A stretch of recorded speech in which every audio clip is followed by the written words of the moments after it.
Audio check? Wait, hold on. Audio check. Okay.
All right.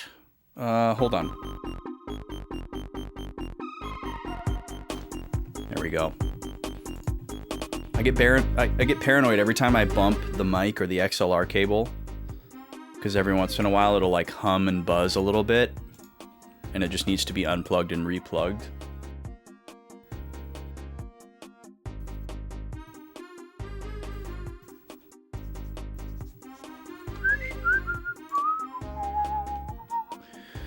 All right, let's see. Let me click one other thing over here.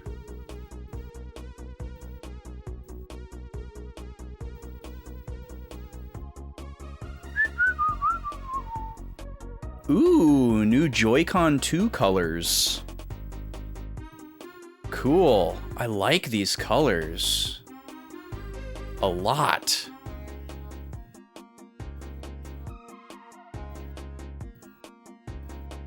I definitely won't be able to buy them. But if I could, I would. It's like a nice light purple and a beautiful like deep turquoise. Here, let me link it to y'all in chat. I am the ma'am, welcome in. Nice to see you.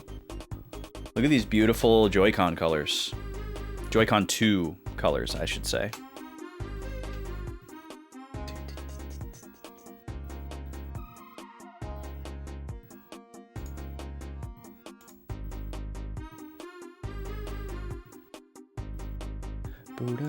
Alright, I gotta close Discord. I'm getting distracted.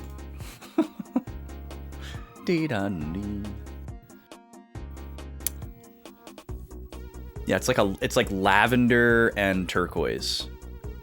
I guess it's a little darker than what I would think of as lavender, but they're beautiful shades. Really, really good choices.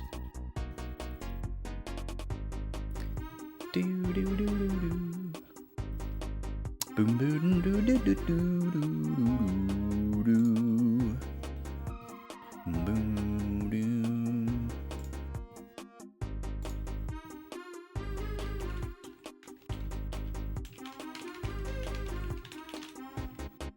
Da, da, da.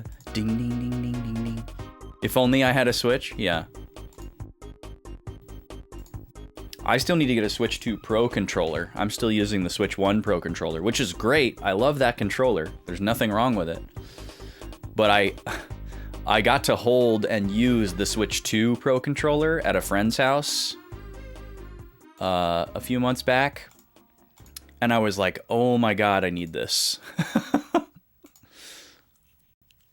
It's so nice. It's unbelievably like premium feeling to hold and to use.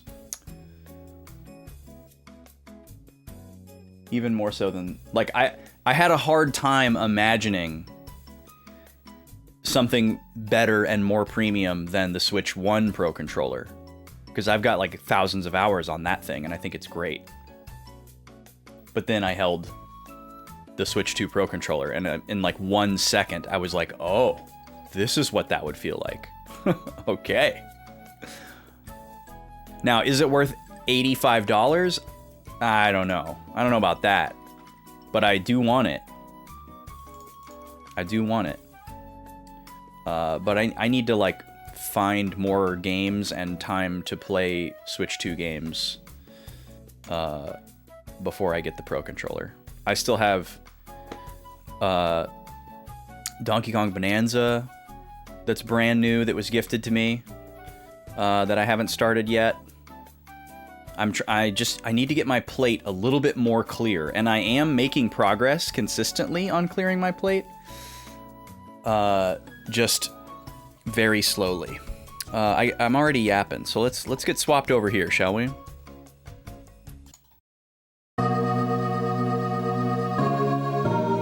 Ready for this? Oh yeah. The sound of imminent caffeine. Or alcohol, I guess, depending on the type of person you are, but there's no alcohol here. That's so good. So good.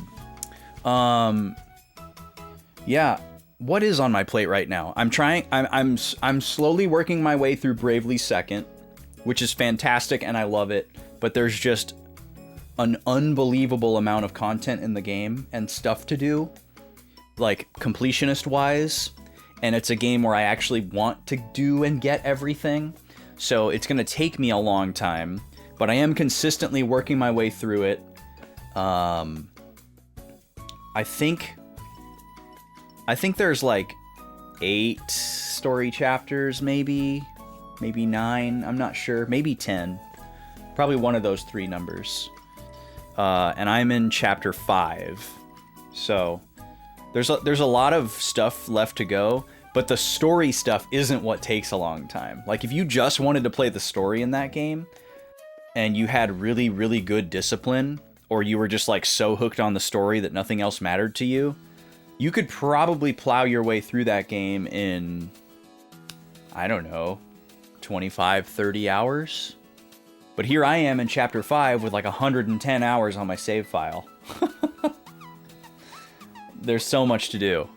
I love the way that it gives you the measurement tools to get all of the collectibles and everything like that. There's very, very little content in the game that's truly missable, which is very reassuring, because that basically limits you from having to look up a bunch of stuff. Because you just know that, like, oh, if there's this, like, one item that you can steal from a random boss, you're also going to be able to get it somewhere else. And maybe stealing it is the earliest you can get it, or it's the only way to get two, or whatever. But it's not the only way. Like, there's nothing... I think there's maybe, like, one or two things that are, like, missable in the game. Which is really nice. I like that. But it gives you this... You have this book in the game that's like a compendium for everything. It's got the bestiary, every single item, like every single weapon, every single piece of armor, every accessory, every consumable item, and you make a record of it all. And everything has, like, number out of number, percentages. You can see the empty entries, and they're like question marks. There's like an enemy skill, blue magic-esque skill set in the game, and it lists all of the abilities and the types of enemies that you can learn them from, and then all you have to figure out is where to get them. All kinds of cool stuff like that. And it works out for me because the game is actually pretty challenging and difficult, like the main story fights. And I don't really want to just run around in circles and grind, but because I have to go to all these different places and battle certain numbers of every enemies to complete the bestiary entries, I get my grinding that way. So I'm actually doing is grinding the bestiary. I'm trying to fight specific types of enemies and kill a certain number of them so that the entry for them is complete. And as a consequence, I'm earning a lot of experience and money and job points. Also, money is now infinite in the game. There's a way to earn infinite money in the game by playing this, like, little mini game that you unlock. So theoretically, I have infinite money in the game, but it's not instant infinite money.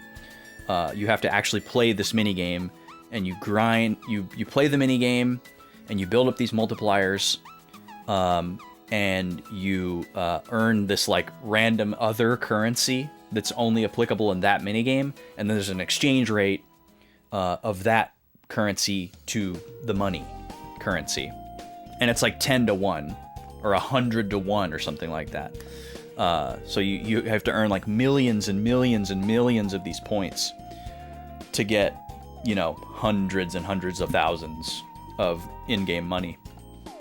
And you need millions of in-game money to buy all the things that you need to buy. But again, there's nothing that's exclusive to a shop. You know, if you were really, really diligent and very much wanted to play a specific way, you could theoretically not buy anything. You know, there's lots of chests with equipment in them, and you could only use those. There's also, like, abilities that earn you money, you know, if you wanted to grind money a different way than this minigame, even though it's definitely the most simple and efficient way, I think. So from time to time, I'll just sit there and grind money so that I can buy more stuff, because there's a special shop in the game that has a bunch of really, really great stuff. So I've been grinding money to buy everything that's exclusive because I want to have one of every item. That's how this is not how I usually play video games, but that's how I'm playing this video game. I want at least one of every item, for the completionist aspect of it. And I have this long list of items that are all super duper expensive. So I can buy, I grind this mini game until I have like $1 million, and then I can buy like 3 or 4 of the items, and then I got to go back and grind more points, and et cetera, et cetera. I'm taking a break from grinding the bestiary to grind money. So I haven't touched the story chapter stuff in quite a while. But by the time I go back to it, I'm going to be like way more powerful. It's a great game. I love Bradley Second. But once I beat that, my plan is to start Dragon Quest IV. And then once I'm not streaming a Switch 2 game, which has been the last 3 Tuesday games in a row, we're doing Pikmin right now, we did Plucky Squire before that, and then we did Paper Mario before that. So my Switch 2 is like out of my mind as like oh, you can play something offline on that. So once we finish Pikmin 2, and then the next Tuesday game isn't a Switch game, I need to either start Donkey Kong Bonanza or get back to grinding in Fantasy Life I. I'm kind of at a crossroads with that one. I kind of got the wind taken out of my sails. I had every intention of 100%ing, max percenting that game, and it just has a unbelievable breadth of content in it. And just, I don't know, some of the stuff that I've learned about level 5 in the last couple of months, and their business practices, and how I kind of see some of it reflected in Fantasy Life I, took the wind out of my sails a little bit. I'm getting the impression that a lot of the things in the game weren't human designed and were just kind of like cobbled together, or completely like AI generated. Which does not sit well with me at all. So I like the game a lot, and there's a ton to do.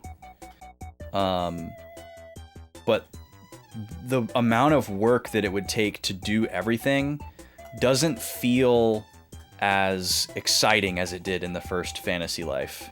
Like, there's so much more stuff in this game, which sounds like a natural progression and something that you would ask for. But I'm in this weird spot where, like, I feel like I have done as much as I can possibly do, and I need, like, a better way to earn experience, and it doesn't seem to exist. Like, in the first Fantasy Life game, if you were in, like, a crafting life, like a blacksmith, you would, every time you would rank up in that life, you would unlock a new list of, like, quests. It's like, okay, now you have to make all of these things. And every time you make one of those, you get a bunch of experience and you start working towards the next rank up. Because you have experience like as the life that you are, and then like your character experience, totally separate. And in the first game, you would just kind of naturally gain the big chunks of experience towards your life by doing the things that you were supposed to do. But in the sequel, it doesn't seem to work that way. Like, it's like, oh, well, you need all these rare materials that I have no idea where they are, even though I'm in the post game. I've beat the story, which was quite shorter than the original Fantasy Life's story for sure, even not considering the DLC. That's also kind of a not so great feeling. What was there was, like, fine, but it definitely wasn't quite as good as the story of the first Fantasy Life. The writing was, like, snappy, but not quite as snappy, I would say. And, like, with the knowledge of, like, what's going on at level 5, like, it's kind of easy to imagine, like, maybe a human didn't write a lot of this. And it, like, learned... a machine learned how to write like the first game and tried its best, kind of a thing. But again, that's not confirmed. That's just a speculation that now lives with me and I can't shake whenever I play the game. But yeah, even if I were to ignore that, there's like this weird hump that I can't seem to get over, where it's like really, really hard for me to gain experience. And it's like, okay, I have to just find like some set of materials that I can farm and just like craft the same item over and over and over. because the sequel introduces the system where you have a rating in your life that's like your power level, and then every craft or recipe or whatever it is, enemy, has a level. And so if your level is like too far below the level of the thing that you're trying to make or fight, you kind of just can't do it. It's not like it's going to be harder. Like, you just can't do it if there's too much of a disparity between those numbers. And in the first Fantasy Life, those numbers kind of existed, but they were invisible. Like if you tried to make something that was really, really high ranking, you would just run out of time because your actions in the little crafting minigame just weren't powerful enough because you weren't there yet. And then you'd like have to give up and you'd get your materials back or whatever. And it works kind of the same way in the second game, just with those numbers being visible and not kind of implied and invisible. But in the first game, if you made everything that was like kind of at or below your level, by the time you finished doing that, your rank would be high enough to start going after new stuff that you couldn't go after before. And it would kind of naturally progress, and you wouldn't have to like go and like find some random thing to make 100 times to rank up, You would kind of naturally reach those thresholds just by doing the job-related tasks. But it doesn't work that way in the sequel. And I've been trying to figure out for probably like the last 20 or 30 hours that I've spent in the game, if I'm doing something wrong and like I'm missing something, or if it's like designed that way, either intentionally or unintentionally. Anyways, we got some stuff to talk about before we get into the game. First and foremost, the charity incentives are open. The bar is above my head. You can now donate towards the marathon that starts next week. Let me get some graphics on the screen for you here. This is our schedule. On Monday, I'm going to be playing Star Wars Shadows of the Empire for the N64. On Tuesday, I'm going to be playing Yoshi's Story for the N64. And on Wednesday, I'm going to be speedrunning The Legend of Zelda Link's Awakening DX for the Game Boy Color. And on Thursday, I'm going to be speedrunning Pokemon Silver Any% for the Game Boy Color. And if we cross $1,500 total raised by the end of that Thursday Pokemon speedrun, I will play Chrono Trigger for the Super Nintendo on Friday. Each of these games has a litany of donation incentives, which you can see on the graphic here, and I can point at them now with my new fancy camera trick. So everything in yellow is a one-of-one reward that you can go and donate towards. Let me pin the donate link to the top of chat. There we go. So if you go to that page, you will see all the incentives available. It'll block out all the ones that have been claimed already, which are these ones crossed out in red here. You can also type !incentives or !rewards, and this thing will pop up for a few seconds, and you can really easily graphically see what's been claimed already and what's still outstanding. However you prefer to see that information, the Tiltify page does a really good job of laying everything out and kind of showing you what's ending soonest and all that sort of thing. So check it out. Donate if you can. It's a great cause. American Heart Association is a very broad and wide set of goals and aims and fundraising. It's not just like to give people heart surgeries. Like it's CPR training. It's giving people access to care. It's giving people access to early detection and screening. It's research. It's lab work. It's all of it. Anything related to pulmonary, if we want to get technical, ailments, which is the number one killer of humans. Most people die of something related to the heart versus anything else. So, great cause, something that I fully support, and you should feel good about supporting too. In addition to the games that we're playing, the Monday and Tuesday game, you can extend with your donations by adding collectibles or additional levels, and the Wednesday and Thursday games that are the speedruns, you can basically influence things inside of the game, like naming characters and things like that, especially for the Thursday run. There's a lot of big stuff up for grabs, naming that trainer, naming that lead Pokemon, naming the rival, and we have one other Pokemon that needs to be named, and then you can also extend the Thursday speedrun. I will only play up to the Lance fight, the champion of Johto, and the credits rolling, unless you all pay with your donations to unlock the Kanto gym leaders in the post game. So we could get up to 8 more badges if the donations come through for it. And if all 8 Kanto gym leaders are unlocked, you'll also have a chance to unlock the red fight, the final super boss of Pokemon Silver, and we'll go up there and see if we can beat him with just our Feraligatr, which is wild to imagine. Feraligatr is the only Pokemon that we will use for the entirety of the Pokemon Silver run. So if that doesn't sound exciting to you, just completely demolishing like literally hundreds of Pokemon throughout the course of the game with just one Pokemon, I don't know what to tell you. I haven't finished my practice run of Silver yet to see how it all shakes out.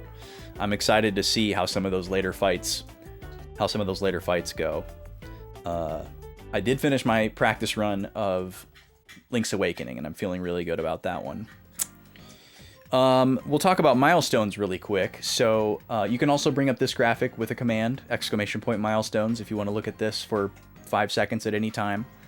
This will get updated in real time as things are met, just like the incentives graphic. I will add these red X's as things get crossed off. This will, turn green and work its way across as we go. At $1,000, we will hit our first milestone, and then there will be a milestone happening every $500 into infinity after that, even if we were to go beyond what's in this graphic here. At $1,000, we have Tasty Treat Time, which is going to be a spread of very fancy and varied snacks and drinks and foods that we would do like a special event on stream for during the marathon. So, close-up cam, reviewing, there's going to be caffeine, there's going to be soda, there's going to be, foods, savory, sweet, sour, who knows, all kinds of stuff like that. I'm putting together the spread this weekend, actually. We've got that Friday stream we talked about at 1500. That's the big one we want to try to hit so that we can play for an additional day. I would love to play Chrono Trigger. I've only played Chrono Trigger one time. It was a very long time ago, and it was the DS version, and I'd love to play it again. I just got the Super Nintendo cartridge last year. I've never played the Super Nintendo version of CT. And then if we can manage to get to 2,000, this is a fun one. I will order a pizza, and you all get to choose the 5 toppings that are on it. So these incentives here, the very top row, you'll notice, are all pizza slices. One has been claimed already. The first topping that's going on our pizza is pepperoni, but there are still 4 more toppings that can be claimed. They are limited to 1 per person, and you can't choose anything that's been chosen already, so you can't choose pepperoni. But other than that, there are no limitations. You can be evil, chaotic, wholesome, whatever you want to do. So everything that you donate towards any of these incentives, it all goes towards these milestones. I'll do an acoustic guitar VGM concert for you on a separate stream after the marathon if we get to 2,500. I have a number of fingerstyle arrangements that I've put together over the years of various video game tunes. There's some Final Fantasy in there. There's some Mario in there. There's an Earthbound song in there. All kinds of good stuff. And if we happen to make it to 3,000, I will finish all of the playthroughs that I don't finish during the marathon. It's very unlikely that I will finish either of these N64 games in one day. These are all 5-hour streams. Everything points towards me finishing the 2 speedruns within the 5-hour mark. There's a possibility that we won't finish Silver, especially if like all the post-game stuff gets unlocked, but I'm gonna try my best. We'll definitely finish Link's Awakening in 5 hours. It's normally like a 2-hour speed run, and I can definitely do it in 5. The first 2 games probably won't finish, and then obviously if we unlock Chrono Trigger, there's no way I'm going to beat that game in 5 hours. So mostly for that $3,000 milestone, you're getting a Chrono Trigger playthrough on stream after the marathon, and probably a little bit of Yoshi's Story and a little bit of Star Wars Shadows of the Empire, and maybe, if there's anything left over, a little bit of Pokemon Silver. So that's what that is. And like I said at the beginning, there will be more incentives every $500 after 3,000 if we get there, but I did not include them in this graphic because I don't know if y'all are gonna get there. Last year we raised just over 2,000, which exceeded my expectations, so I wanted to come prepared this year in case people came out of the gates swinging. I have no firm set expectations whatsoever. I just want there to always be something for people to work towards. So I'd love to obviously get that number as high as we can because it's fun and it's a great cause and there will always be something rewarded to you for it. But, you know, donate responsibly, be realistic, that sort of thing. I'm also streaming with a team of other folks, 8 of them to be exact. There are 9 of us all streaming towards the same kind of larger goal next week. There are tons of people streaming for American Heart Association this month. It's not exclusive to the 9 of us. There's nothing like super special about the 9 of us. They're all great people who I like, and some of them are new and I'm getting to know.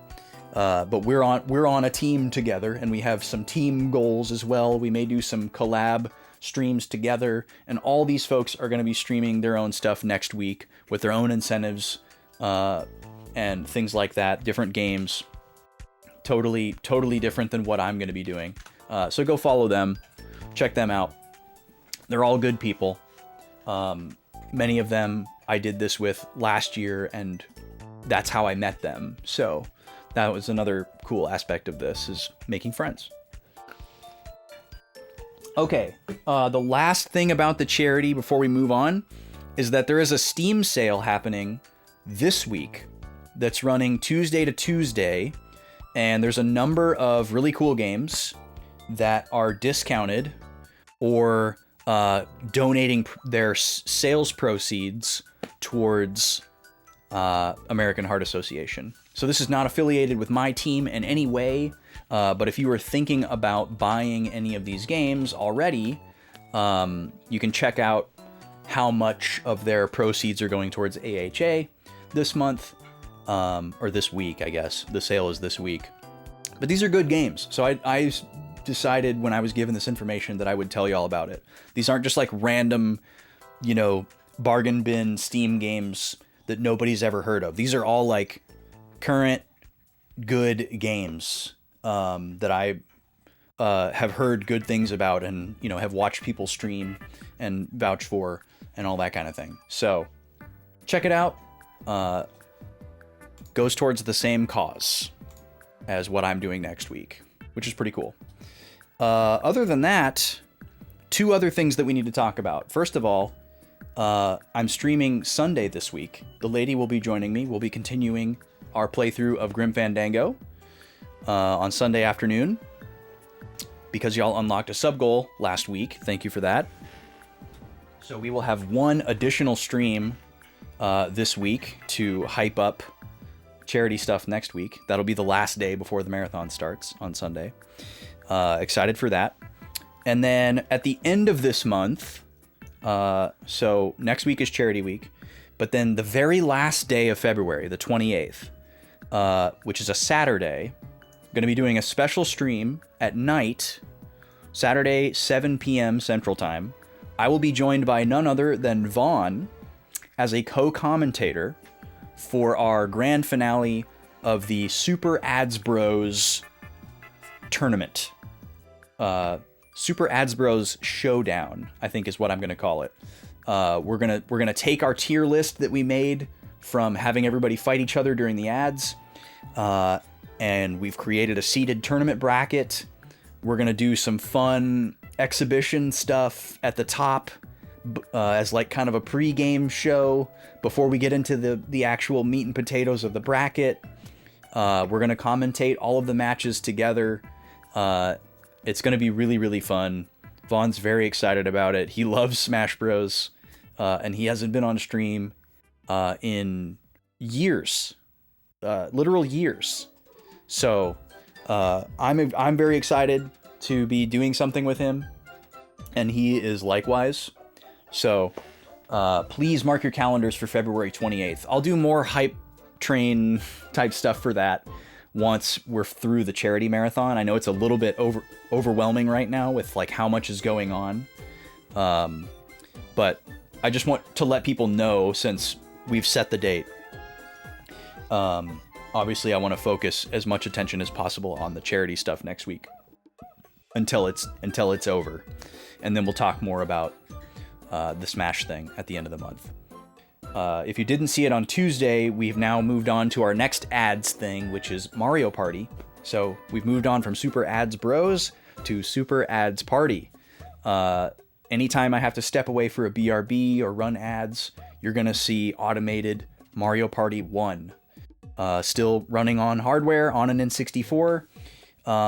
And the purpose, not that there needs to be a purpose, but the purpose or the intention behind choosing specifically Mario Party 1 is not just to start at the beginning, but also because I need to grind coins so that I can buy the last few minigames that I don't have unlocked before I have absolutely everything unlocked in that game. And the way that it works in Mario Party 1 is at the end of a party, whoever gets first place is whose coins and stars go into the bank. And if you're playing in single player with only one human against 3 computers, it will never put the computer player's coins into the bank. It does make the exception if you are a human player that changes to a computer.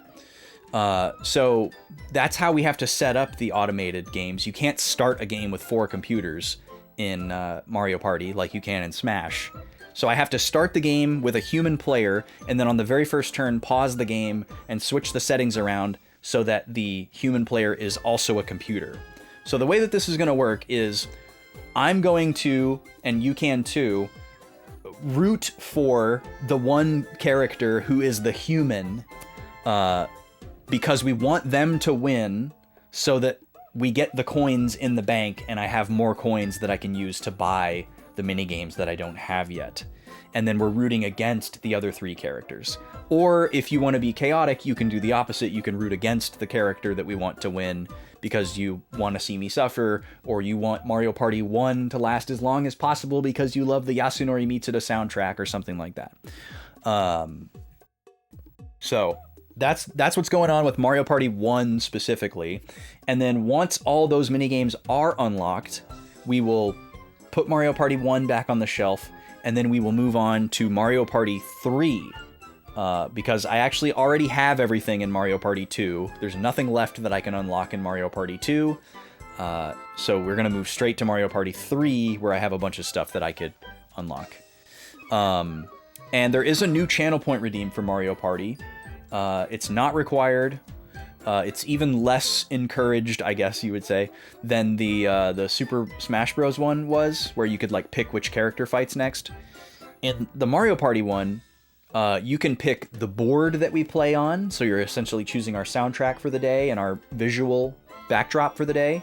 You can choose the hero character, that's the one that we want to win the coins, or you could choose any of the other 3 characters, or you could choose all of it, or anything in between. You could pick just the board and 1 character. You could pick just the hero character. You could pick the board and the hero character. You could pick the board, the hero character, and the 3 computer characters. You can pick any permutation of the aspects of the Mario Party that we will do the next stream. So if you redeem that channel point redeem today, it's not going to be the Mario Party that's happening today because I've already set it up and it's ready to go. I have to do it before stream because it takes like 5 minutes. So you would be picking the Mario Party details for tomorrow. And if you were to redeem it tomorrow, you'd pick it for Sunday. And if you picked it on Sunday, you'd be redeeming it for Tuesday, and so on and so on. So it's always for whatever the next stream is.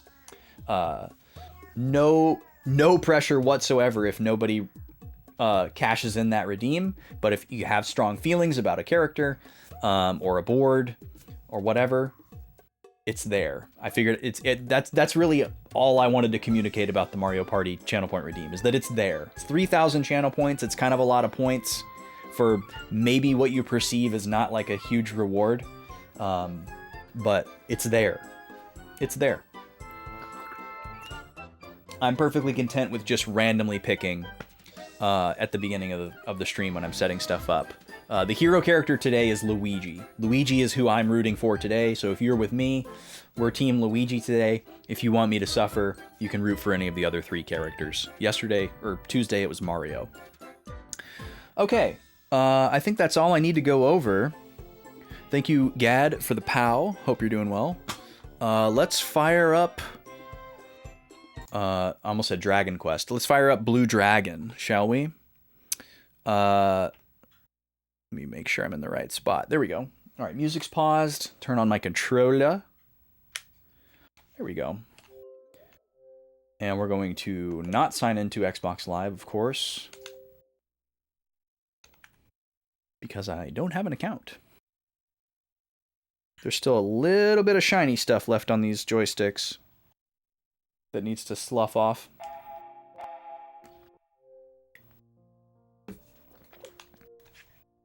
All right. Today is day 15. We're loading slot 2.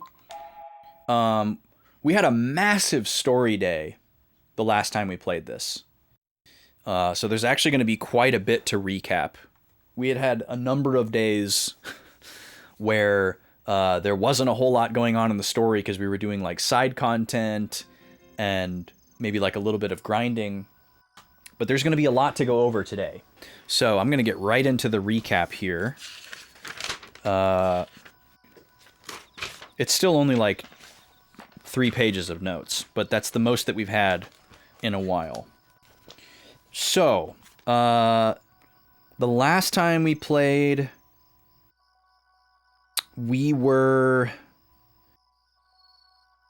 in the we started in the Ancient Factory, which was the like Mecha Robo weapons facility that most likely Nene is using to create an army of Mecha Robos, you know, to try to subjugate the planet again. It's probably his goal, or that's kind of like what we're assuming his goal is right now. So we had to navigate our way through this factory filled with robots. We finally got to this like big generator room. And that took a long way to go through. There was this optional puzzle, not even really a puzzle, but there were these like statue enemies that came to life, and we fought them, and they're kind of beefy, tanky, difficult enemies. But you had to fight them in a specific order. Like only one of them would come to life at a time. They're kind of like almost like reminded me of like Zelda Armos or something. After we did that, we got a really good item. We got the last mystery part that we need to take to the wacky scientist guy in Jabral. But we're in this state where we can't warp right now. So we can't do it right now. But getting there later. We actually could have done it right when we got it, and I was toying with the idea of it, but I just couldn't have predicted that we were about to enter a state where we wouldn't be able to warp for really a long time. So I guess we'll find out whenever we get the thing that we get from the scientist guy, if we regret not doing it right away. But when we got to the top of that generator room, we find one of the like defense robos that has the red barrier that we couldn't attack. And I had this theory that at the end of this dungeon, we were going to get the red device so that we could take care of red barriers, much like we got the blue device in Baroi Town. And we got the device from the defense robo, but it was broken, which is why we were able to get it from him, I guess. So then we had this broken barrier device, and I'm like, oh, okay, this is... Maybe we'll get this repaired later, and that will become the red device. I even wrote in my notes, it looks like it will repair into a red device, but now I'm not so sure. we go through this door, and we're like topside back on the surface of the planet, and there's this huge landscape, this big wide open field. It's very surreal. And then the earth just like starts cracking and all these fissures are opening up. This army of robos are crawling out. It's a disaster. It's a nightmare. They're all coming up from the factory below, presumably. And then it's revealed that Nene is controlling them. Dun, dun, dun. Big surprise. And Jiro like hurriedly gets the broken barrier device working just in time to cover us, the party, with the barrier so that the giant horde of mecha robos can't attack us. And Nene starts doing his, villain soliloquy. He's like, the planet belongs to me. You guys are nothing. Shu is challenging him, and he's like, you're insignificant. I don't care. Why would I accept your challenge? You're nothing to me. You're an ant. You're a flea. And then back at Baroi Temple, we see the TV come on, and Nene's on it, and all the robos are like, Master, and we're like, great. All of our suspicions were confirmed. And he's like, y'all are going to come join me and fight now. And so he starts like sending all of the citizens of Baroi Town first, instead of the like nameless, faceless, identical green mecha robos. He's sending all the like cute yellow ones that we met in Baroi Town, and they just like run into our shield and explode and die. And basically we realize that like our friends, like our robot friends, Nene is like, oh, let your barrier down or all your friends, your robot friends, are gonna die. He's kind of exploiting our empathy. And then there's like this divide in the party where it's like, well, if we let the barrier down, they're either gonna capture us or they're gonna kill us. This barrier is the only thing keeping us safe. But if we keep the barrier up, our friends are gonna die. So what do we do? Let's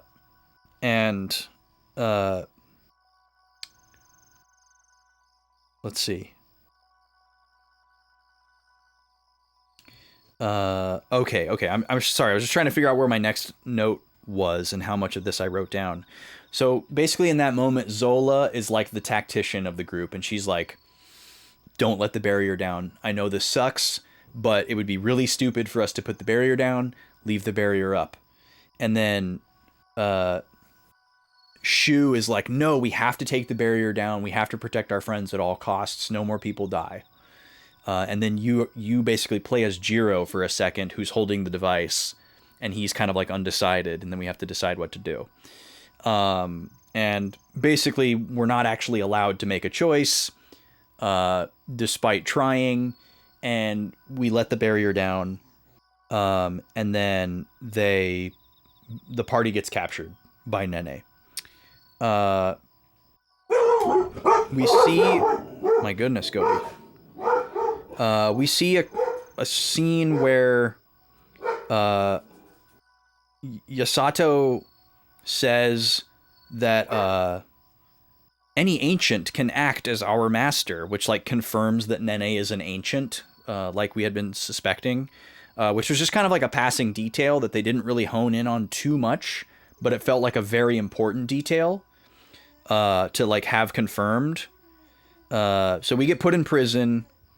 And then Yasato lets Shu out of his cell, which is really nice. And Yasato tells Shu, you're my master too, because you gave me a name. And he's like very nice to him, which is very sweet. And he's like, I'll escort you to where your friends are. And Shu is like, no. You go back and do like what Nene wants you to do so that he doesn't suspect you. We want you to be safe. You've already helped us more than enough. Don't put yourself in danger. And so we start going around the prison as just Shu. There's tons of little treasures and examinables. We re-recruit our party members one at a time, except for Kluk. We get Zola back, we get Maro back, and we get Jiro back. But Kluk is in like a special cell in a separate wing of the prison. And Nene seems to have some kind of special plan for her. and it's not boding well. We don't know if like Kluk has some type of like special purpose that Nene knows about or suspects that the rest of us don't, or if he just knows that like she's like the most precious to us, you know, because like Jiro and Shu both care about her a lot. So he's like using her as bait. It's unclear. He's not giving away his cards on that one. And then Hineto tries to rat us out. Or he does rat us out. He's like, Yasato is helping them. He's not on our side. They're going to try to do something. And then for some reason, Nene is mad at him for giving him that information and just destroys him. It kind of didn't really make sense why he did that. But he did. So Hineto is gone. And then Nene decides, I'm just going to download Yasato's memory chip and see everything that he's seen. And so I'll know for myself. And before he can do that, Shu just jumps out of their hiding place. And he's like, "Bah, Nene, let's fight." You know, like for like the 9th time, just to protect Yasato. And we got pulled into a cutscene there. So I went back and saved. But then when we came back, we fought like some random mobs of robos. No big deal. But then all of the robos like liquefied like a T-1000 and became this like giant mecha robo, which we've never seen them do anything like before. I don't know if these are special mecha robos that have that ability, or if they've just always had that ability to like assimilate into a hive mind Gundam or something. And Nene and Kluk are like kind of taken inside. You know, they're like surrounded by them into like the inner, what becomes the inner compartment. And this giant thing like bursts out of this huge antechamber back onto the surface. Urgent Sandwich, welcome in. Thank you for Ron Burgundy. So we just like desperately grab onto this robot's ankle to try to give chase. And we're in this like snow field. And then there's a mini game where we're like running behind the giant mecha robo and like shifting to the left and to the right to avoid these like waves of random encounters, so that we can like bonk the giant robot on its Achilles heel, literally, to make it like stop or whatever. And we do that like 2 or 3 times, but it just keeps regenerating. And then finally we come up to this like giant chasm in the landscape, and the robot is just like deuces and jumps across the giant chasm. And then we're just standing there like watching it recede into the distance. So Kluk is gone. Nene has escaped with Kluk. And then we were like on the overworld in this big snowfield. I was completely disoriented. I had no idea where I was. I can't warp. There's like all these like new powerful enemies everywhere. It was a very desperate situation. I don't know if all of that was intentional, but if it was very artistically done. Because they're like intentionally throwing these enemies at us in these big mobs and waves that would be super trivial if we had Kluk to just hit them with like, you know, ground or water or whatever, some of our like AoE magic, but we don't have our mage. And I could have made somebody else into a mage, but I didn't think that this was going to be a game that was going to take a character away from me. So they got me. I don't have anybody else that's a proficient black magic user right now. So I'm just kind of like canonically playing into it right now, because I have a feeling that she is going to come back relatively soon. And I like the idea of the game like kind of making us miss her and her capabilities, because everybody has like a very specific role right now, which is a good thing. I like that. I don't like all of my characters like homogenized and like transient in their like purpose, their role. So after we wandered around the overworld for a little while, we found this town, which is where we are right now, called Patches, and the whole entire town was sealed inside a green barrier. Which, you know, we've seen green barriers throughout the game. It's actually the first color barrier that we ever saw, if I recall correctly. But we don't have the ability to dispel them yet. And upon seeing the town, I was like, oh, we're not going to be able to get in here. And I walked up to it to try to like press on it, and we just walked through it. So I was like, oh, that's bizarre. But once we went in, we couldn't get out.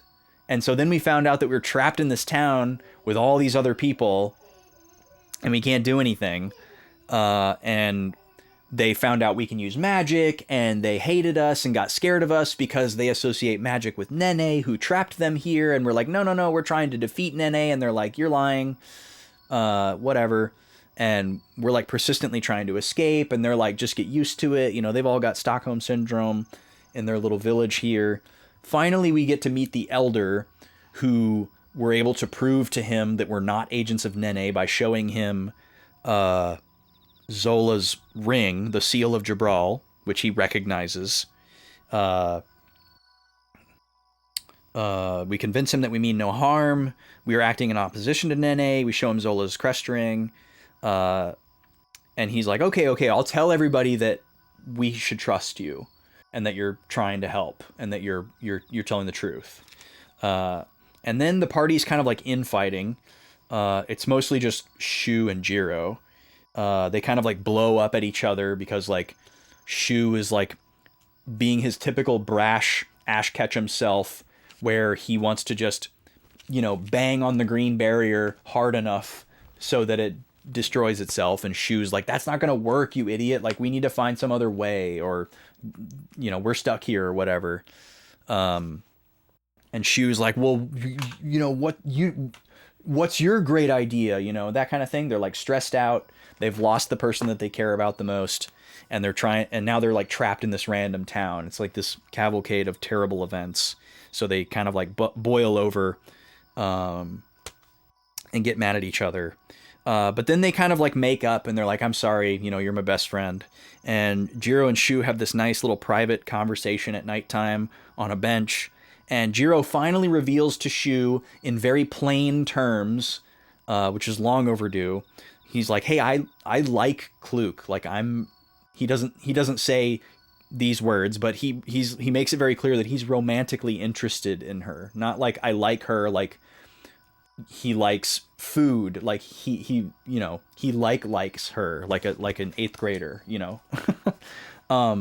And then he finally also confronts Shu in plain terms, and he's like, how do you feel about Kluk? And Shu is like, well, I don't feel that way about her. Shu kind of says like, I don't really think about any girls that way.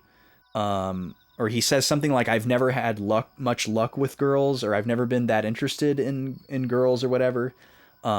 And I'm taking that to mean that Shu is just like prepubescent, and he's like innocent and like ignorant or whatever. Maybe that means something else.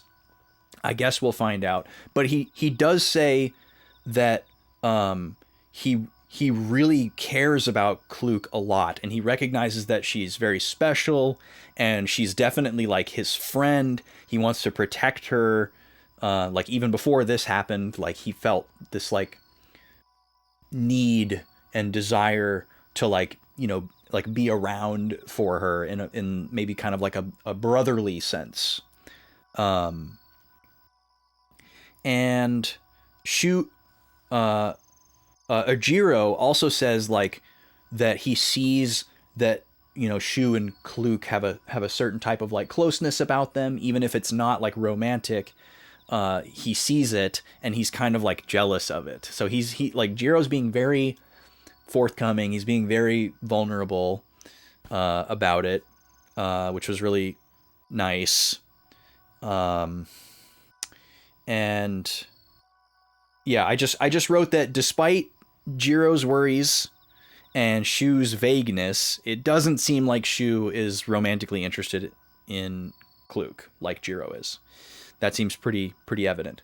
So here we are in Patch S at night, and we've got a little bit more of exploring to do. We still don't know how we're going to get out of here, but I have a feeling that a solution is going to present itself imminently, and that's where we're going to pick up right after the ad break. I can't believe we're hitting this right on the hour. What a day. All right. I'll be back in about 3 to 5 minutes. You're going to see Mario Party if you're not behind the paywall. Or, sorry, if you are behind the paywall, or if you're lucky, you're going to see Mario Party while I'm away. And thank you so much for being here. Gameplay after this.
Finish!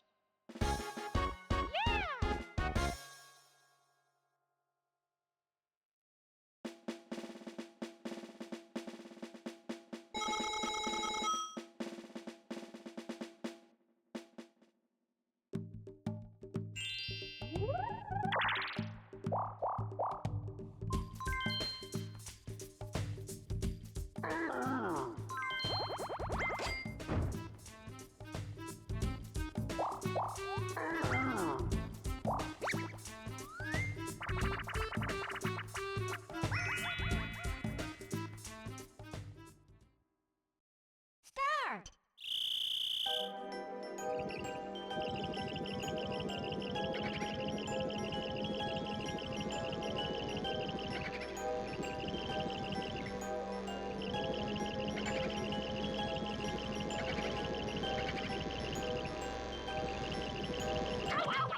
Miss!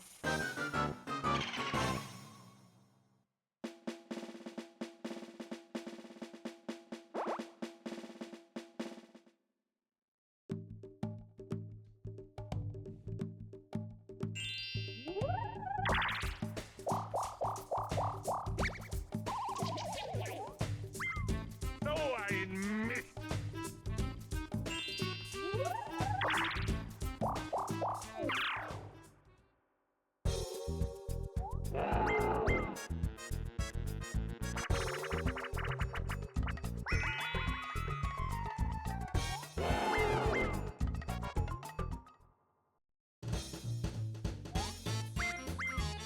Chance time!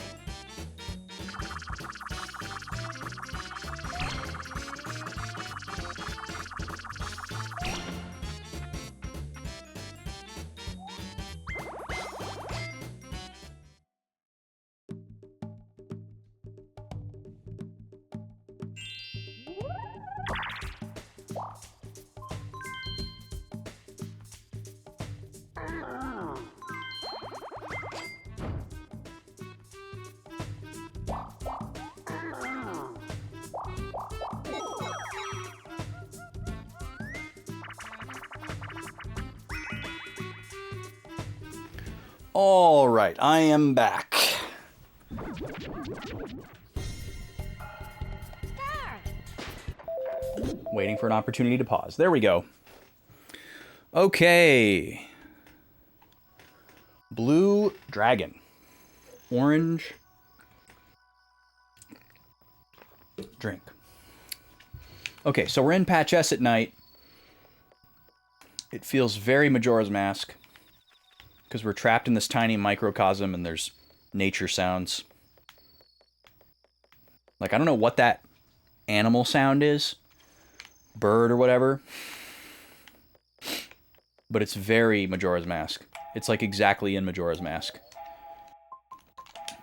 We can go to the warp menu, but we can't go anywhere. We haven't been able to explore a lot of these buildings yet. So that's the first thing we're going to do. There's going to be a ton of stuff to examine. And then I'm assuming we're going to be able to shop for some new things as well.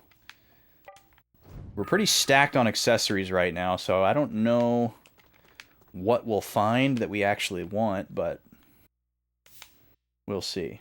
The Elder's house is scary. There are ancient machines hidden there.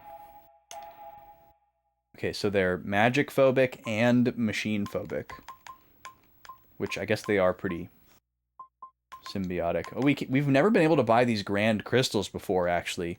That might not be a terrible thing to stock up on. An item that does an AoE heal is pretty rare to come by. Everything else here is pretty standard, we're used to seeing. We definitely want to stock up on some more magical medicines as well. We can never have enough of those. Awfully quiet in here. Oh, I can't get behind the counter, huh? Darn.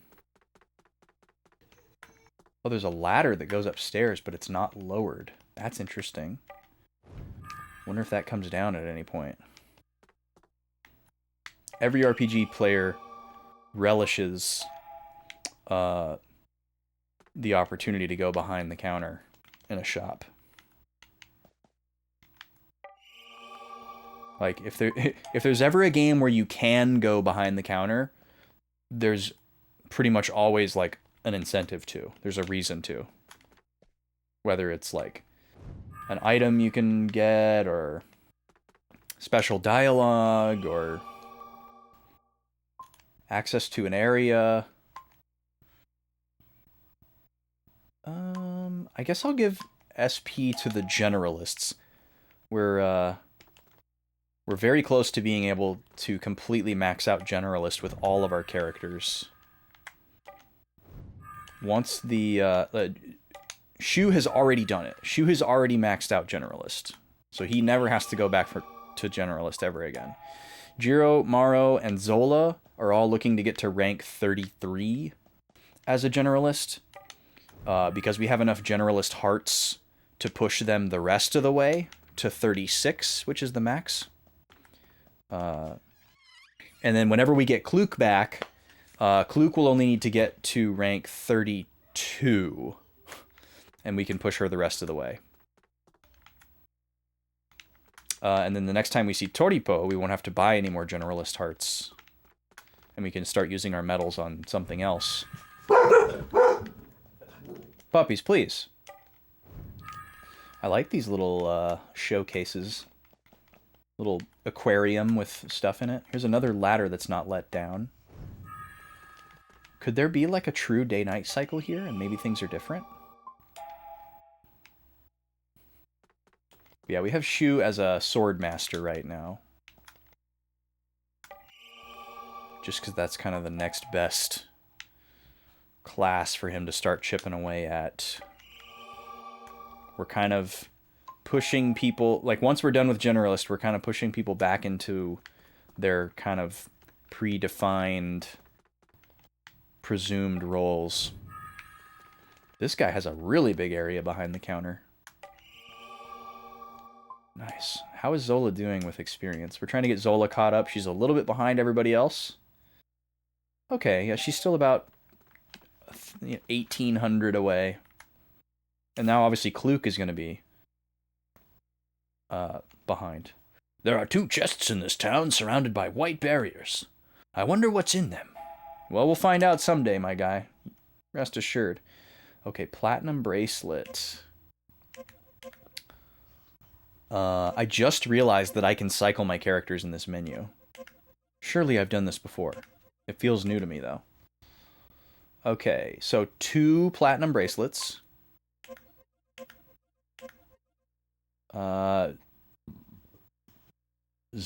platinum rings.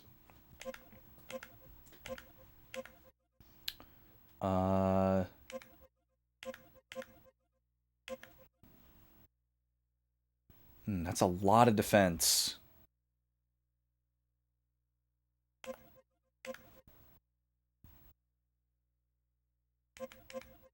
No, no platinum necklaces. And 2 platinum earrings. Okay, cool. Oh shoot, did I have negotiation on? Or did I just pay full price for those?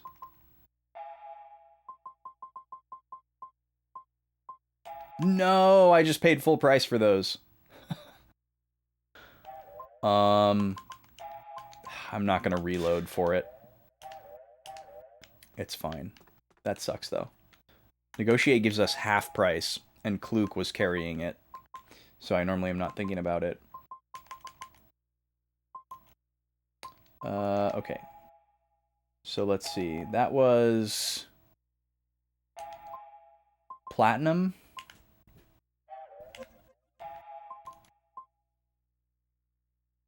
One for you. And one for you. Super metal doesn't have any additional effects, right? Yeah. And then 1 necklace for you, was it? Or was it an earring? 1 earring for you. 1 earring for you. That's it. Everybody else has better stuff. And we are eagerly anticipating Jiro to hit accessory +3. Because we have some really good item that I forgot the name of waiting for him. It's cool that this shopkeeper specifically brought up the white barrier chests.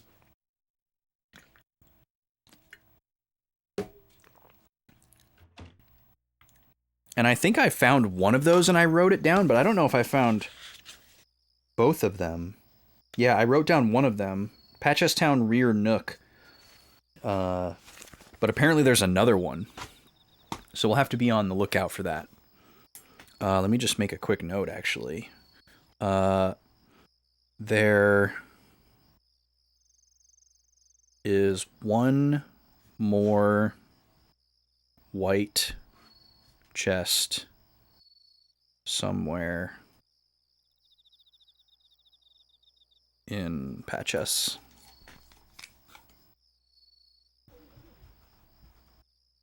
I wonder if Patches is a reference to Pachisi in Dragon Quest. Seems unlikely, considering Yuji Horii had nothing to do with this game. But I do know that Yuji Horii and Sakaguchi are friends. Yeah, here's the one white chest that we found. The Gooch and Yuji Horii are friends. But I could see the Japanese name. There's a regular chest outside the barrier. I could see the Japanese name for Patches sounding similar to Pachisi.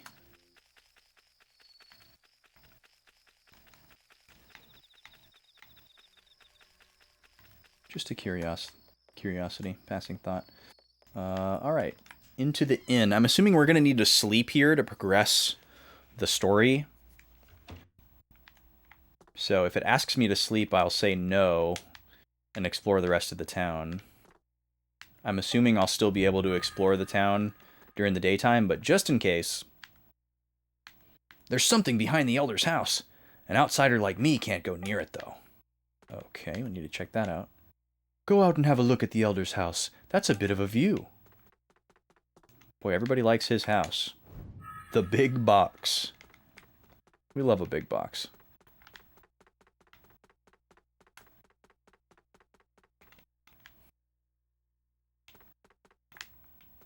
Those look like spray paint cans. I guess they're like drink shakers.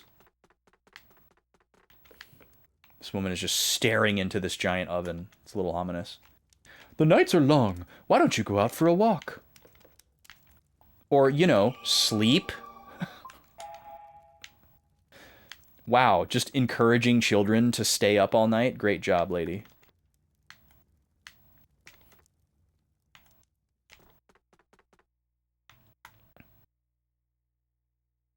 I'll lower the rate to 12 gold. Do you want to stay? Is that because of negotiate? We've never had somebody specifically comment on that at the end before. Gobi, stop.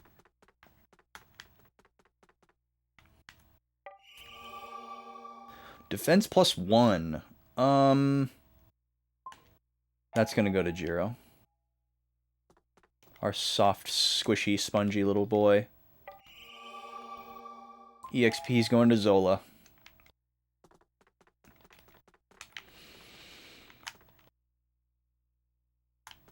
The variety in the wall art in this game is pretty impressive.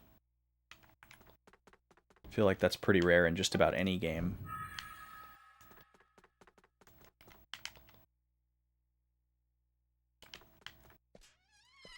We got 2 rooms up here.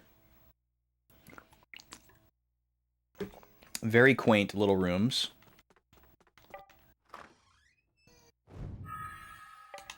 The iridescent wind.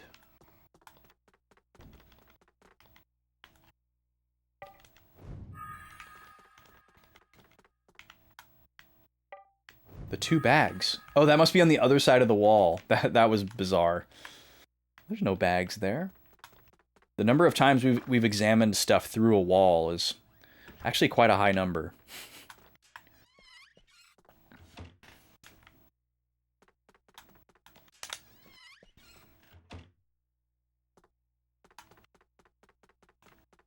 There's the 2 bags.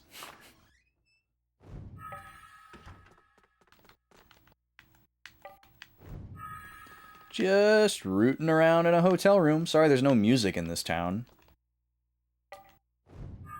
But I think it's just a nighttime thing.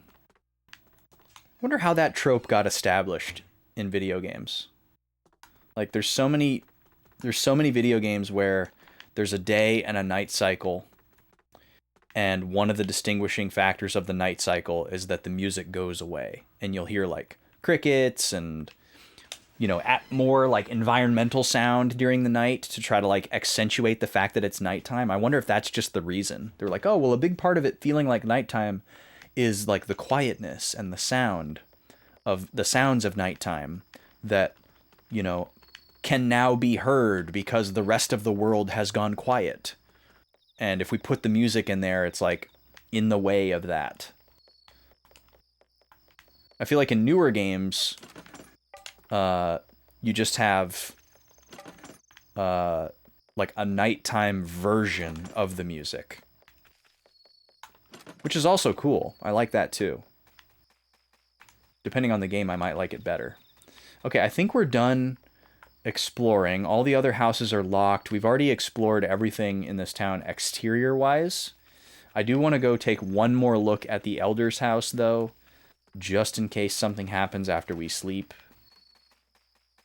Because they did tell us to take a walk. There's 2 more chests over there outside the barrier. And maybe we'll see that other white chest. But yeah, there is like something glowing back there. That's kind of intense. Oh, hello.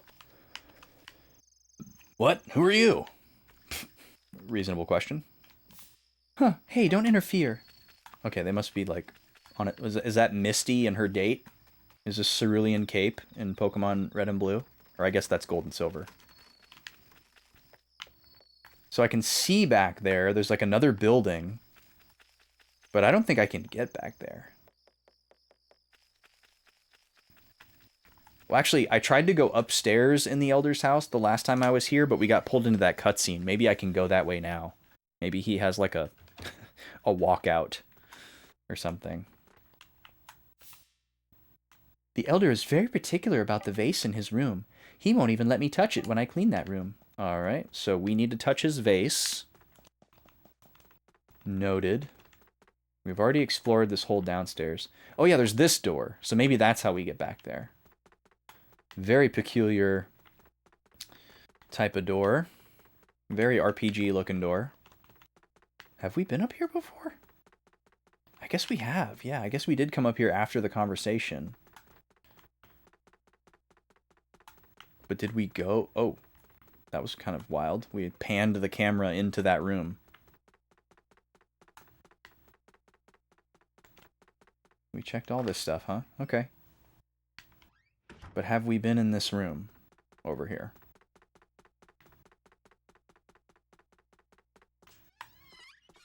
Don't remember if we went in here or not. Oh, God. That is a terrifying carving. Just here's my gazing bench where I sit and look at this thing. God, that is powerful. Okay, I think it's story time, folks. Portrait of a Machine, Part 33. And so it was I came to live at Katrina's house. During the day, I would model for her paintings. For Katrina, I was the perfect model because I would never move even a bit while posing. Each day, the newspaper would carry articles debating the pros and cons of my existence. I doubt even the doctor could have imagined that people would have reacted so strongly. Portrait of a Machine, Part 34. Some of the articles even had interviews with the doctor. It seemed since the incident he had received a flood of requests to build others like me, and others had begun trying to make automatons of their own. Owning an automaton had become a status symbol among the trendy crowd. Some wanted a copy of their own face, while others wanted to create their ideal face. That's scary.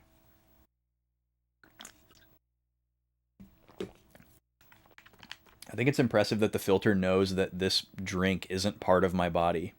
And it tries to key it out unless it's directly in, like, even if it's directly in front of my body, it still tries to key it out.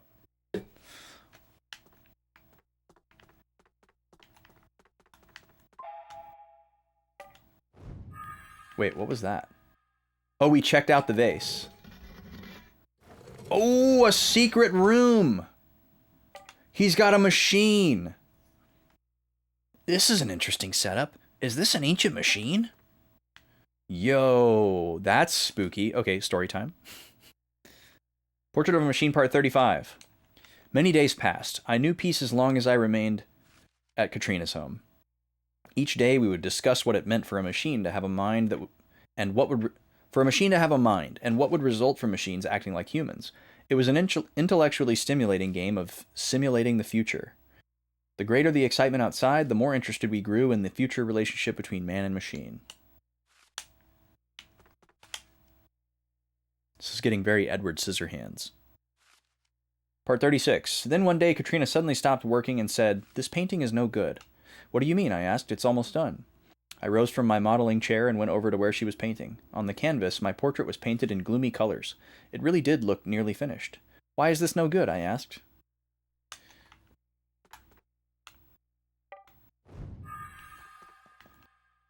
There's an ancient machine there. Press the thing that looks like a switch? Yes. You can hear a door opening somewhere. Oh, okay. So maybe the fancy, ancient-looking door downstairs? Where is the elder right now? We are really betraying his trust right now.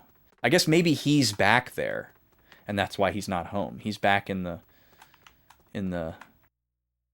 back room. He's out in his he shed, getting up to something. Hopefully he's a good guy, though. I want him to be a good guy.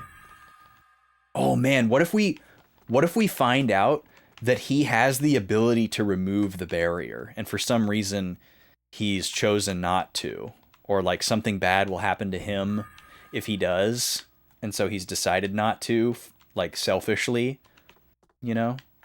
It's like a reverse Dr. Luge? What's the guy's name from Dune? It's like a reverse that guy.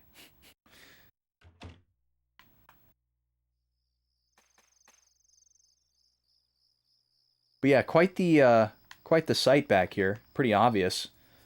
It kind of looks like a ruined church, almost. It's got a big spire, pyre. We got a stump back here. Nice detail. Love a stump.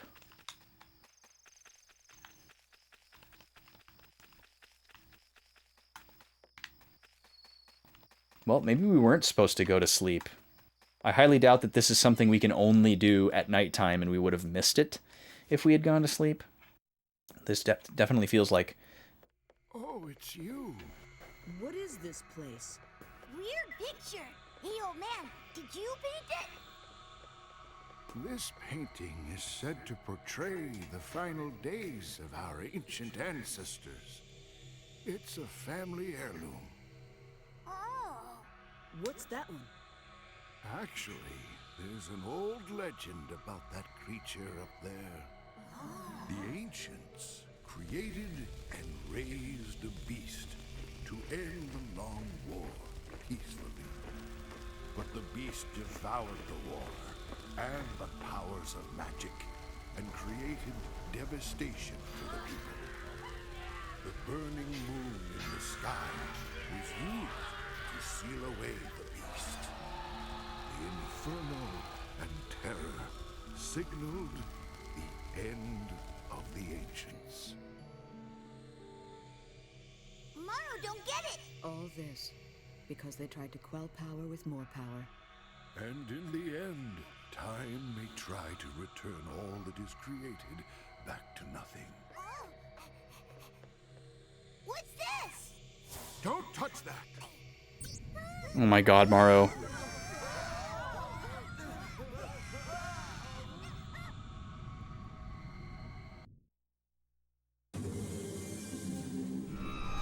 Oh god.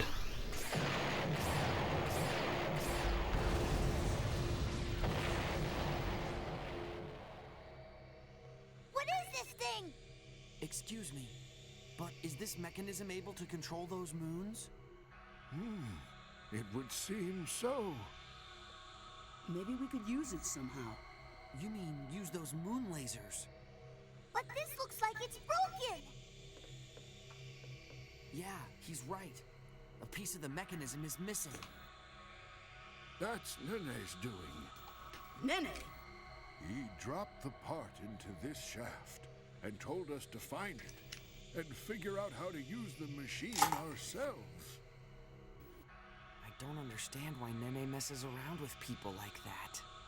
Me either, Jiro. Okay, I gotta catch up on some writing here. That was very unexpected. After the story, Morrow sets off a machine that controls the laser moons, and it fires at Patches.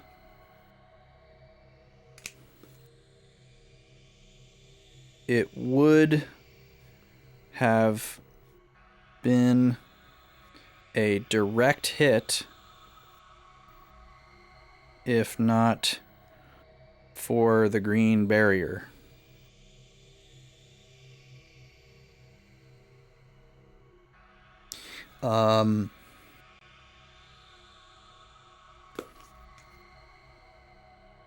Elder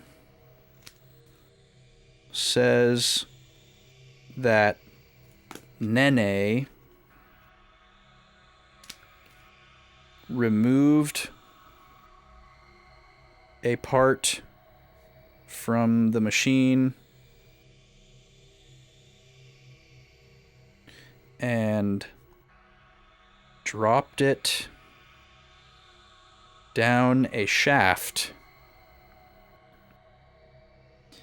telling the elder that the residents of Patches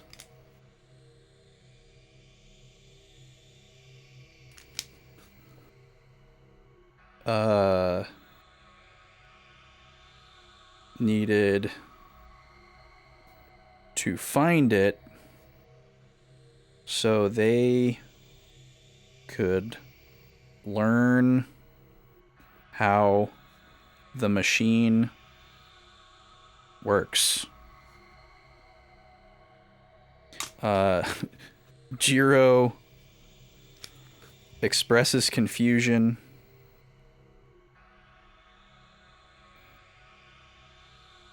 and wonders why Nene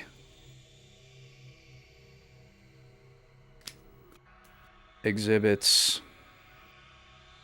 prankster behavior. As do I, by the way. It is very strange. He's like this really old, ancient being that, you know, kind of affords him the idea of, like, enhanced intellectual abilities, and, like, wisdom, right? But he also kind of acts and behaves like a toddler.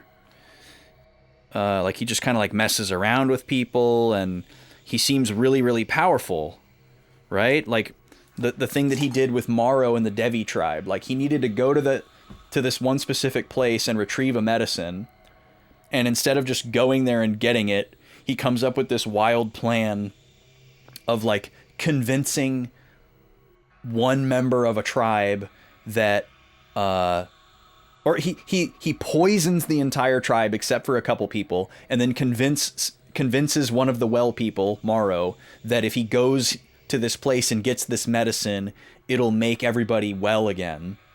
And he, you know, it's like all a lie, and then he steals the medicine, and then the medicine, like, makes them feel worse or whatever. You know, like, he clearly didn't just want the medicine. He was like, oh, I can also turn this into, like, a maniacal evil act at the same time.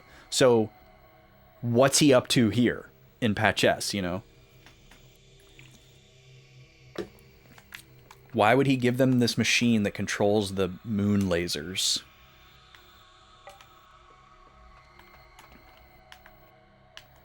That Nene is a horrible villain. Agreed, depending on how you mean horrible. I'm sure there's some people who played this game and thought he was a horrible villain because they were like, oh, he's like one-dimensional. He's so basic.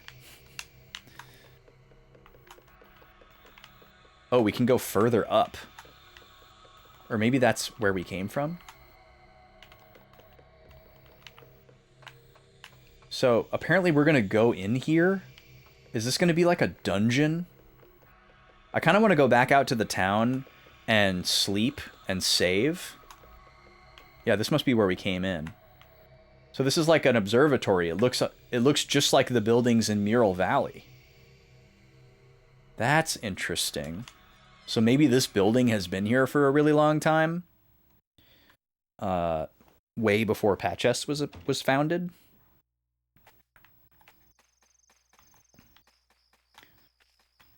This game continues to upend my expectations as well.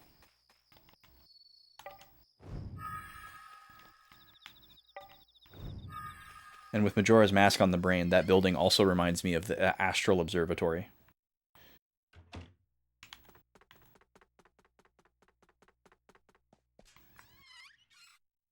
Okay, I'm gonna go down to the inn and sleep and see if it, like, restores daytime. Because I have a feeling that when it is daytime, I'll be able to go in those other buildings. And also the NPCs are probably, like, doing different stuff, and maybe we can get some different dialogue.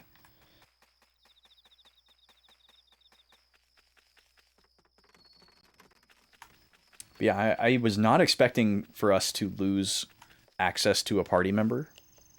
Like, I would have been unsurprised if like we didn't have Kluk while we were in the prison, and then we like fought a boss at the end of the prison, and then we got Kluk back. Like, that would have been totally normal. No big deal. But to actually remove her from the party for this long is pretty shocking. That's a bold move. I'm going to save before I sleep. Slot 3. And we'll call this Patch S Night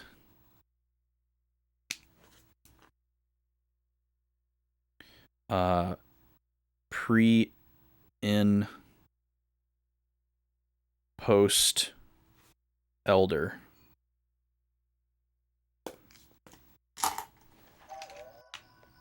Just in case we want to be able to revert to the nighttime state for any particular reason. I doubt that we will, though.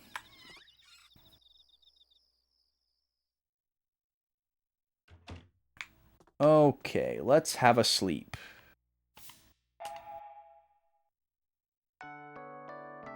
I don't know where this other white chest is, though. Maybe it's in one of those houses that we haven't been in yet. It would be really weird if we slept here and it didn't turn to daytime.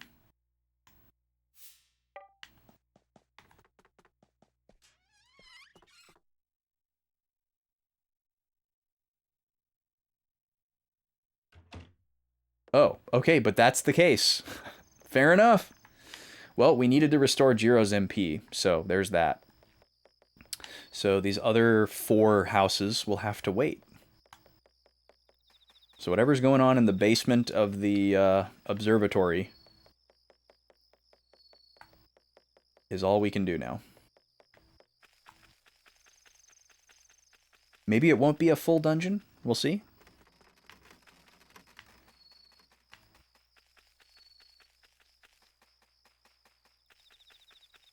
Hopefully there's music in there. Would like to hear some Uematsu, please.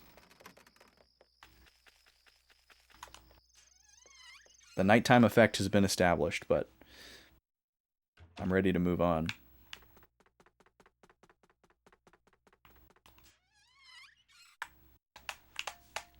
It's really funny how the Elder like didn't care that, or wasn't surprised that we just barged in to his like secret observatory. He's like, "Oh, how you doing, kids? Ready for a story?"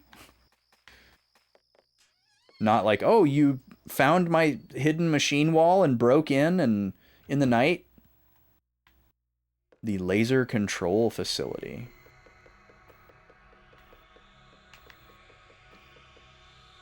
Okay, in we go.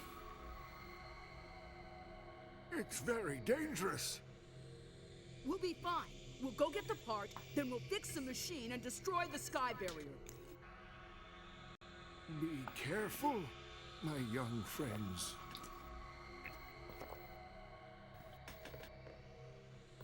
Interesting. Okay. So Shu thinks... Whoa, look at this place.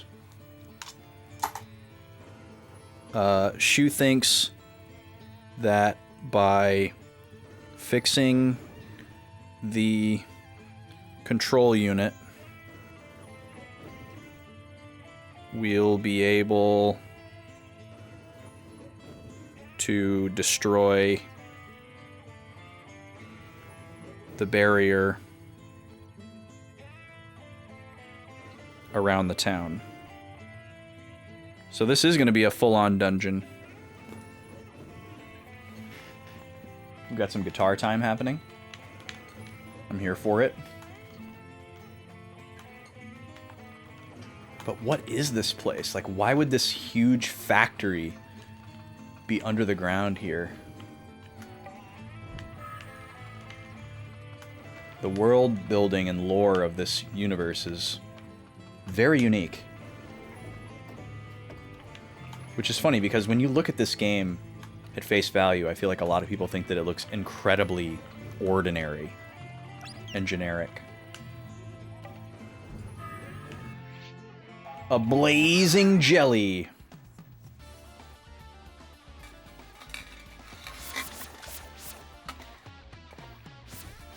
Oh, there's a poo on the ground. What's up with that? Why is that just sitting there? Is that supposed to be there? Am I gonna, like, step on that when I try to attack him?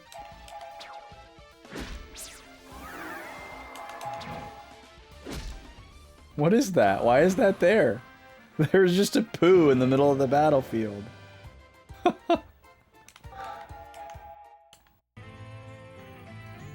That was very silly. Oh, I can search these little vents? Okay, hold on. I love every time we get into a new area, we have to kind of, like, get a sense for the visual, like,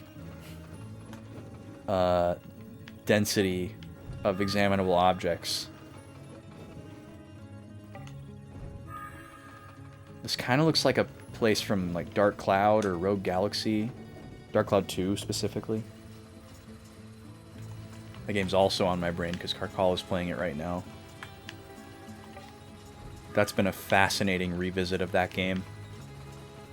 Dark Cloud 2 is a very special game to me. It's very dear to me. I love it. But I haven't played it since I was literally a child. And there's a lot of aspects of the game that I didn't understand when I played it. And I was never able to engage with properly.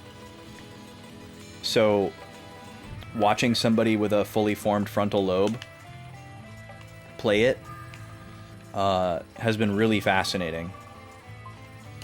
Because Carcall is a very, like, exhaustive, analytical player, like I fancy myself to be.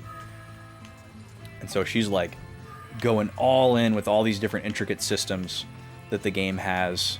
And there's a staggering level of content in that game that's very overwhelming. Oh, there's an enemy in here. I was like, well, there's a skull in the box, and then it jumped out. But it's been cool to, like, you know, like 12-year-old me is still in here, you know, like there's me, and then, like, 12-year-old me is, like, also in here, right? And so, like, he's watching Carcalla play the game too, and seeing a lot of that stuff through, like, new eyes has been pretty wild. And, like, oh, that's what you were supposed to do there. That's how this mechanic was supposed to work. You know, and it just didn't make any sense to me as a kid, or it was just too much, or whatever. Like, I did a lot of the extra stuff in that game. Oh, I'm confused. Okay. That was spooky. Nice counter. I don't know if we have seen Confusion yet. That purple aura looks completely new to me. And I don't remember seeing my characters attack each other like that. So maybe we're seeing that for the first time.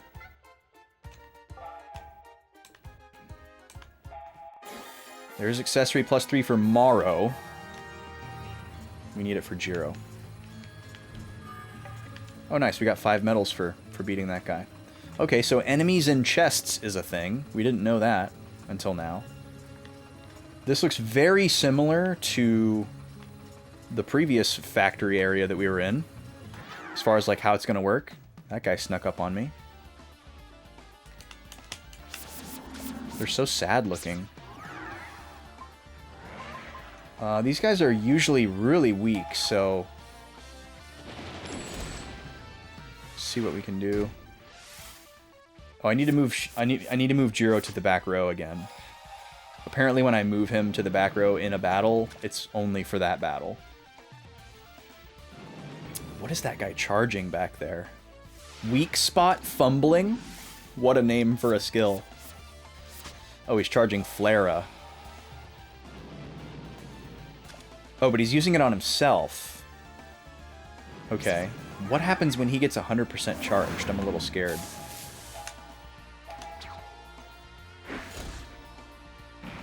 Okay, crab is gone.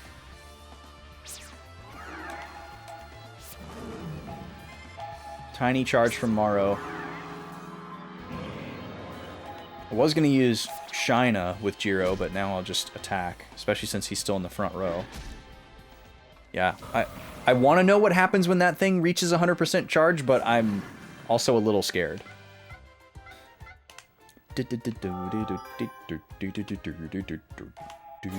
There it is. All right, Jiro's got accessory +3 now as well. We have something ready for him. We are going to give him the Belt of Hermes. Whew. Oh, I pressed the wrong button. This song is great.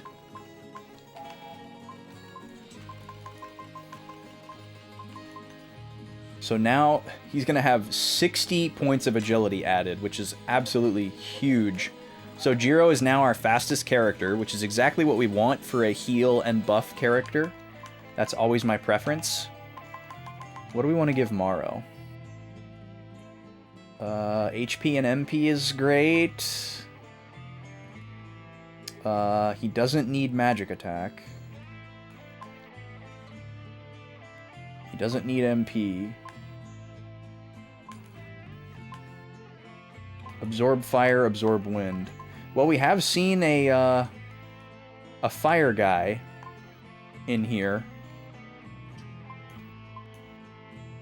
So, sure. Belly button ring of fire. Congratulations on your new belly button ring, Morrow. Okay, and then I need to move Jiro to the back row. Here we go. Yeah, this song is very Godfather.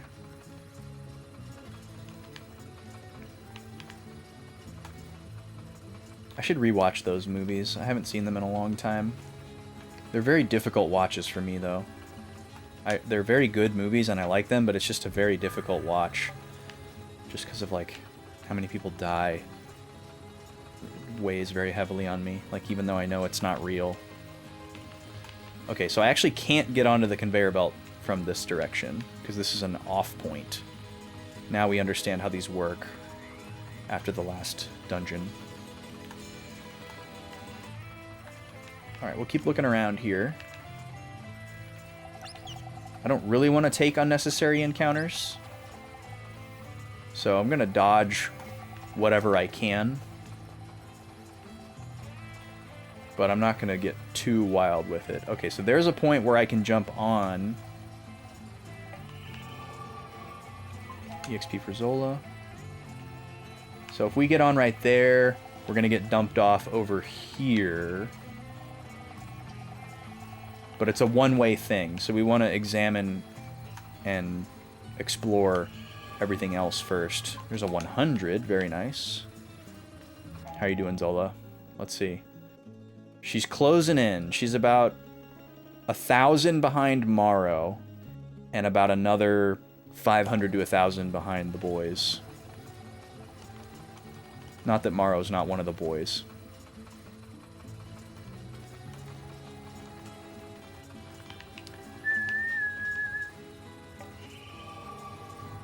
Alright, SP is going to Jiro.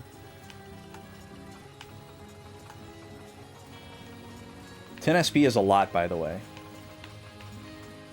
Is this going to be a enemy chest as well? Ooh, level 5 flare spell. Well, too bad we don't have anybody that can use that.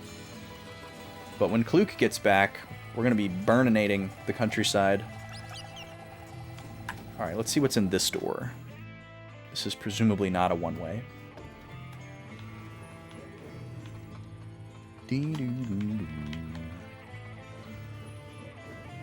It doesn't look like it works.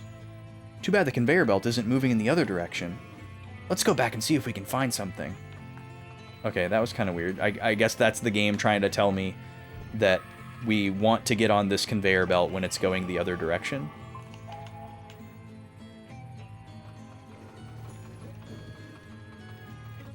Oh, didn't grab that wall vent.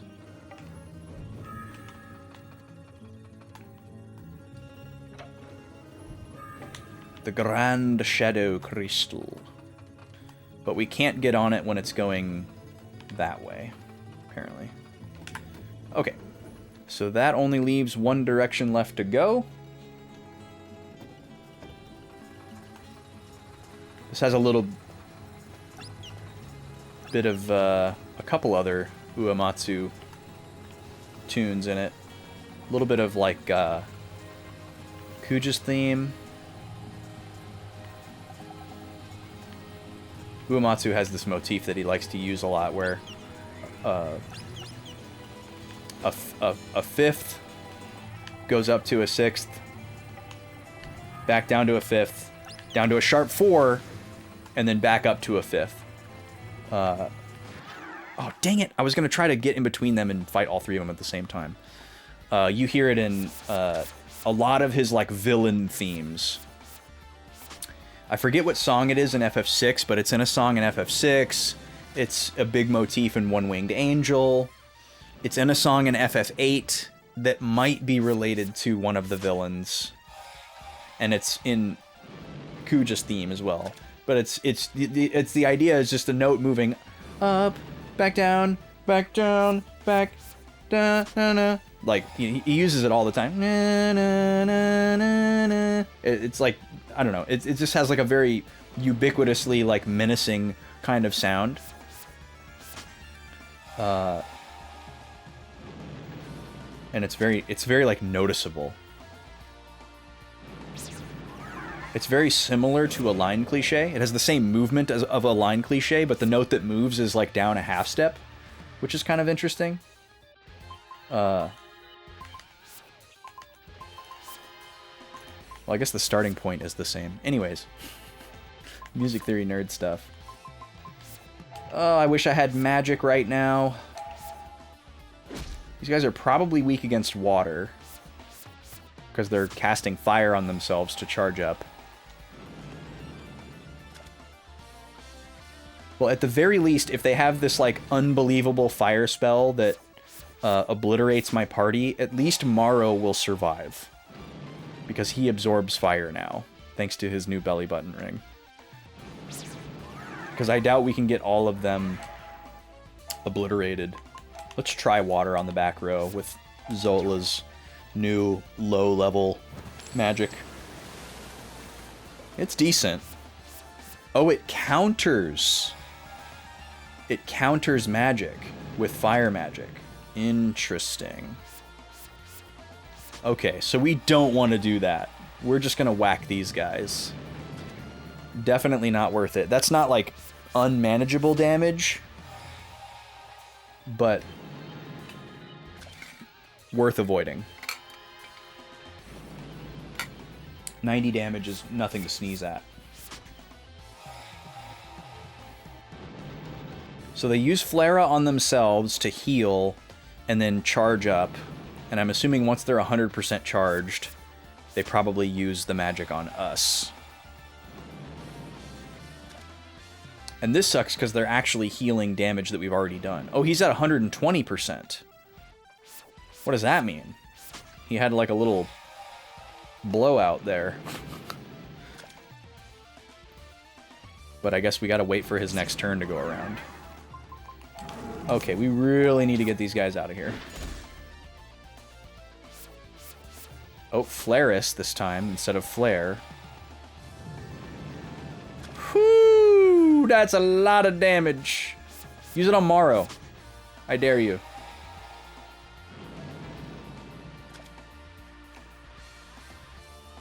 This is rough. One of these guys is no big deal.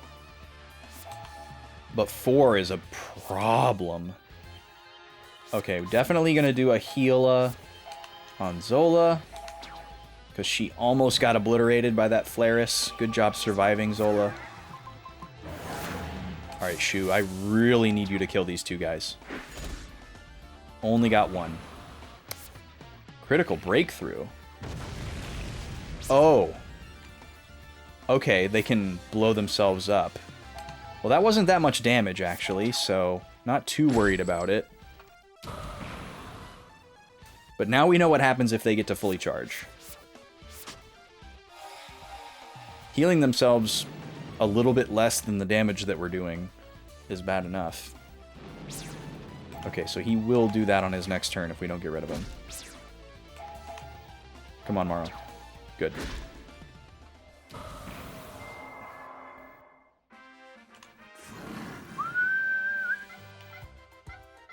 That noise is so silly. I don't know what that's supposed to be. Like, is that the sound his shoes make? Well, I said I was going to battle all 3 of those jellies in, like, a consecutive battle. It's probably a good thing that I didn't do that. So, I guess we're thankful that that thing attacked the way that it did. Alright, heal Azola. And there we go. Oh, this guy, Red Skeleton. That's silly. There's an old comedian named Red Skelton. It's probably an intentional reference. As generic of an enemy name as it is otherwise.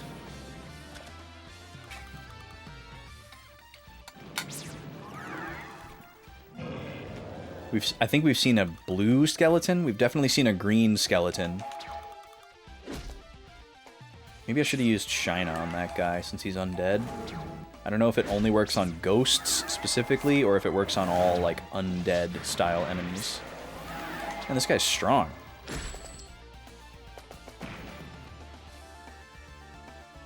The way he dies is super funny. Yeah, one of these guys is no problem. Because they're long gone before they ever do anything. He has full health right now, so we don't care about the heal. He's going to charge one more time. Oh, no, he's not. He's going to use Flaris. Ha! But he used it on the character who absorbs. That's awesome. I wonder if the enemy AI is ever smart enough to, like, see that. That would be very shocking. If, like, after the enemy used that on Morrow, it saw, like, oh, I can't use it on that character. Don't do that again. It seems very unlikely. There's probably some games like that, though. Alright, Jiro and Morrow have got to be getting close to rank 33. Oh, shoot. I can examine all these side panels? We're going to have to go back for some of those. I did not realize that.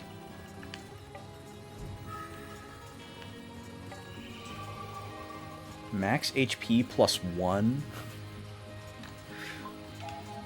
What a goofy upgrade. Such a small quantity.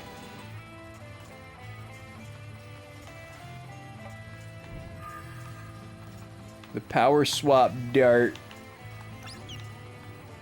Please leave me alone.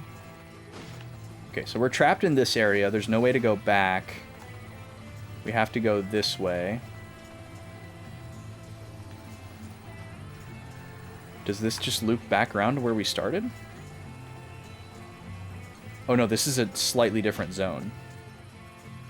We have Red Skeleton guarding a button that we likely need to press. This will probably reverse the conveyance.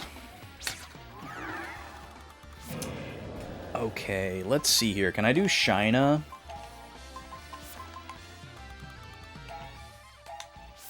I want to see if this does damage to the skeletons. It's normally just a stun spell, but it also does damage to undead. Yep, it does do damage to them.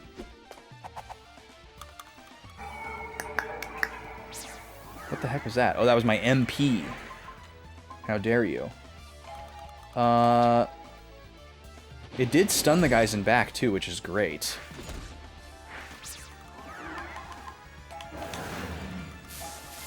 Alright, y'all get out of here.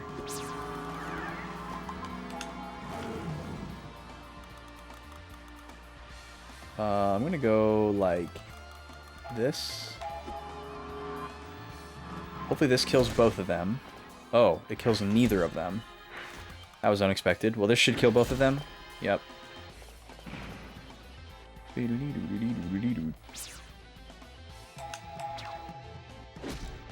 And hopefully they lose their next turn. Oh, I just unstunned him by attacking him, I see.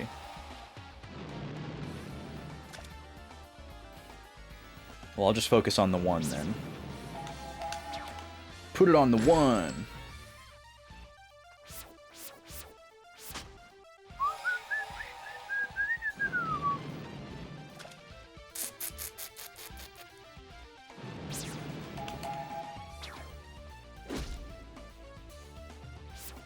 He's actually making headway on his healing.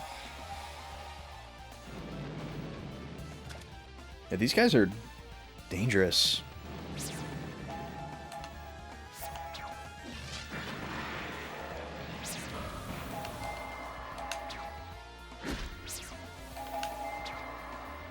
Like, a couple of my characters can't do more damage than they can heal.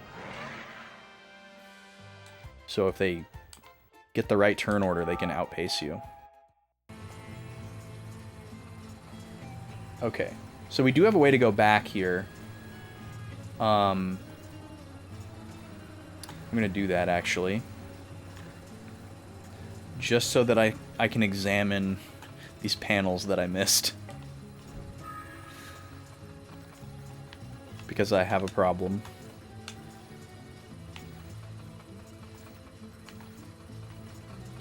Oh, not this one, apparently. Oh, there it is. Oh, apparently I must have examined the panel last time instead of the pipe and not realized it. Okay, were there other ones of those?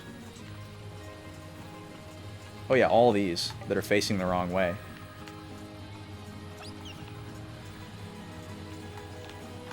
Very sneaky. Oh. Spawning right on top of me. Whoa! That was close. Okay, there definitely wasn't one in that other room. So we can go right back this way. I think we're good now.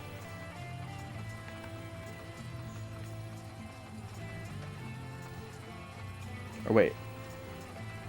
This isn't the way? I thought this was the way.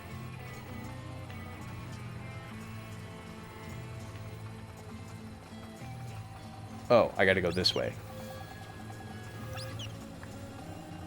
Stay away from me, Ghost Crab. I have no quarrel with you.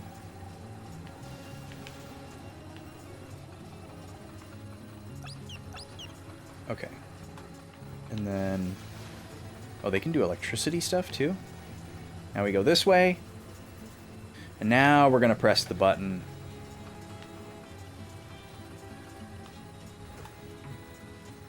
You switch the direction of a conveyor belt at some other location. Oh, okay, it's just that one. Not these ones. Okay, I guess I could have hit that button. I didn't want to change the whole flow of this room before I went back for those panels, just in case.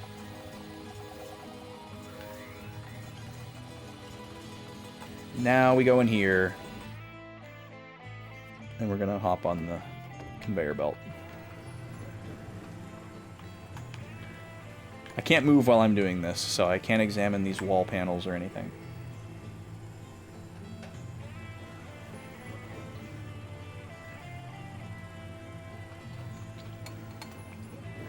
Oh, I didn't even realize there was a path over here. Okay. Oh, and we can reverse it to go back, I'm assuming. Okay. Well, I need to run an ad, so I'm going to do that now. This is a good point to rest for a sec. I'll be back in a few minutes. Thanks for being here.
I'm back, I'm here. Ad's not quite done yet. I feel compelled to start talking to you when I come back now because you can see me.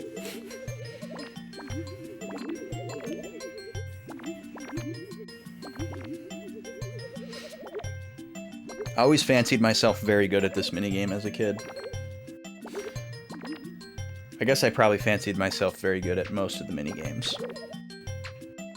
Except for Slot Car Derby, of course. But now I'm a master of Slot Car Derby.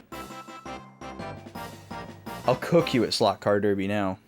I was forced to become an expert. I beat Toad, for God's sakes. Oh, come on, Luigi. What are you doing down there in third? We're rooting for Luigi today. All right, welcome back from ads, folks. I'm pausing. We're going to go back over here, actually, because we're going to do a little miniature drink tasting for free. Because I want to try this curious thing that I got. I got to pause the Blue Dragon music because it's like really intense and ramping up this like power ballad. We're going to taste a new Liquid Death joint that I found. They have finally made the leap into the energy drink realm. They technically have caffeinated beverages already in their tea line, which I'm a big fan of, but this is just a pure sparkling energy drink. I'm slightly less excited about it than I was when I picked it up because I didn't look closely enough at what the sweetener is.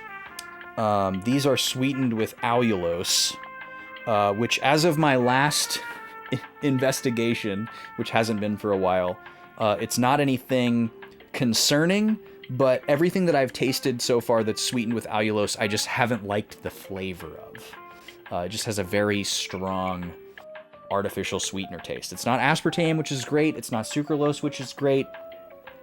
But there's allulose and there's monk fruit that are in a lot of stuff as alternative sweeteners, and I do not like. I haven't liked anything that I've tasted that has either of those as the sweetener. I'm cool with stevia. A lot of people don't like stevia. That's fine. I'm cool with stevia. I think the flavor of stevia is fine for my palate. This also has stevia in it, but its primary sweetener is allulose, second ingredient. These are supposed to be a low caffeine energy drink. It's supposed to be about the same as a cup of coffee, so kind of targeting like Red Bull zone, like 100 mils. 100 mils exactly is what it says. But this is a tropical flavor, I believe. Yeah. The lady grabbed one of these as well. It's an orange flavor. I'll try that one whenever she tries it. But I have a feeling she probably won't like it. But I still want to know. I'm a fan of the brand. I try pretty much everything that they come out with. But I don't know about this one. We'll see. I'm curious. Let's smell. Smells great. Actually smells a lot like a Red Bull. It's like a, kind of pineapple-y situation for tropical. But let's see how it tastes.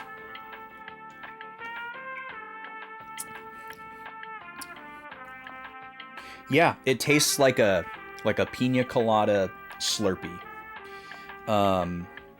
It's not that offensive actually with the allulose. It is like the sweetness level is strong, and there is a little bit of an aftertaste, kind of like a mineral-y aftertaste from like mineral water or like something in a can might have, but it's the allulose for sure. Or maybe it's the magnesium lactate. The heck is that? It's pretty good though. It's actually pretty good. The coconut is actually is coming through pretty nicely. I don't know why they call this Tropical Terror. Well, I know that like their branding is like, it's scary, it's adult. But this is just a pina colada. Like they could have called it like Pina Colada or something, because it's not like really tropical in any other way. It's pretty good though. Actually, I'm pleasantly surprised. I don't think I'll have any problem finishing this. Stevia cyanocobalamin. Never seen that before. It says that that's vitamin B12. And I forget what L-theanine is. But no taurine in this either. I'm a taurine avoider. Taurine makes me feel like garbage. I get like a hangover from taurine. It's like a very intense crash. I still have a weakness for a Red Bull every once in a while. That's the only thing that I drink that has taurine in it, but it's very rare. I do not want to drink taurine regularly. It makes me feel awful. But sometimes I can't resist. As a matter of fact, I actually have a Red Bull in the fridge right now. That's like some new flavor that I'd never seen before, and I was like, well, I gotta try it. Maybe we'll do that tomorrow. I don't know. Anyways, thanks for joining me for that. Let's get back to the game. Back to the intense Uematsu ballad music. Now my screen needs a degauss after being on that white menu. It'll clear itself up in a minute. It's funny, like my CRT, you guys aren't seeing this, but on the CRT, if I have like a white screen for too long, these two spots will develop. One is like a dark blue and one is yellow. If you sit on like a static white screen for too long. And it's very similar to like if you stare at a bright light and like look and then looking away and seeing spots. Like when you look at it, it feels like that's what's it feels like it's happening in your eye and you're perceiving that, but it's happening on the screen. And it's very disorienting to look at, and you're kind of like, you're trying to like see through it, but you can't because it's on the screen. And then eventually it goes away. It's gone now.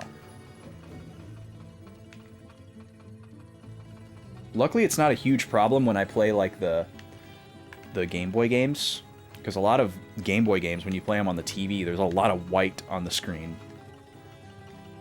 Like the Pokemon games, you know, that's kind of like the transparent background color when you're in battles and stuff. But it's not enough to trigger my CRT into doing that. Okay, I really want these guys at the same time. There we go. Don't read into that sentence.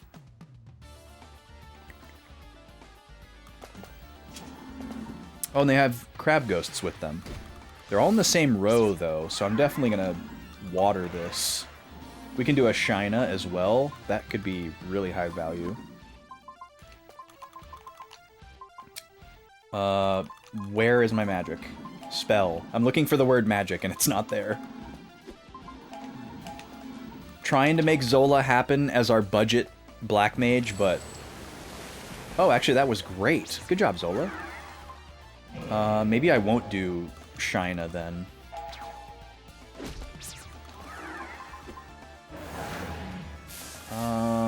What does this look like? Come on, Shu.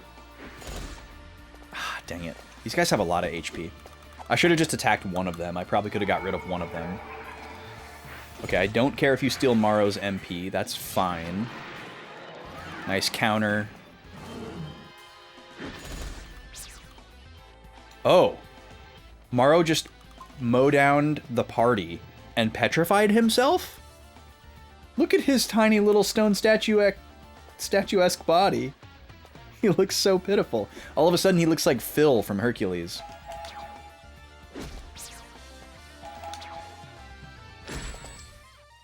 And we saw that, like, very Greco-Roman looking wall relief in the village elder's house. Is there, like, a through line there in my brain?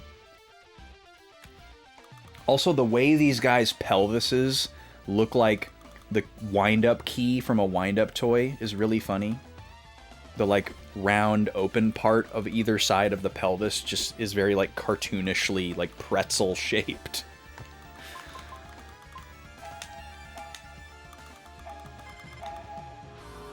Okay, we'll do that. And then... Should I do a Shina here? I don't think I should. I think I should just tap one of them. And then Zola can do water, because that was actually pretty good. Wind doesn't hit a row, does it? Yeah, that's a single target. Fire and wind are single target. Water's rows. And then ground is AoE. That was beautiful. Come on. Ugh. Yeah, they must have like 600 or something just out of reach. Alright, tap. Tap the same one, because his turn's next. Okay, cool. He's gone. What was that special animation? Just do water again, Zola. That should close it out, right?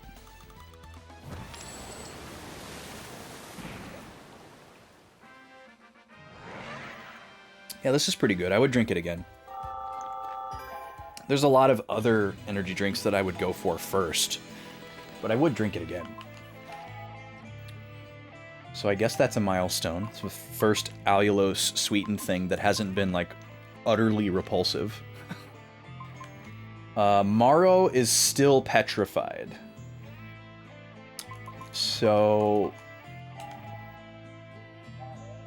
can I heal that with a spell? Cure poison, cure paralysis. But that's it. Okay, hopefully we have an item for it.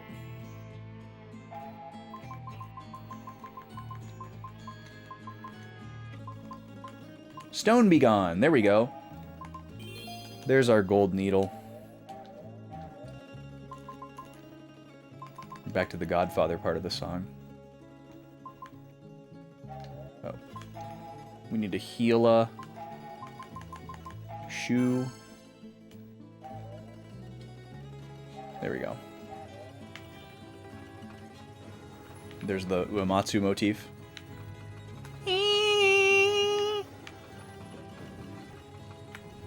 What's behind door number 1, Pat? It's a boss room. Most likely. It could just be another one of those rooms where like a bunch of random encounters pop out. Come on, Jiro, hit rank 33. We'll just examine the far reaches of the room as much as we can.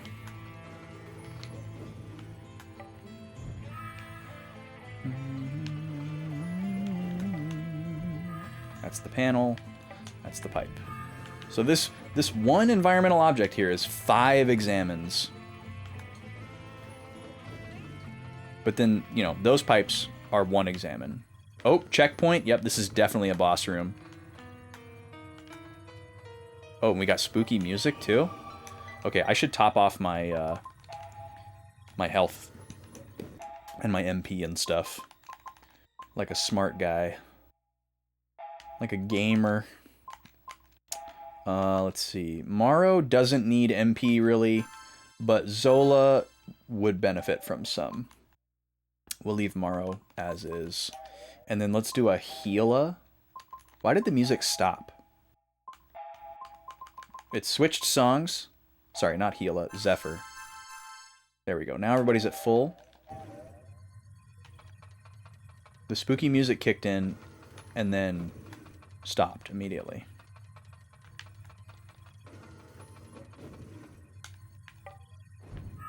I'm sure I'll be able to examine all this stuff after whatever happens in this room, but okay. Classic. Oh my god, that looks horrifying. What in the world?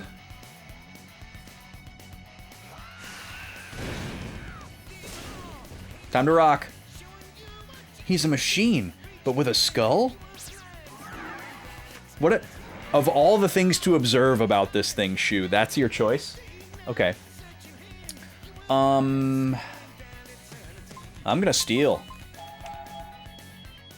We'll have somebody else scan. Ah, steal missed, of course.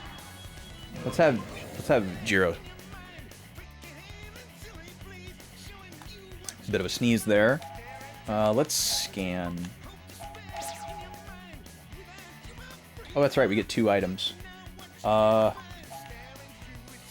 Is there something good I can do here?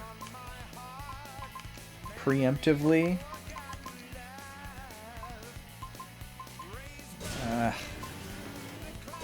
No. I'm just gonna opt out of our free second item. Scything Skull Spider.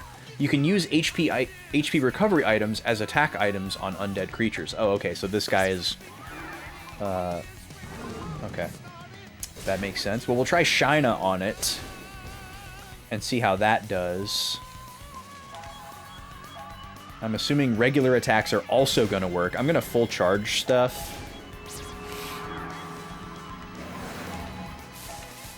I don't know that he's going to counterattack, but if he does, this is the best practice. Image of weakness.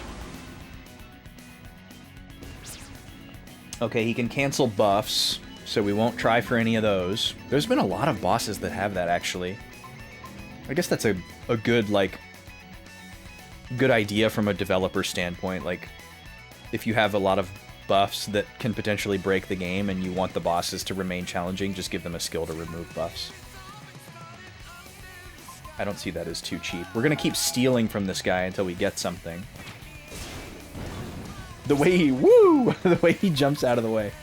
Let's do Shina on this guy.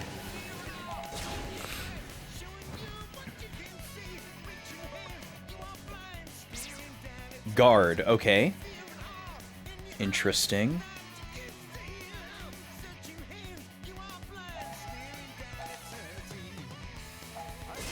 Have we hit this guy with an attack yet? I don't know that we have. Did he cancel our charge? He canceled our charge with that. So, okay, we can't charge up attacks against him. We haven't hit this guy yet.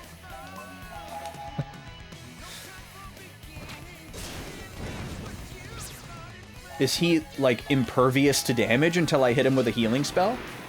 No. We just can't charge up attacks. Okay, so charging is not the best practice. We cannot do it. Woo! That's a lot of damage. Well, let's see how much Gila does to, Oh, I can't use Gila on the enemy. I can only use healing items on the enemy. Well, I do have double item. Let's see what happens if I use a Mega Medicine on him. Wait, I can't do that either. What's the point of him being susceptible to them if I can't target him with them? That's dumb. How could I possibly take advantage of that?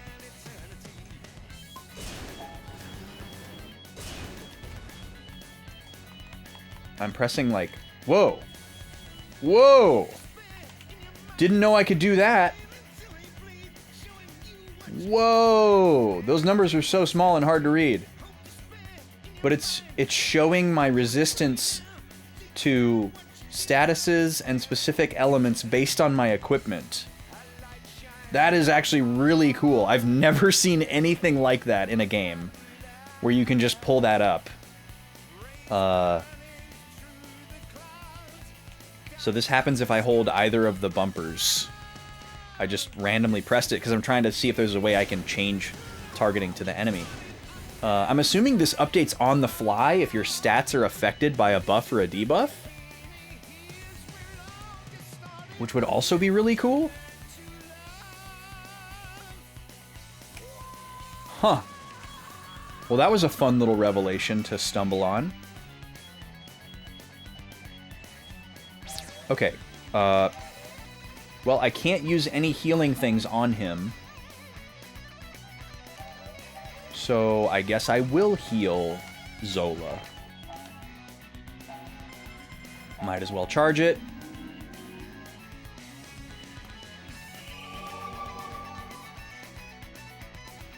Image of Chaos.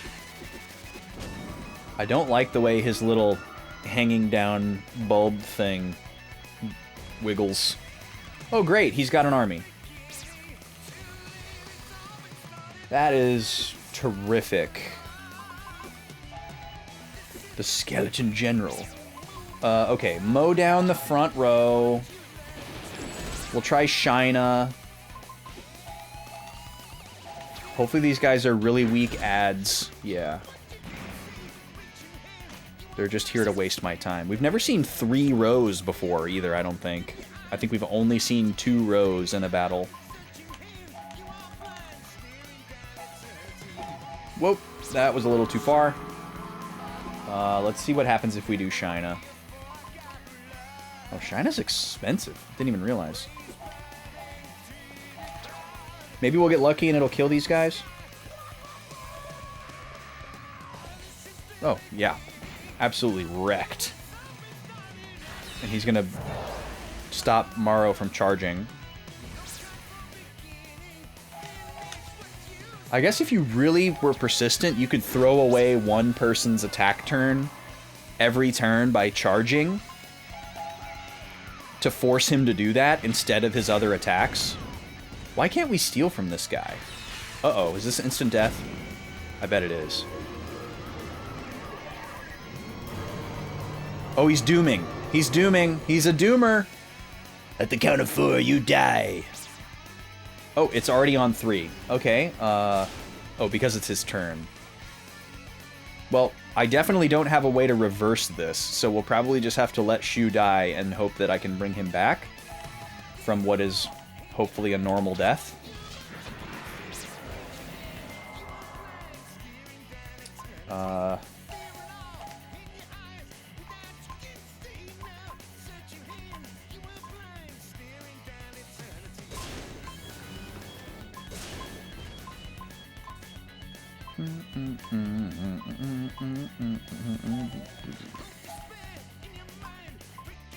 Do I want to use any of this? I can't really do a whole lot with Jiro right now if nobody needs to heal, so I'm just kind of exploring my options here.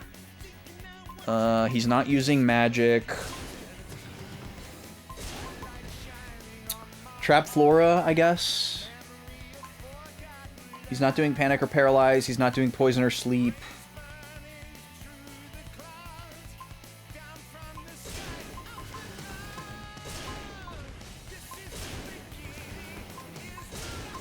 Or we could try to get, like, Wall on everybody.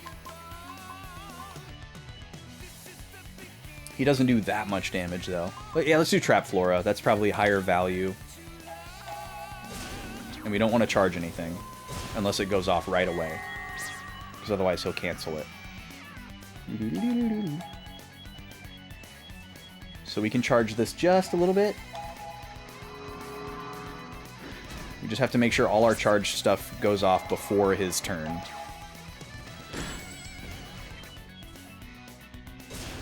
And hopefully he can't doom more than one character at once. That would be really bad.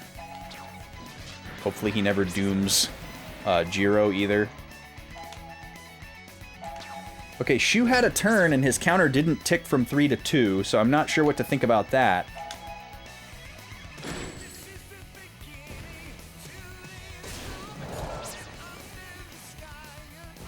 It's also kind of interesting that he's focusing his attacks on the character who's already doomed. Very fortunate for us, though.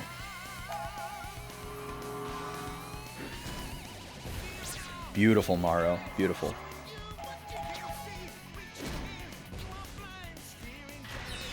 Oh, he is doing it again. He's doing it on Morrow. It's funny that the counter's already there before he actually gets hit with the skull. Okay. I don't understand how this timer ticks down, but whatever.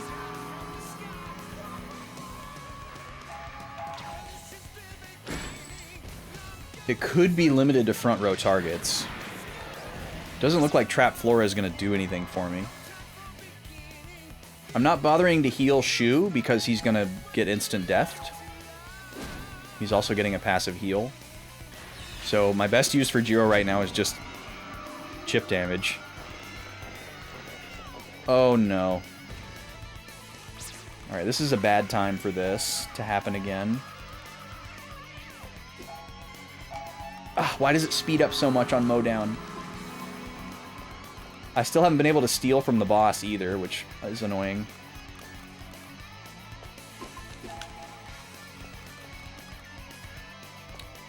Let me just double check and make sure I don't have an item that removes Doom status that I have forgotten about.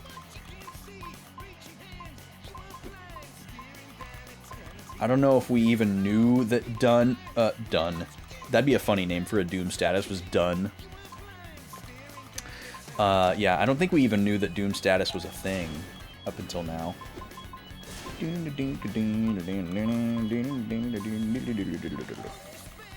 Okay, Zola... Water the front row. Or no, water the back row.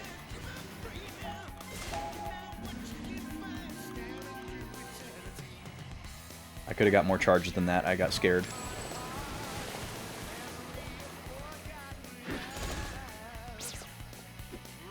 Okay, Shina should kill every one of these guys now. Come on, Jiro. Shoes at 1. Beautiful. Alright, the ads are gone. Ads with 2 Ds.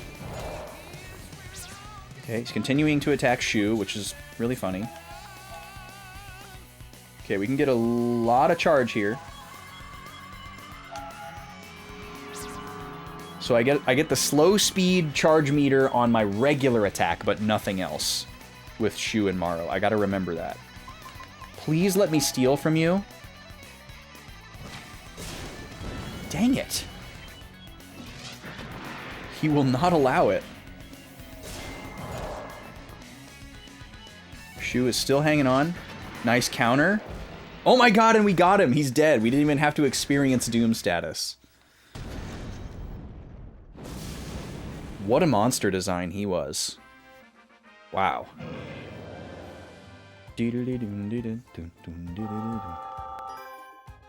Rank 31 for Zola. Still not quite... Oh! The green device! Bless the heavens. Alright.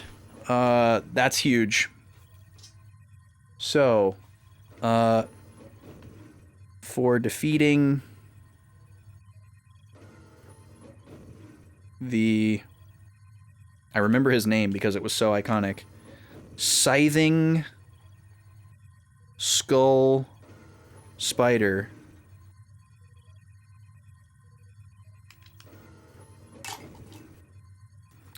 We receive the green device. Alright, so now we're going to be able to remove the green barrier around Patches Town and escape and go look for our friend Klook. Maybe we'll be able to warp again and we can go scoot around to all the places where we found green barriers elsewhere and get some stuff. I bet this is the part for the laser device.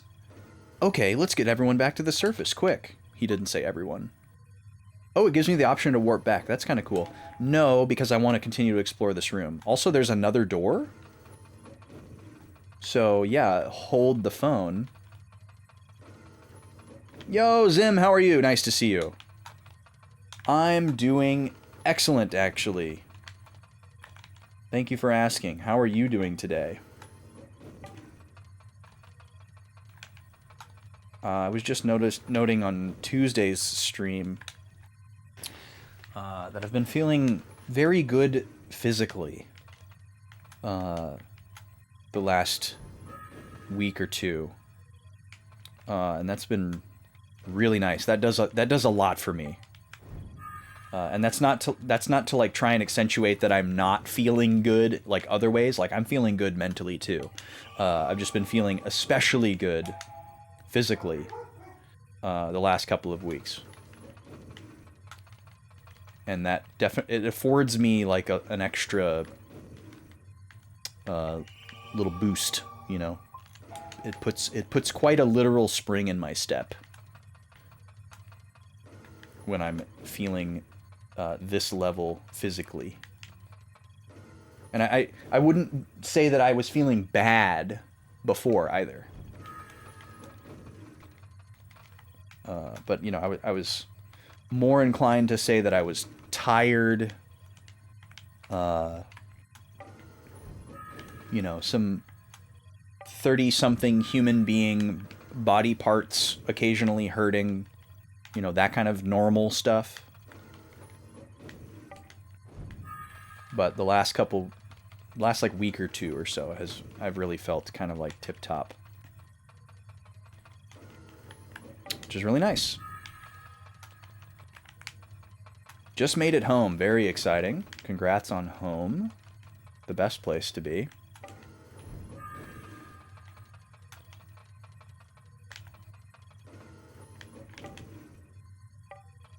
Oh no, a burst of cold air. What'll we do?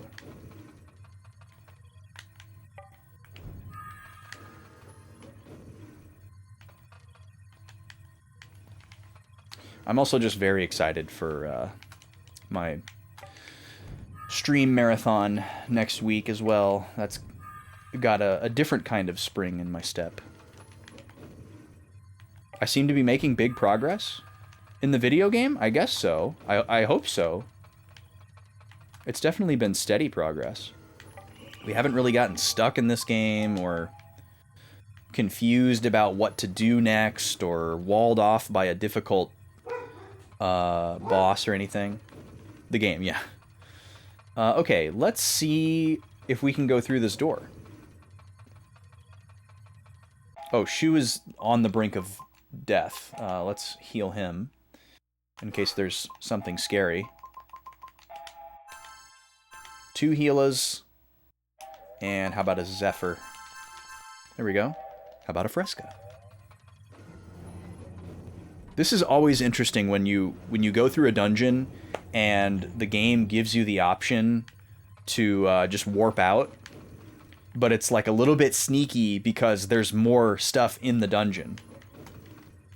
And like maybe you've completed the story requirement for the dungeon and you like got some item that you need or defeated some monster that you needed to defeat. And it's like, "Oh, cool, we're all done here. We can leave now." But it's kind of like, "Well, wait a minute. What if there's more treasure? What if there's more stuff? What if there's more something?"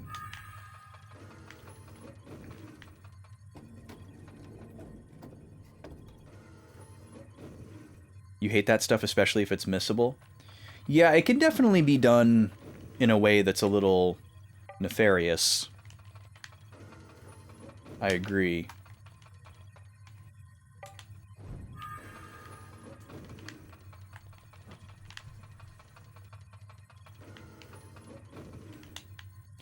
This would only be missable in the sense that you would have to not realize that you could come back here.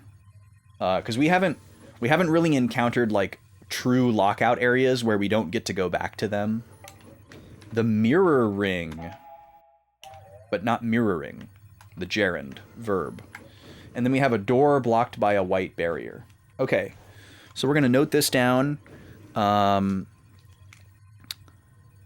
This area is called Patches Underground. Okay, yeah, or Patchestown Underground. Interesting. Okay. Patchestown Underground. We'll call this After Boss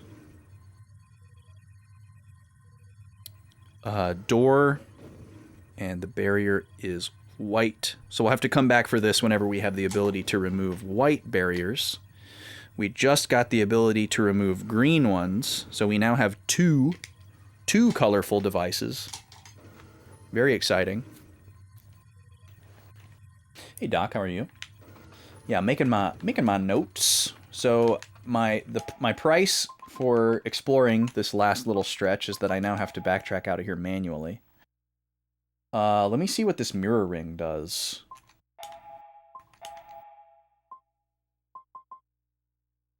Ooh. Ooh. May instantly kill an enemy that attacks physically. Oh, my controller went to sleep. And it also gives a huge boost to both defenses. That is a good ring. But it's not better than the Grand Tribes. So maybe we give this to... Yeah, Morrow. Perfect. Perfect. He doesn't really need this magic attack at all. But the magic defense is nice. Maybe...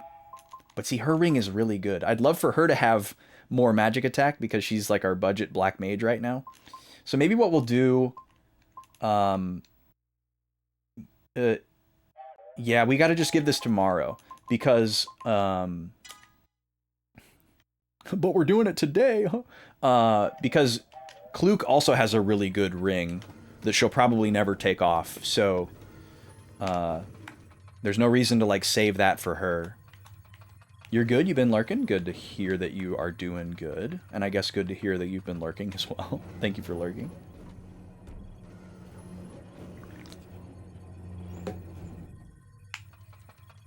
When you played Vesperia, was it the Xbox version? Or did you play the remaster?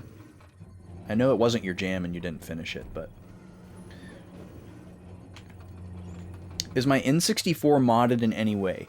Yes, it is modded to output HDMI.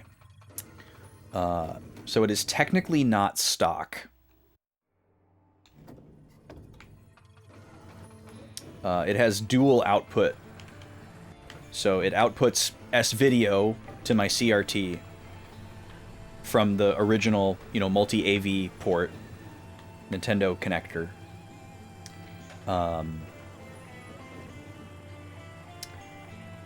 But there's a little micro HDMI port underneath it. You were looking at RGB? Yeah, a lot of people like that better for N64.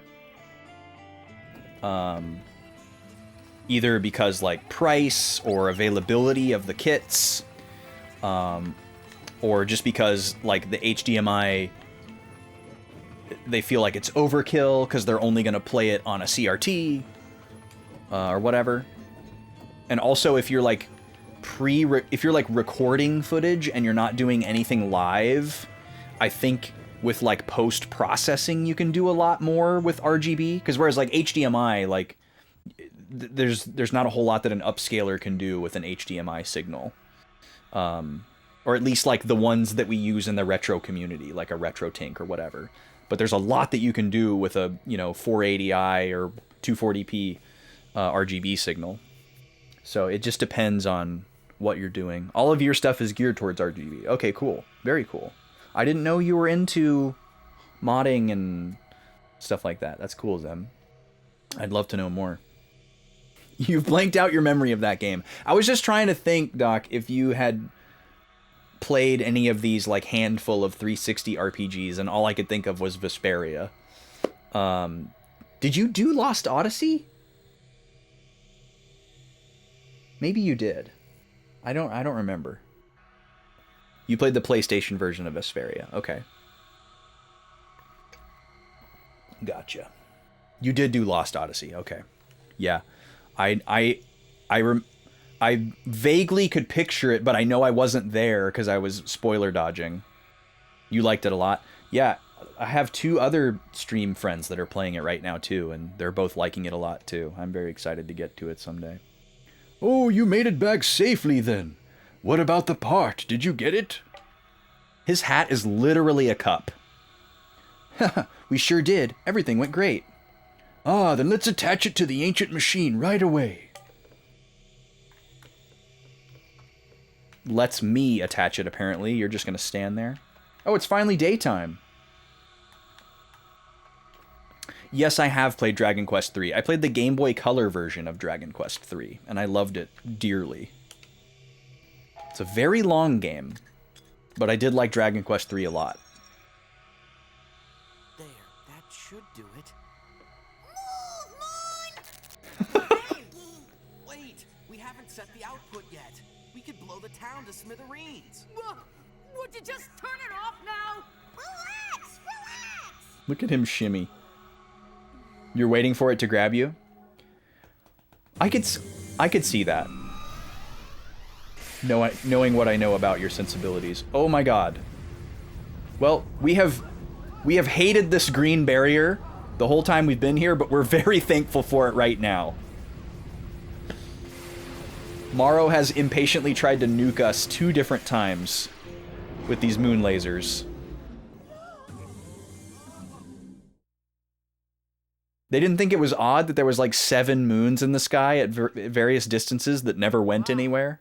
That's great. See? I don't know if I describe that as great, Shu. All right. Oh, at last. Let's go!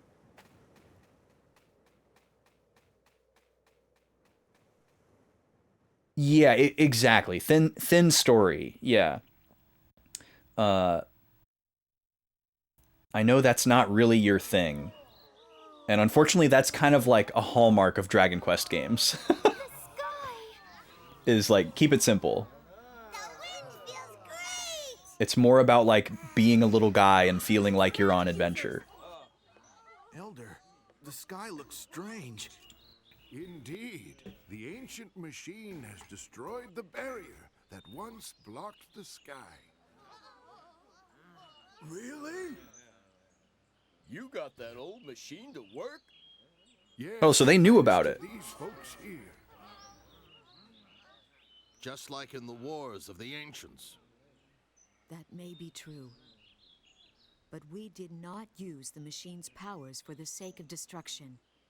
What are you waiting for? Come on! The sky is the color of real sky! Yeah, that's right. We should be able to leave town now.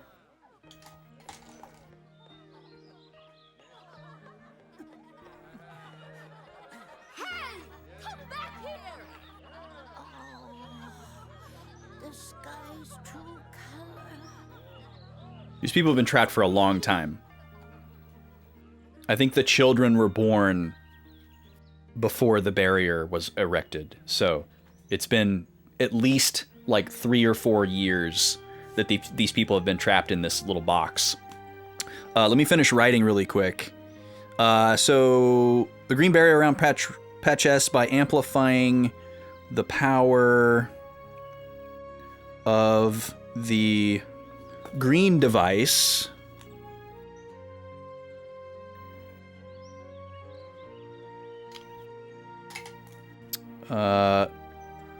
the townspeople are overjoyed at their newfound freedom. And the elder graciously gives us, the magic users, credit. All right, and now we have peaceful town music, and we can probably explore those 3 buildings, or 4 buildings that we couldn't go into, and I imagine everybody's going to have new dialogue as well. Let's save. You think you're looking for your dad, or at least trying to do what he couldn't. Yep, that sounds about right. I will say that there's much more personality in the cast of 7 and 8 that you would probably relish versus the older ones that are more like Avatar characters. If that really feels like something that's missing. But at least in the Dragon Quest games that I've played, which is not all of them, but a good number of them, probably about half, the broad plot definitely seems to stick to a simple, thin, if you prefer, theme of, you know, stopping a bad guy who's doing a bad thing. I didn't name this save file. Let's call this Patch S barrier lifted. This is a new song, by the way. We haven't heard this song yet. Alright, let's talk to Muscle Man here. Even though I can go out past the barrier, my duty to my master has not changed. Oh yeah, he's the rich guy's bodyguard. From the moment I first met you, I knew you would help us. You are lying! You were throwing rocks at us. You were scorning us. You were cursing our name. Girl is lying. Oh, warm sunlight, I feel much younger. I thought it was only a weapon of some kind. I could have never thought of using that thing that way. Yeah, we kind of got lucky, to be honest. You did it. Thank you. The sky without the barrier is beautiful. Alright, you know what else is beautiful? Treasure.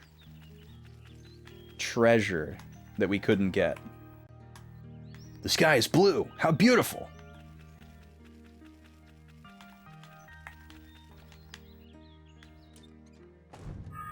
Fortification elixir. Have a good work dinner. Hopefully someone else is paying for it. Thank you for happy gaming. I'll continue to kick rocks for your sake. They are. Good to hear. Glad to hear. That's the least we should be able to expect from a work dinner. Unless it's like the thing where you make it a work dinner so that it can be paid for by someone else, which is also a heck of a move. We'll catch you later, Duck. That white barrier chest is over there. We can't get it yet. But this little nook up here is new, because the barrier was like right here. So there's probably a few things over here I can examine. Examinize. So stumps are not examinable. But rocks are.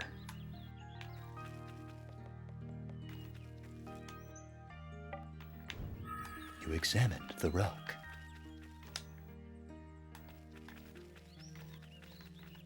Okay. There was another set of chests on the opposite side over here. I don't see any need to go into the Elder's house again. Wait, do I still have the green device? It didn't, like, show me taking it out of there. Oh. What? It says red device.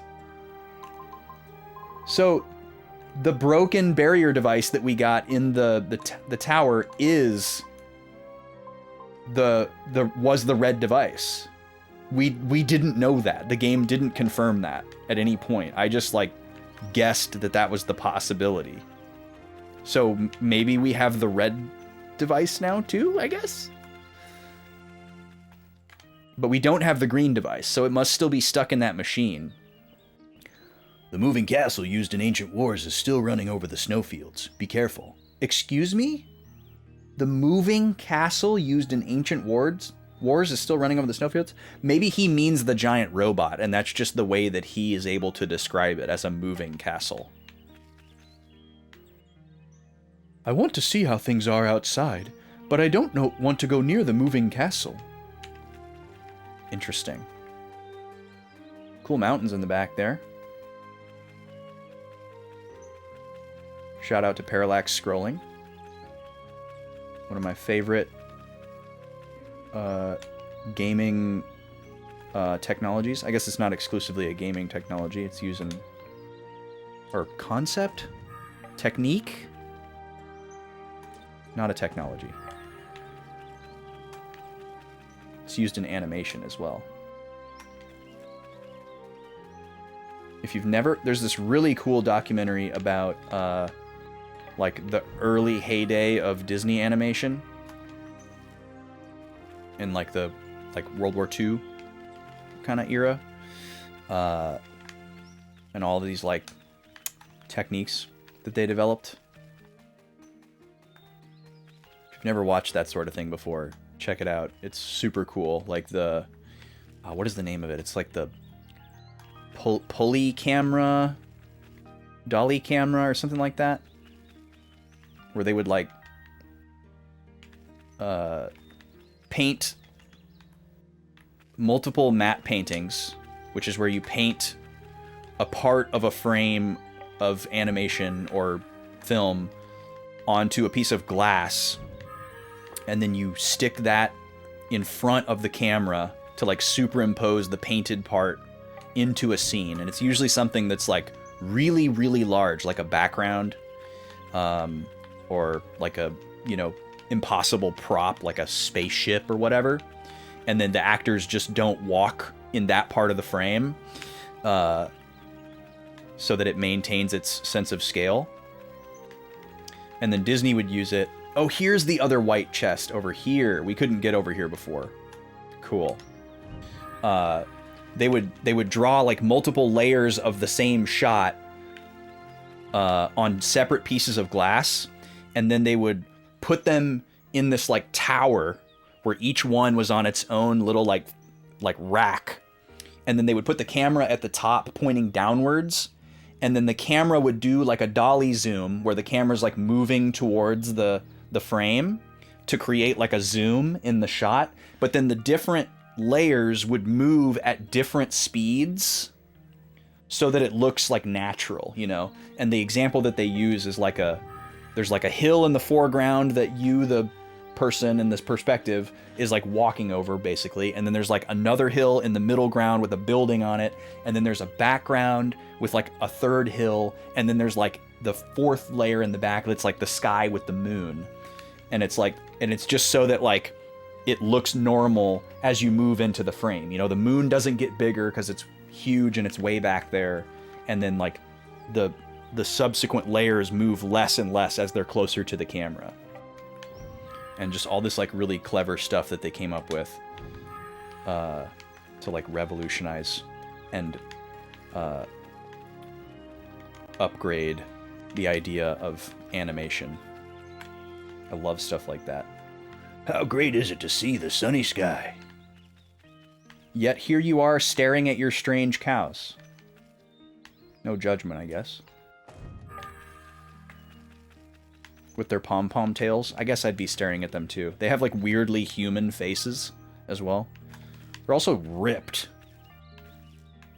They have these like sad, kind of sleepy faces, but they're just yoked.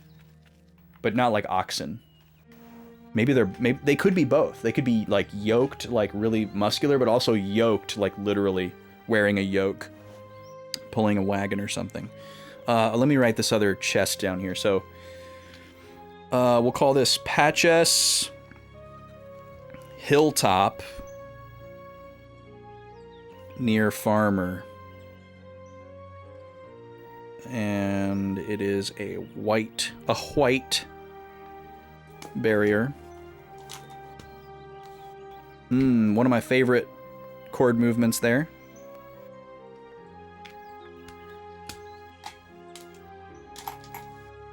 One chord with like in root position with a 1 in the bass, and then a 1 chord again but with a flat 7 in the bass.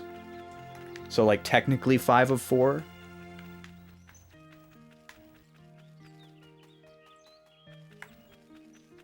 But it could also be like, you could also think of it as like a flat 7 chord with some extensions on it. It's a very, very cool sound.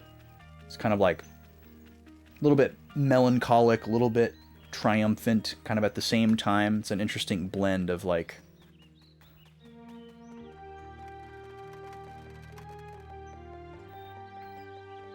Oh, and it does it a different way there. I thought I was about to do it again. That was a deceptive movement. Well, not like in the textbook sense of deceptive.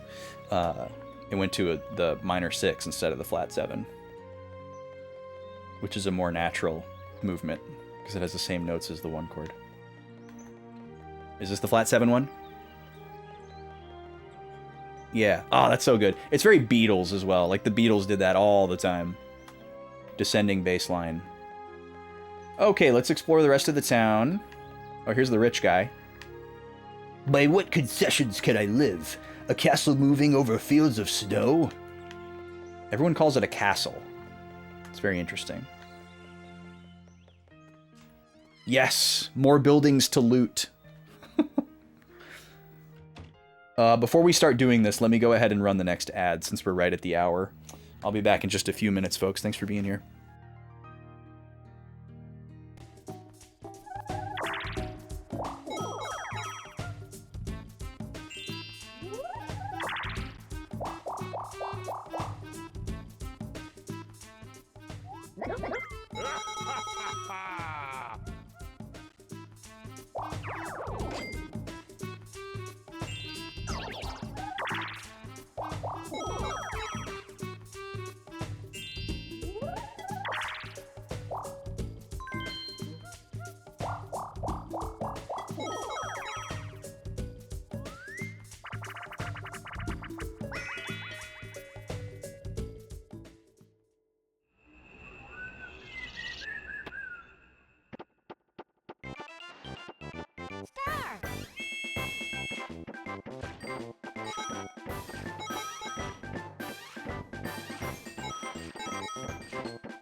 Finish!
Whoa!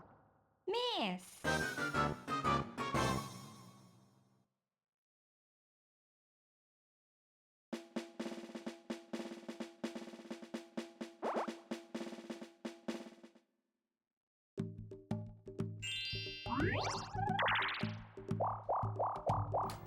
Okay, we're back. The ad message got a little screwed up. There we go. The ads are indeed over. Let me just get to a spot where I can pause. There we go.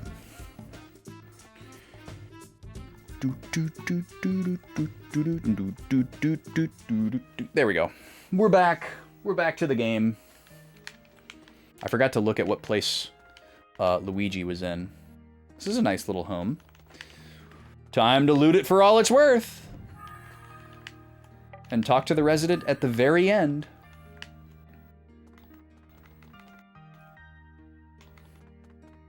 I wonder, like, if a large number of players didn't discover how to get into the Elder's back room for a long time. Like, obviously you have to go back there to progress the game, but we just happened to find his vase that was the... Oh, story time. Hold that thought. The Tale of Valen the Wizard, Part 26. In an instant, the villagers were turned into frogs. Some sat there croaking, while others hopped around. Still others were being chased about by the village's cats and dogs. It was impossible to tell who was who, and Valen found the sight to be quite funny. There were frogs everywhere. A great chorus of bleating sheep and croaking frogs echoed throughout the village. Part 27. Oh, what an extraordinary sight, wouldn't you agree, Ellen? But when Valen looked back, he found that his powerful spell had affected Ellen too. Ribbit, ribbit, replied Ellen the frog. Stunned, Valen slumped to the ground. He had not intended to change Ellen into a frog. That better not be the only comeuppance that Valen gets. Back to my previous point. I feel like there may have been a certain number of players that didn't talk to the maid who was like, oh, the elder doesn't like me going near his vase, you know, and then extrapolating that to, I should probably be a nosy little jerk and examine his vase because of my protagonist privilege. And didn't understand what they were supposed to do in that kind of like Groundhog Day state of the game that you're in. Where it's like perpetual night, you're trapped in the town, and you can't really do anything until you do that.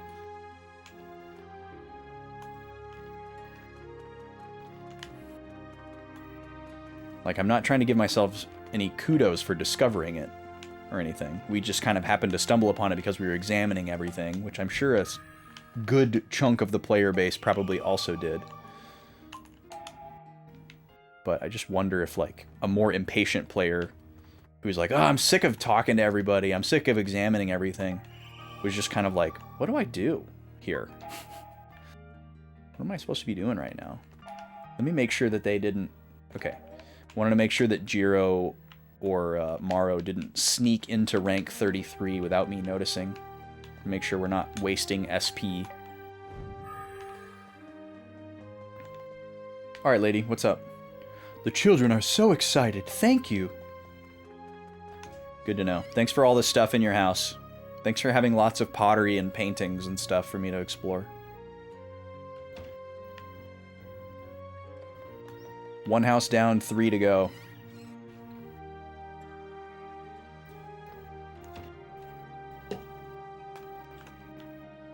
This is the farmer's house. Okay, so he's not home. He's up on the hill. Hi, Nima. What are you sniffing? You smell my drink? Smells new to you? What a sweet puppy. Nima's been having a very good week, too. No wind or rain to trigger her anxiety. She's been very content. Playful, even.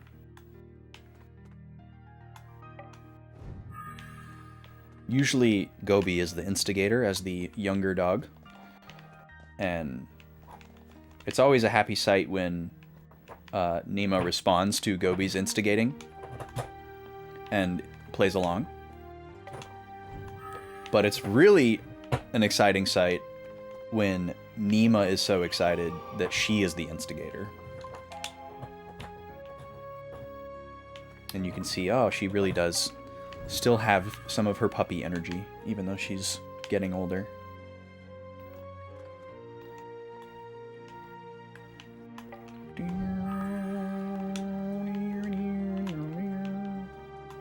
There's that chord change again. Classic. What a classic.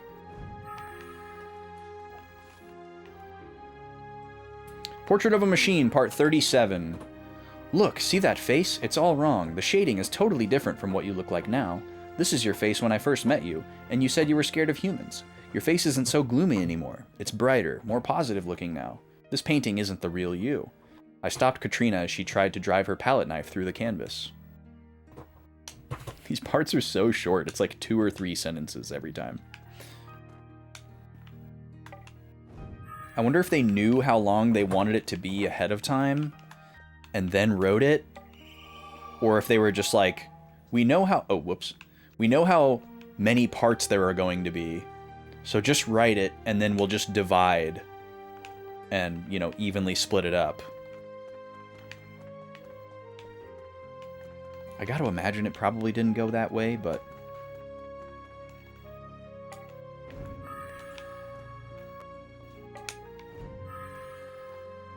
Obviously, I wouldn't want it to be super long.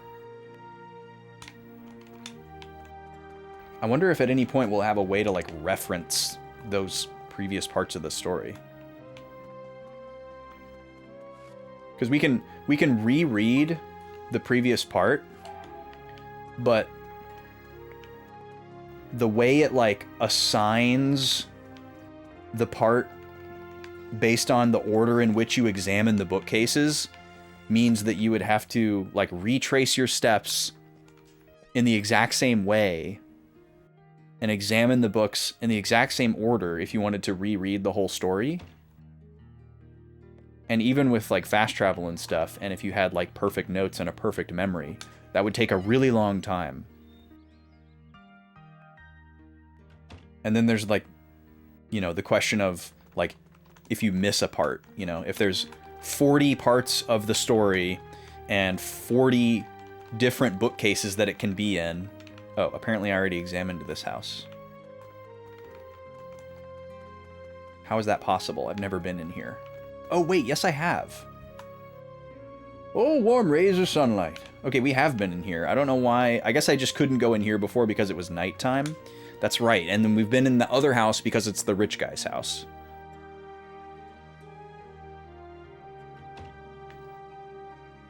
This one.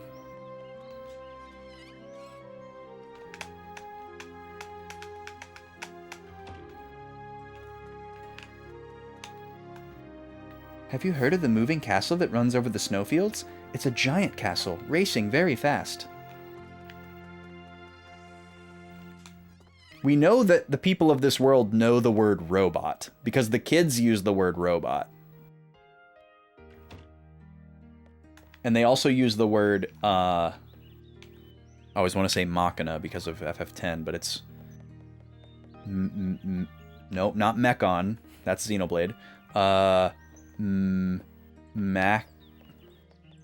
what is it? I can't remember. It's a very similar word. It's in my notes somewhere, but it would take me a while to find it. Actually, it should be on day 1. And thanks to my color coding system, it will be written in orange. Mechat. There it is. Mechat. I should save before my CRT has spots on it again. This is slot 5. It doesn't need to be an extra slot, but it will be. Oh, I need to check one more thing before we leave here. We'll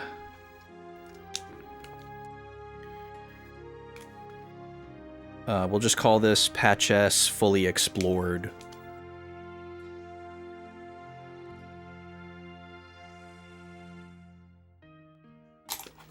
I want to go back in the accessory shop and see if those ladders came down at all. No geometry issues, Zim. It's just, if I have a solid white screen up on my CRT for a decent chunk of time, like more than, like, probably a minute or two, it'll get these 2 discoloration spots. Like it needs to be degaussed or something. And then it takes it looks like when you're looking at the screen that you are seeing spots from, like, looking at a bright light source and then looking away. And it's very disorienting, but it's actually happening in the screen. There's a blue spot on one side and a yellow spot on the other. And then after you get away from the white screen, it slowly goes away. Right, yeah, it's a magnetizing thing. Like, you could probably, like, my CRT doesn't have, like, a degauss feature that I can just, like, hit. I would need to get, like, a tool. Oh, let's talk to the kiddos. Thank you for your help. Oh, there's another chest over here. Sneaky. Hey, the barrier's gone.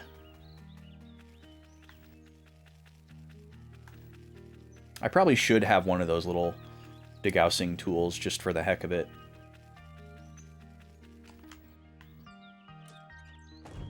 My old CRT actually did the same thing, but it was a lot worse, and it was kind of like a yellowish green spot. It would show up more easily on like solid color screens, even if they weren't white or near white. But this one only does it on solid white so far. All right, we finally get to leave Patch S, this beautiful green, temperate town in the middle of a snowfield. I actually don't know where we need to go now. Can I warp? I can finally warp again. Okay. I think what I want to do is backtrack and get... Wait, hold on. I just remembered. We didn't have the green device in our inventory. I might actually need to go back to the Elder's house and rip the green device out of the thing. Or otherwise find out that, like, the green barrier will come back if I do that, and that we can't actually have the green device. Or at least not yet.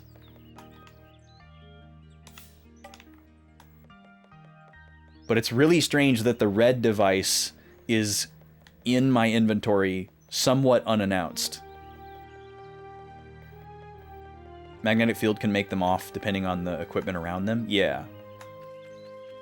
Yeah, and there's a lot of equipment in this room that also utilizes magnets or other things that could interfere with a CRT, but nothing that's like directly touching it. And the things that are nearby don't have anything in them that's like powerful enough to influence it, luckily. There's actually another TV right on top of the CRT, but it's an old LCD.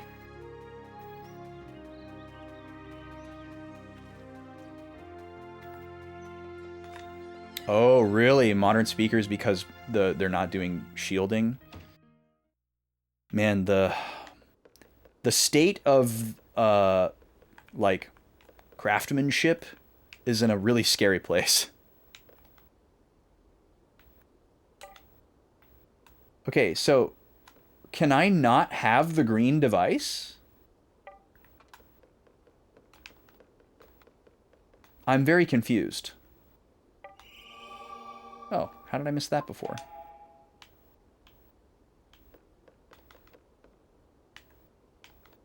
Nothing.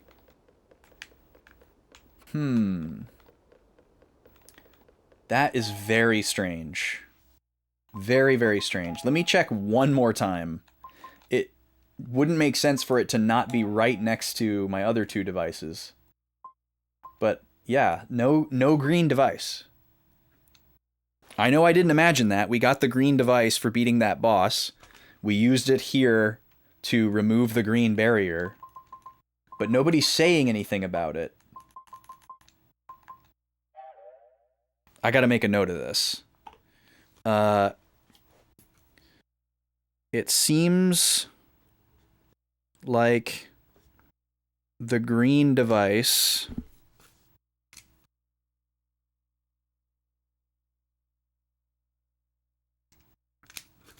is...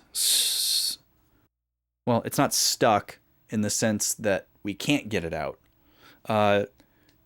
It seems like the green device needs to stay in the ancient machine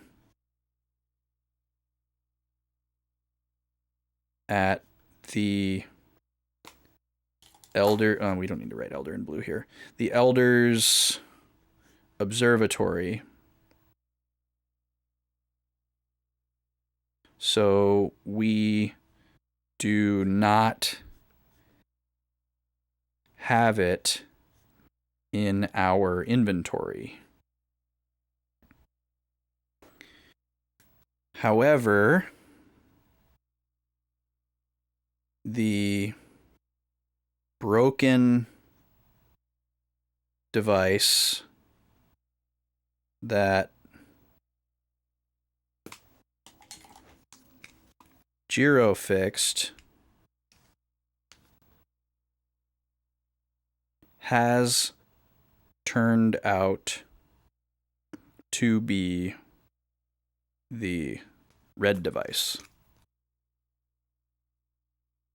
So we can dispel red barriers now, but not green.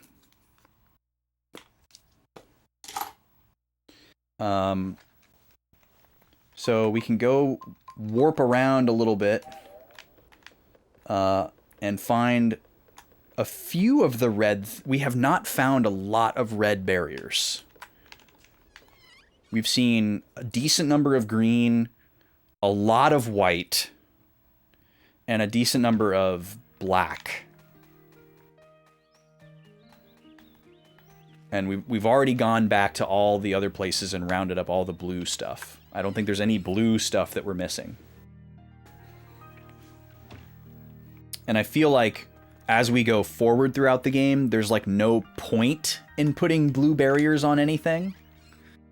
So I wouldn't be surprised if we don't see any more blue barriers throughout the rest of the game. Unless there's like a way for us to temporarily lose that ability. But that seems very unlikely.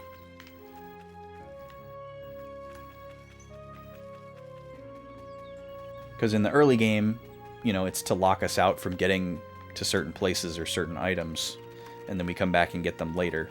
But what's the point of just putting a random barrier in front of me? It'd be one thing if the blue device was an optional item, but it's not.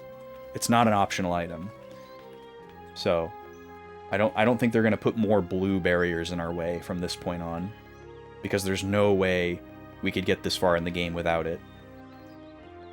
And same with, you know, same with the red device, probably. Okay. Back out into the snowfield. There must be somewhere I can go on the snowfield that I couldn't go before. We've explored what I thought were the full reaches of this area. But there's a chest I haven't opened. I was very... Oh, right. It's on the other side of the chasm. I was very disoriented exploring this snowfield. There's not a lot of landmarks. I can't zoom out any further. I do have this map, but it's not the best. On the world map, you get that map and nothing else, and then in towns and dungeons, you get the opposite. You only get a mini-map and no larger map that you can explode. That's my only significant complaint so far in this game. There's another chest on the other side of the chasm that I can't get.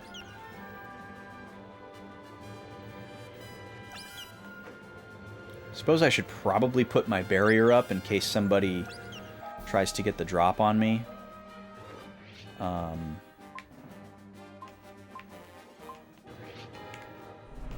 we go.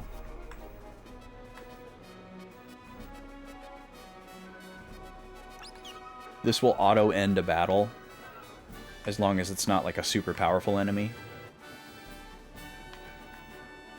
So that I don't actually have to go and do the full encounter.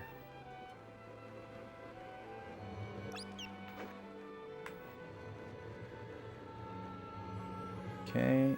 Oh, look at this. Look at this guy. I don't think we've fought this thing before. Exploding Mole. What a name. Explodamole. What a name. Well, I want to fight at least one of every palette swap and whatnot for the bestiary. And these guys are usually super weak, so...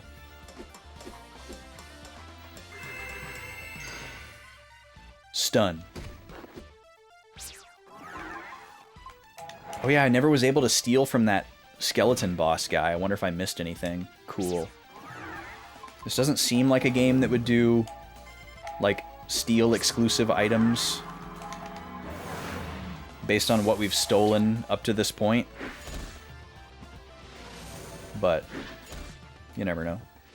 Still could have been a good item. We have stolen non-consumables before.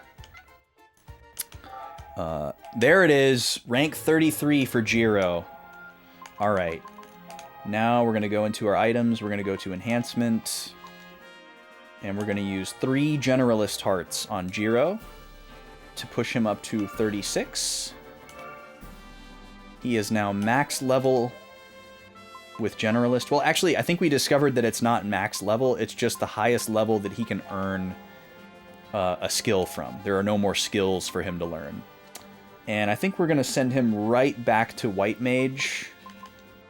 I think that's a no-brainer, but let me double check. He is also our Barrier Mage.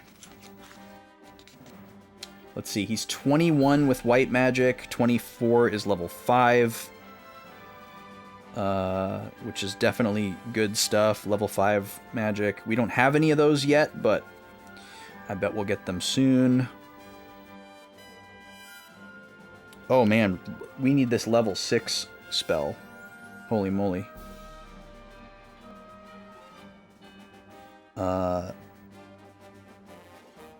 Yeah, all the subsequent remaining abilities for White Mage are great. Barrier Magic, he's at 18. Ooh, we do really want the level 2 field skill for that. Okay, let's do this. Let's make a note. We haven't made one of these in a while, so we're going to say Jiro.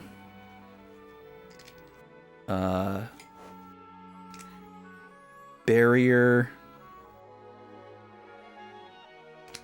until 21. Then White.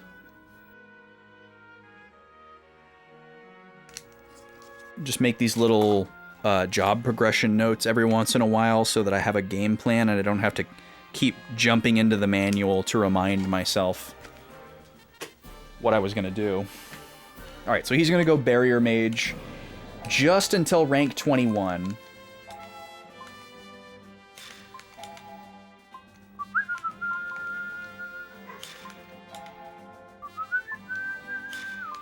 I don't know what this skill actually does, but he's got room for it, so we'll give it to him.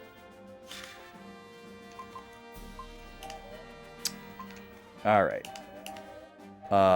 It should make the field skill more potent, I would imagine.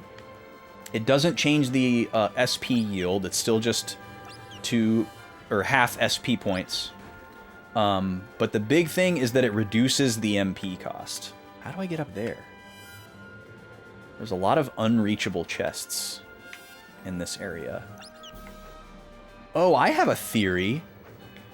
Maybe what I'm supposed to do is give all of the mystery parts to the guy in Jibral, and he's gonna give me like an airship. And that's how we're gonna fly across this chasm and give chase to the giant robot, aka the moving castle. That was the door back into the dungeon that I got here from. Here's a chest I didn't get. Is it being guarded? Not being guarded. 2 medals? Oh yeah, I should put this back on.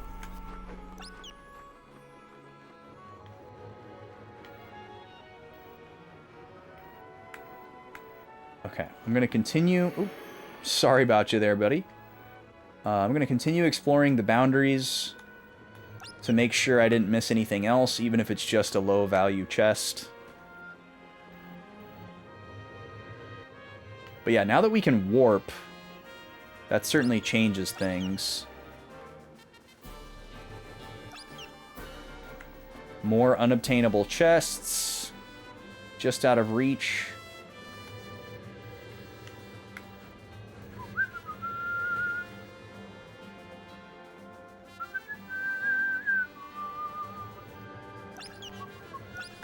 And then this leads to kind of like the back half of this overworld section where there was like an absurd level of mobs and then a dead end. Ooh, frozen waterfall. That's a nice touch. I wonder if this area will ever defrost at any point. And that's like an indicator. Yeah, this back area here is loaded with enemies.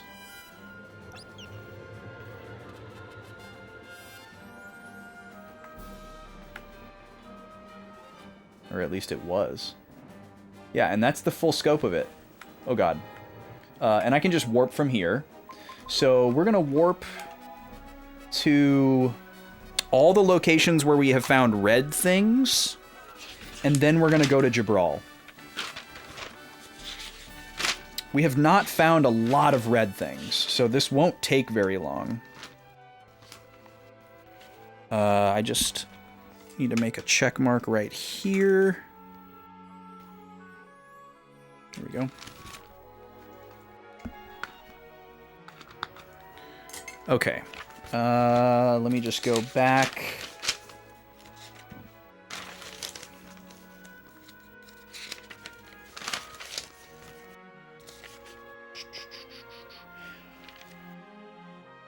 There's a bunch of red ones, actually. Maybe there's more red stuff than I remember.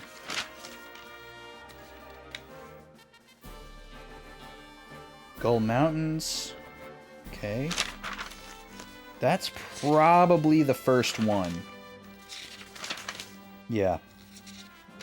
We had to revisit a bunch of early areas before I was being diligent enough to write these down. I foolishly thought that I would get the technology to dispel them early enough that I wouldn't need to remember all their locations. I was wrong about that. Okay, so we're gonna... Our first stop is Gull Mountains.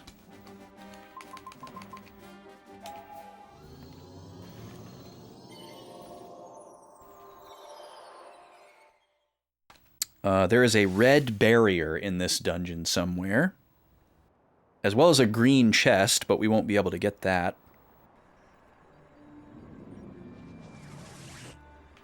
Okay. Let's see. That's the entrance path.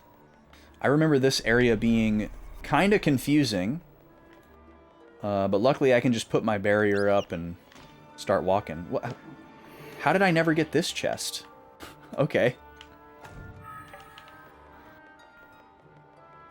That's odd.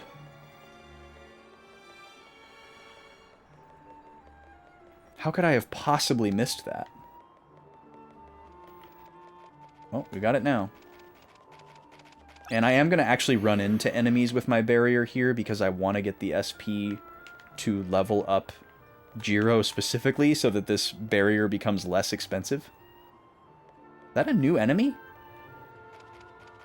Oh, it's the hermit crab looking thing. This direction is calling to me.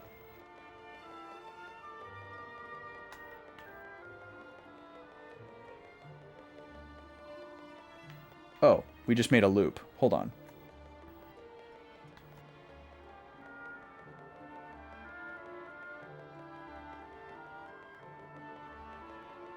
This way.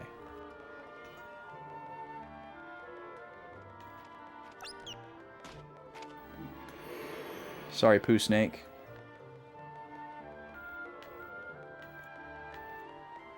That's a dead end.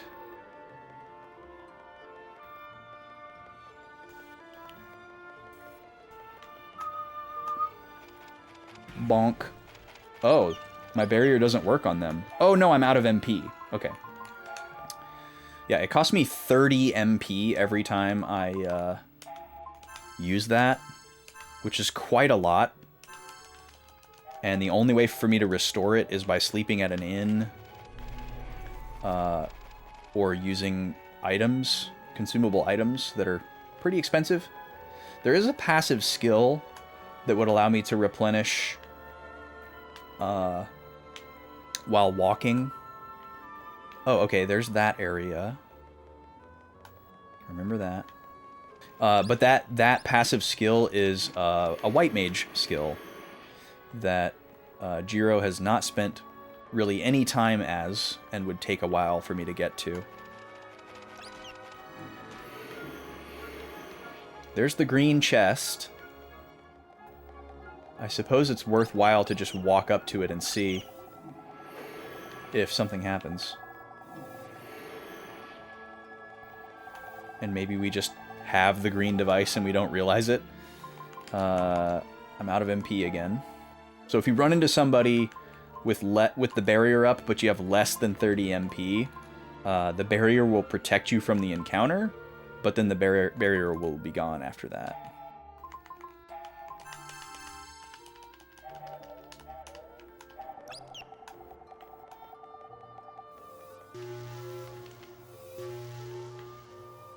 Yep, we don't have the green device.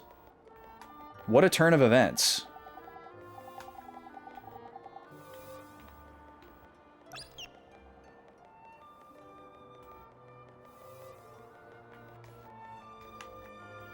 Is this a dead end? No. I think we did come from this direction, though. Yeah, this place is very disorienting. Is this the entrance? Oh, it might be. It is. Interesting. Oh no, this is the exit. That's right. This is the exit. Okay, we gotta find this red barrier. There's not a lot of landmarks in here for me to navigate by.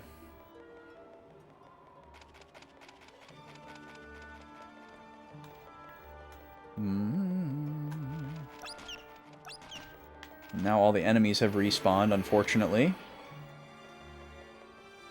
There's the green barrier.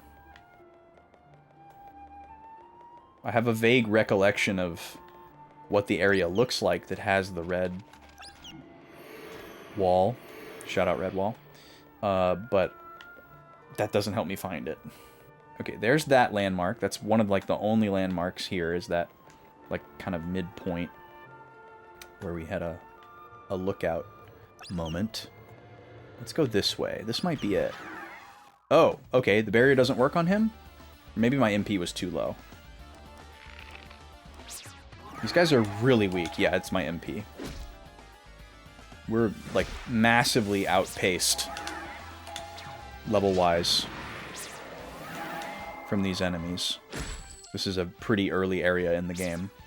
This thing just has a lot of HP. Get out of here.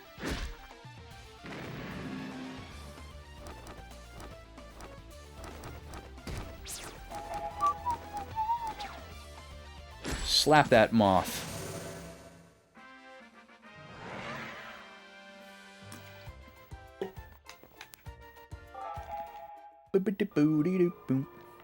Okay. Oh god, I forgot about this thing. This enemy that's doing this to the screen is actually called a Mist Walker, which is funny. It's the name of the development studio, if you didn't know. They're being a little cheeky, having a little fun.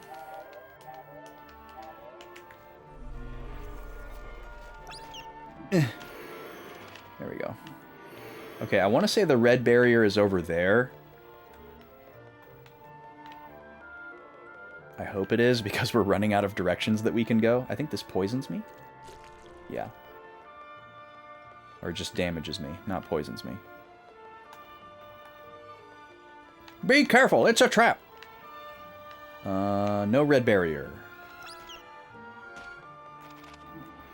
Oh, I see it. I see it. There it is. Yeah. Alright, what is this going to be? What's behind here? Darth Maul? Looks like a bunch of chests. I am expecting to get bamboozled by a bunch of enemies. It's a very common thing for this game to do. Oh yeah, I gotta remember to examine everything too. All these little glowy sap situations are examinable.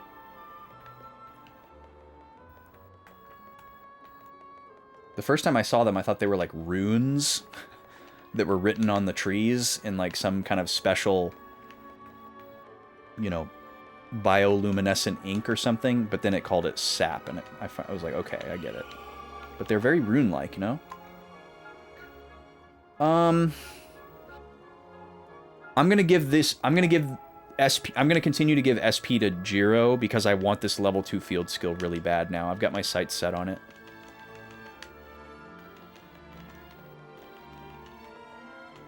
Okay, sometimes the sap is too high up for me to examine.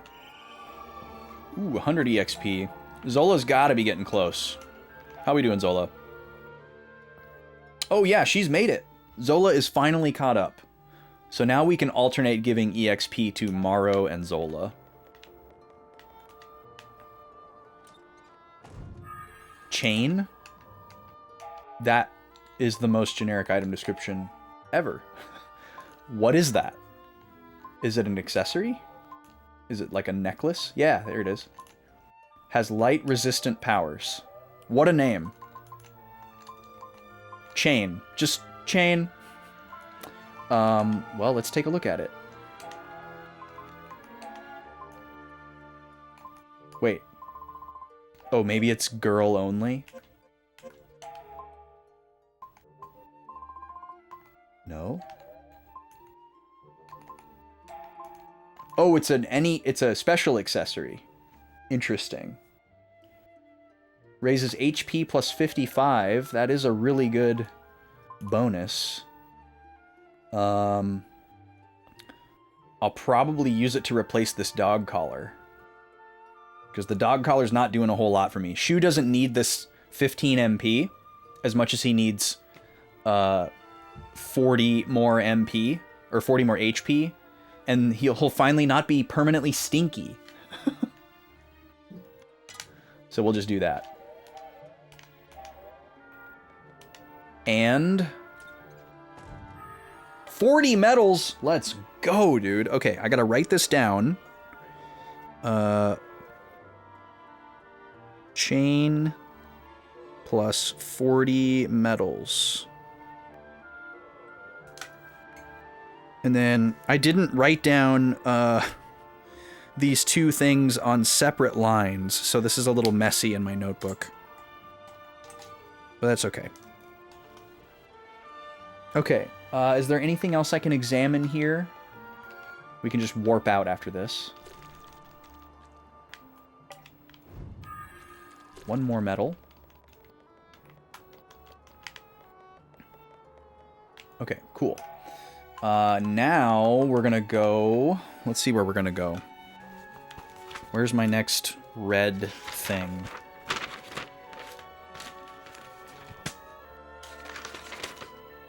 Jabral? We've got 3 red things in Jabral. That's our final stop, story-wise.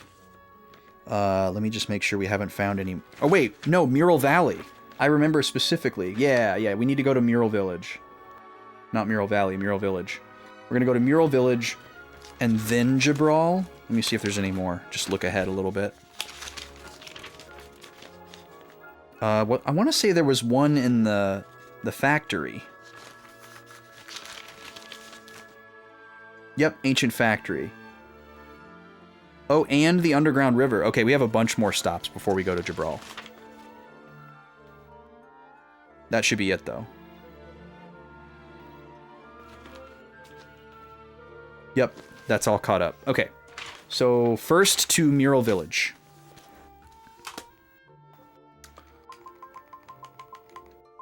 Mural Town, excuse me. That's right.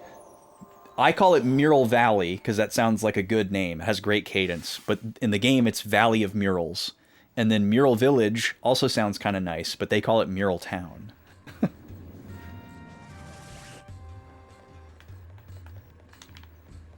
In Japanese, the word for town is mura.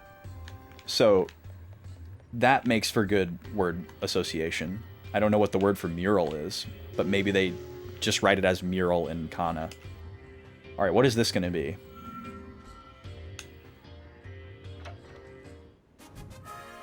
A black belt. Okay, another special accessory, most likely. What does it do? Resistance to all elemental damage, double SP gain? What?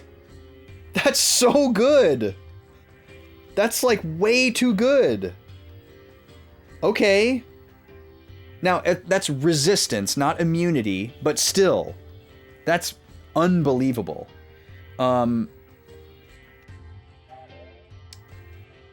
This will probably need to rotate around on like who we want to like speed up SP gain for. I'm gonna put it on Jiro to start. He's gonna lose a bunch of parameters, unfortunately. But it's fine. Most of those were pretty small numbers. Okay, so this one, I have to write really small here because, again, I didn't write them on separate lines. Black belt. And whenever I digitize these notes at the end of the playthrough, I'll clean this up and make it look a lot nicer. Okay, we're going to skip Jabral because that's our final stop on this little excursion. And now we're going to go to...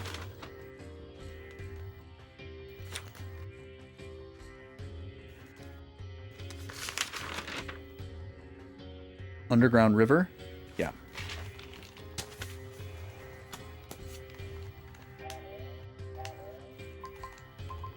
I love how quickly we can do all this, too. Alright. Where is Underground River? I know there was a... Wait, there wasn't a fast travel point? Huh. Well, I mean, I think it's closer to the Baroy Town entrance. We'll go to Ancient Factory first, then. Because it's in the very first room.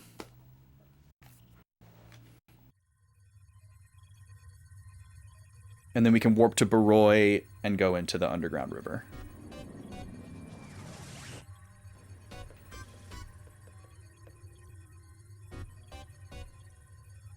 Isn't this where that tough robot is? Yeah, it is, but maybe we could use that red device to neutralize it? Oh. Neutralize? You can do that? Probably, at least in theory. I don't really get it, but I'll try anything once. Morrow too! Wait, is this like accidentally what we're supposed to do? This place is a little overwhelming. Alright, where is this red chest?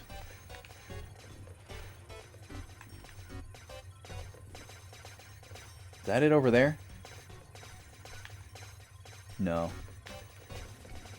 It's in this room somewhere.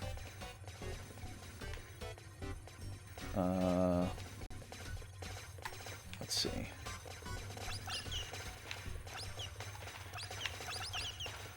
I'm assuming we can beat these guys now that we have the red device, but I don't want to fight them. And I don't think my field skill works against them either. Even if it did, it would be way too costly. These blue guys suck, though. They're... Oh, crap. I just walked into one of them. Well, I guess we'll see what happens.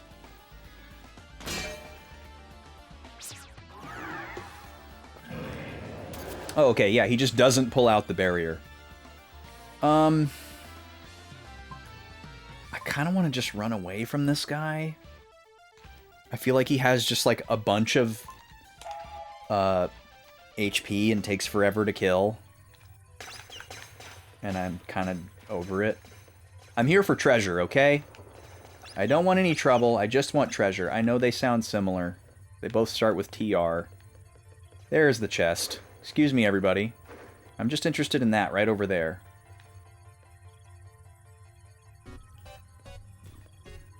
I'll be out of your hair soon. So, Jiro said... Okay, I gotta use it on this guy. Jiro said that we might be able to use the red device on the giant robo. I don't know why he thinks that. Crystal ring. Oh, that's how you get rid of the barrier. Okay, great discovery. Crystal ring. This one I actually have room to write it how I want to. There we go. Okay. Well, I'm gonna warp out of here and continue on my normal plan, but maybe we come here instead of going to Jabral and getting an airship. So we're gonna warp to Baroy Town and walk a couple of loading zones to the underground river. I'm gonna sleep at the inn so I can refill Jiro's MP. Because there's a ton of enemies in the underground river. Oh, why are we having another cutscene? There's no one here. Nene used them for battle. That's why. Nene, we won't forgive him. Oh, right. All the robots got summoned, so there's nobody in Baroy Town anymore. That's so funny. Okay, so the shop and the inn here both had like a self-checkout kiosk. And if you went and talked to like the attendant, they'd be like, "Don't talk to me. Use the self-checkout." And it was this very like millennial interacting with a Zoomer in 2026 retail type of situation that was really funny to me.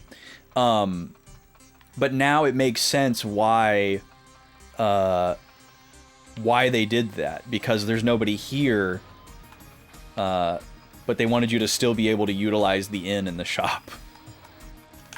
There we go. I couldn't remember where the shop was, or where the inn was. So now that guy's not here anymore to tell me, "Don't talk to me, use the self-checkout."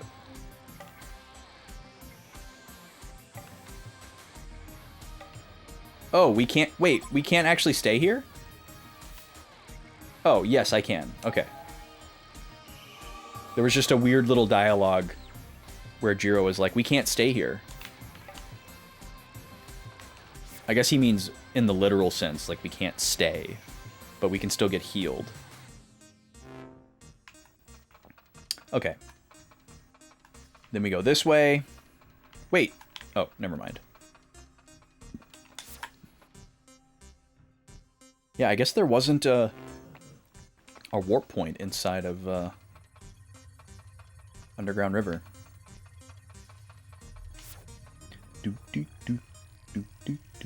It'll be exciting when Jiro's max MP crosses 300. Because we'll get a more even multiple of...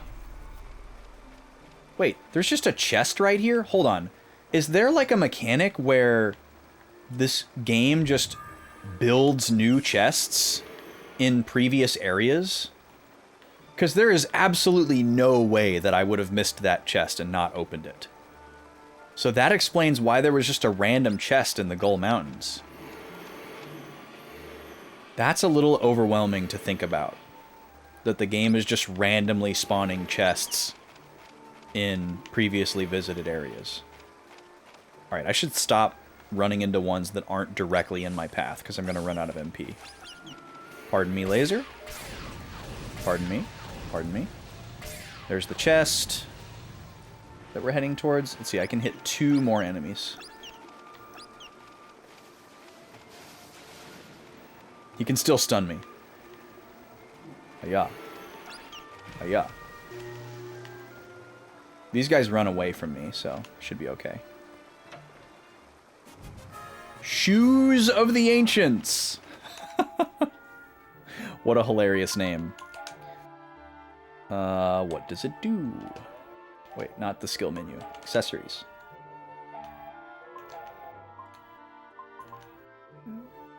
Ooh, preventing instant KO is an absolute favorite. And it resists dark. 10 agility, 15 MP. That's a fantastic set of things. This could be good for Jiro when he's done with the black belt. Although Jim of Jabral would be good to give him back. This could be good for Kluk when she returns. But honestly, I probably should give this to one of the fighters because they're so slow. Let's see. So, ballet shoes is basically a ribbon. I don't think it gives me immunity to status, but it just gives me a certain amount of resistance. Let's see. Leather belt is giving me 45 HP. And then the chain is 55 HP. Maybe we forego the leather belt here, because I have 2 HP boosting items. This one doesn't have a secondary effect. And this just does so much more for me. So we'll do that. And then we could give that other one to somebody else. Zola doesn't have accessory +3 yet. She's like on the cusp. Let's see. What did we just take away from Shu?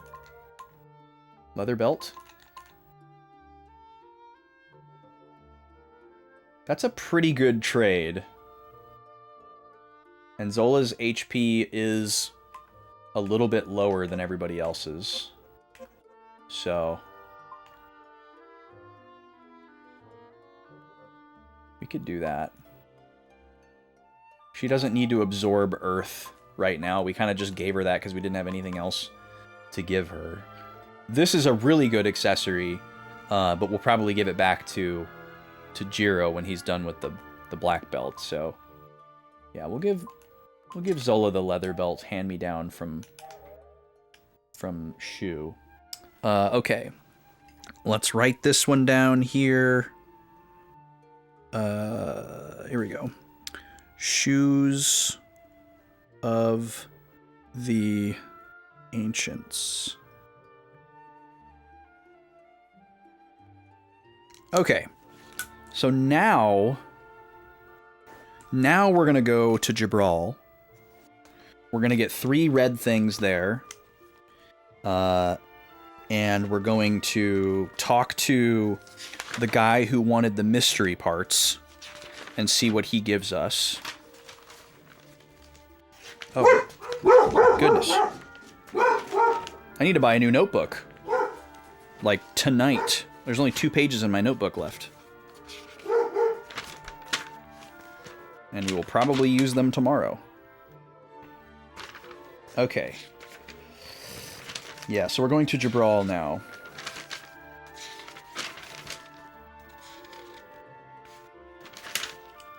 We're going to go back to this page. There we go.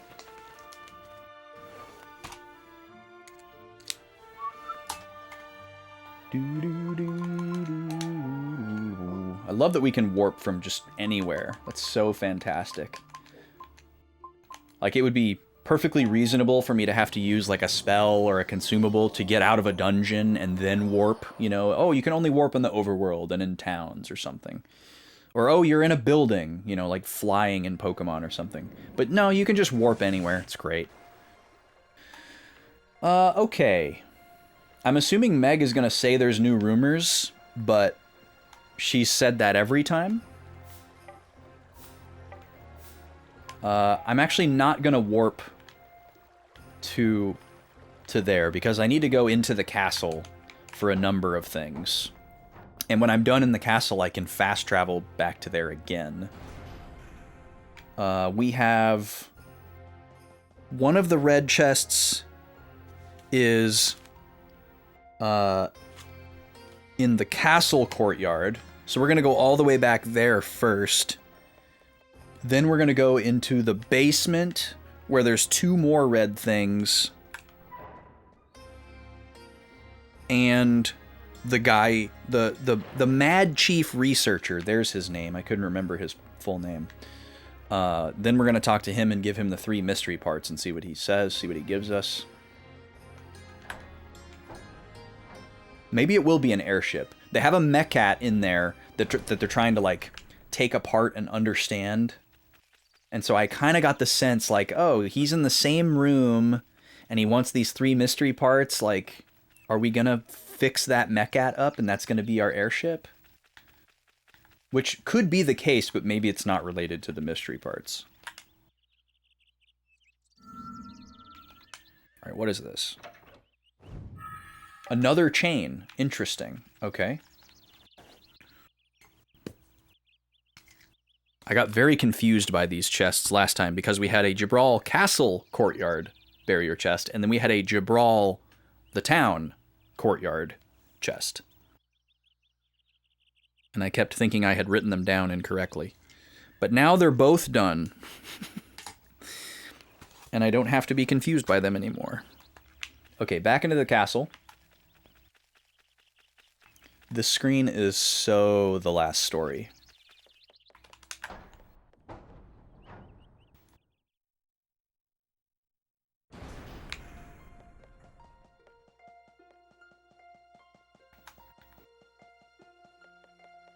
Okay. Through here. So we have the castle basement, and then we have the castle basement lounge. Those are both this way.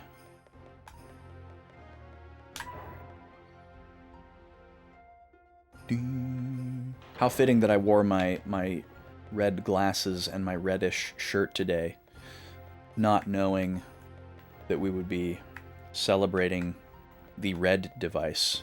I mean, my title today was, or my go live message, I guess, was literally green device ? Because it seemed like we were inevitable to get it, which we did, but we can't use it. Level 5 Waterous. Awesome. Another free black magic skill. Skill? I guess I was combining the words skill and spell into skell. Like we're playing Xenoblade X. Okay, let's see. Level 5 Waterous.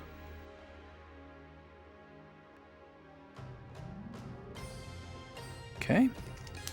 And then the lounge is one of the doors on this side, but I don't remember which one.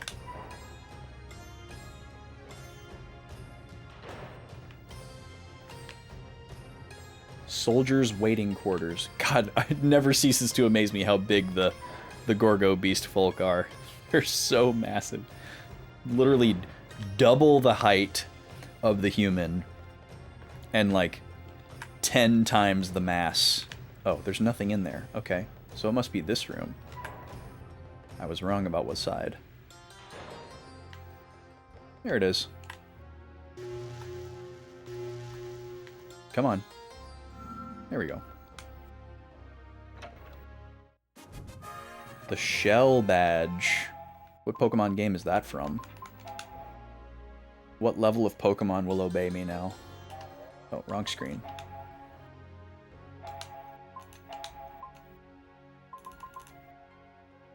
Dark defense and power of shell ability.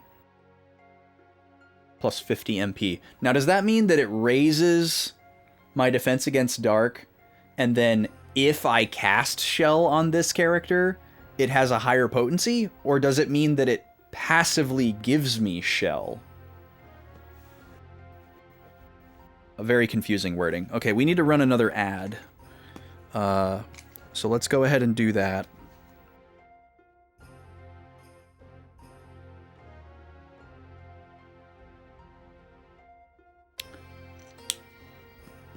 But even just 50 MP is a pretty sweet deal. Regardless of what's happening with the description there. I'll be back in about 3 to 5 minutes with 1 more hour of stream. If you haven't had a chance... Oh, the ad started. Dang it, I was going to do a little plug. Alright, I'll be right back.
Ready? Go!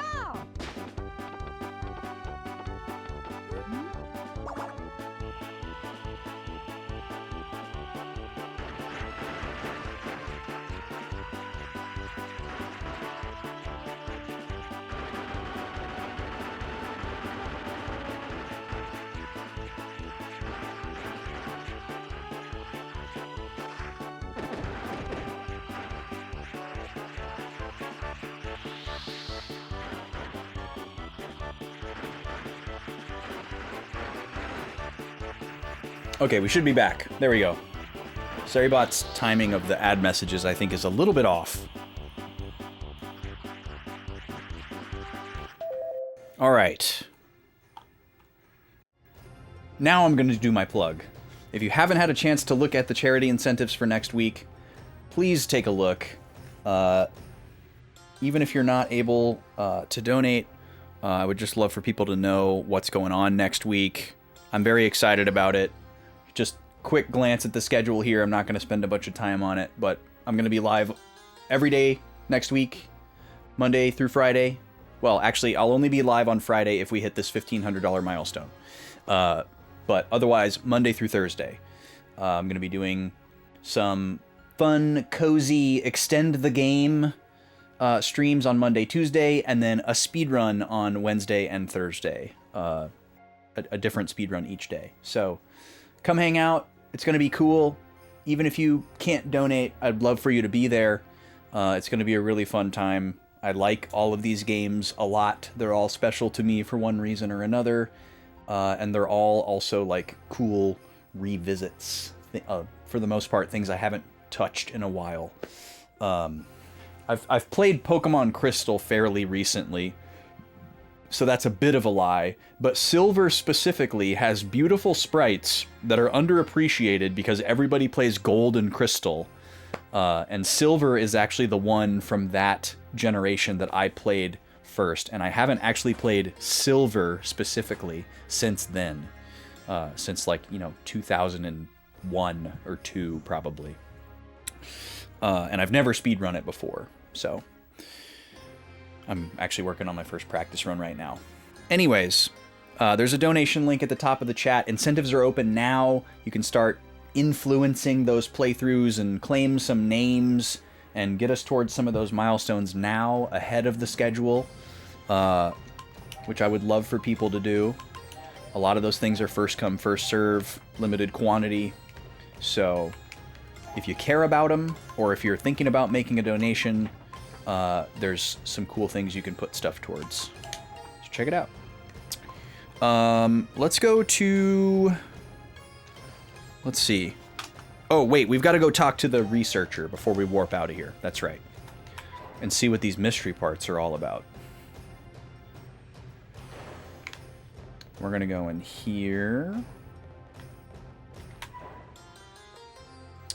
Also, reminder that I'm going to be live on Sunday with the lady, because y'all met a sub goal last week. So, hope you can be there for that. Look at this guy's wild helmet.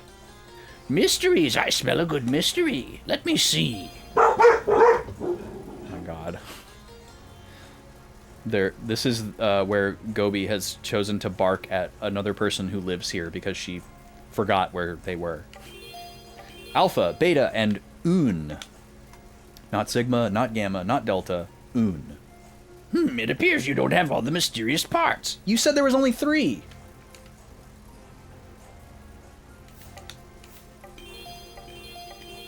Are there 5? I could have sworn when we first talked to him he said there was only 3. Oh my god. Now I have to go back to my notes and see.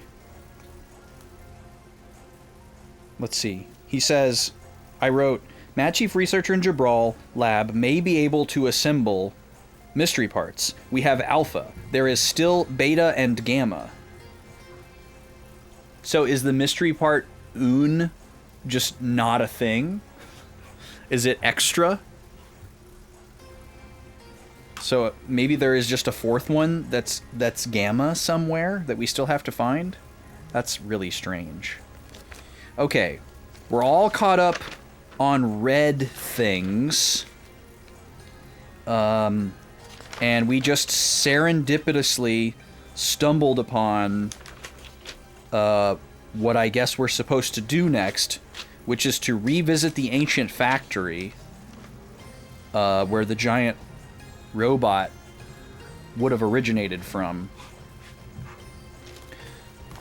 But see, that actually doesn't make sense to me. We saw the giant robot in the prison, not in the factory. Like, I guess it's a reasonable, logical leap that he was built in the factory and then moved to the prison because that's where Nene was, but also he was like assembled in front of our eyes out of a huge cadre of smaller robots. So I don't know how Jiro was able to just figure that out. But it was very fortunate that we just wandered in there. What's up, Mozzie? How are you? So we're gonna go back to the ancient factory.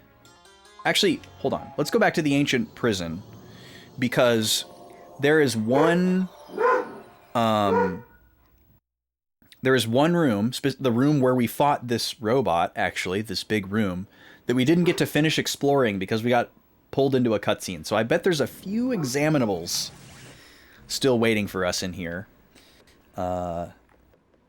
There's also some like white and black barriers here that we can't do anything about yet, but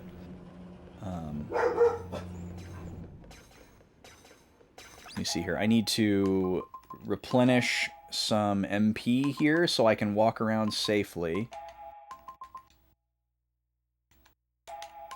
We're gonna need to do some shopping to replenish our magical medicines. Bleh, bleh. We can go straight in here.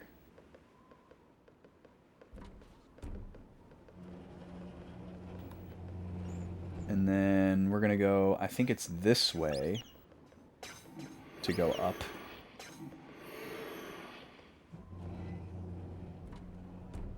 Yep. Okay, I can only hit one more enemy. Awfully quiet in here. Pretty sure there was music in here before, but I don't remember.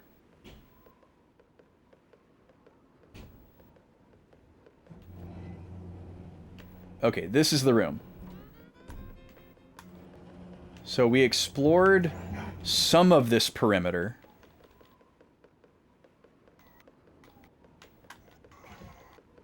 But not all of it. And there might not be anything in here. Oh, wait, is this a door? Oh, well, we've definitely never been in here. Okay, hold on. Hold on, hold on.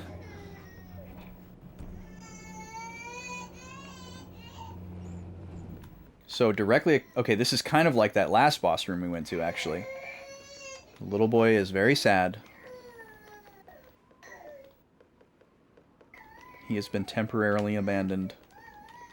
And his whole universe has come crumbling down. Because he has been stranded in a beautifully cleaned room full of toys. Oh no.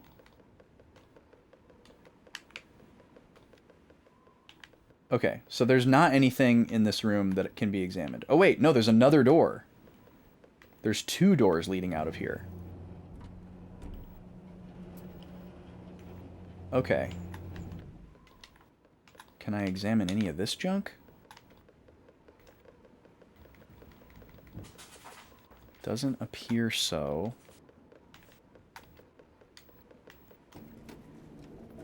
Is this an elevator? It is an elevator. Boom. Oh. That's where this goes. Okay, so this is like the more sensible way to get up to the surface versus what we did, which was like grab onto the giant robot. Okay, that makes sense. But what's in the other door?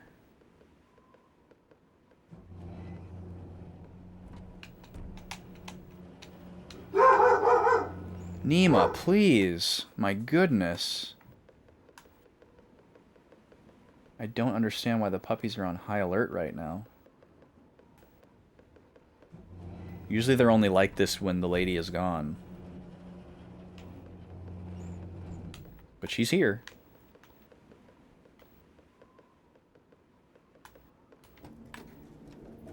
Is this going to be the exact same thing? Why would this be twice?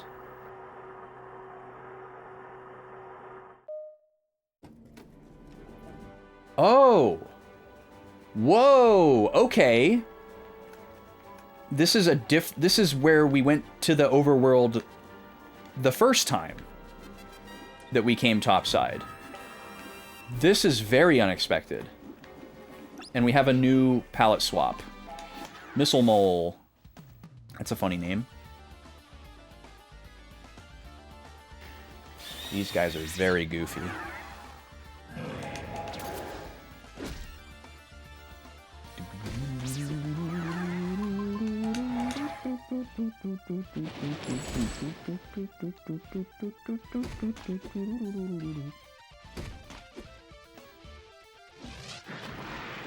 Nice counter.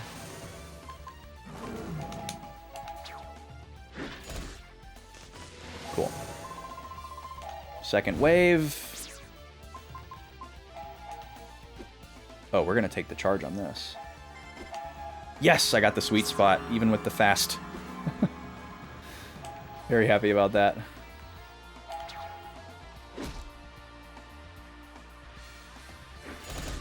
Beautiful. So satisfying.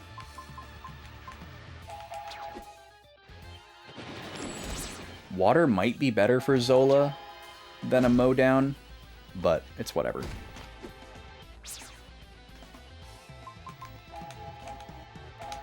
Don't need to charge this. Oh, I love seeing that little dome in the battle background. That's a nice touch. Okay, rank 20 for Jiro. He needs one more before we swap. Okay, let's put this back on. I'm not going to go out of my way to hit people because I don't have a lot of MP or consumables.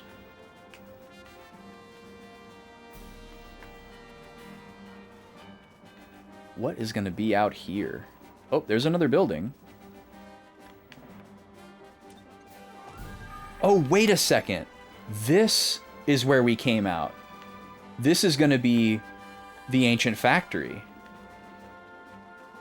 So this is just a weird little isolated part of the overworld that connects these two dungeons?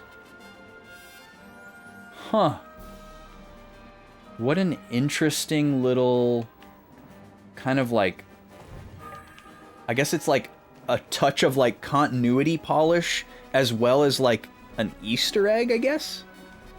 Because there's no reason you would ever need to come here. But yeah, this is that cutscene where we were during all, or this is the area where we were during all those cutscenes. Or this is it. Oh, look at that. Huh. We've never been to this zone either. There's some barrier chests here.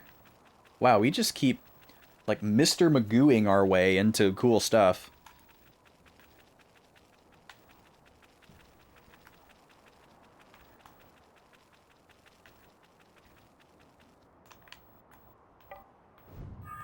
Examine a rock real quick. Oh, there's a chest back there. Well, we'll be coming this way. We'll be coming back this way. So what's the name of this area? Wire Highlands. Why are Highlands?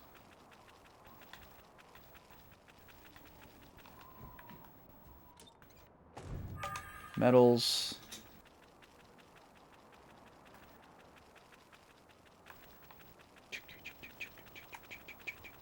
Just the sounds of grass under your feet.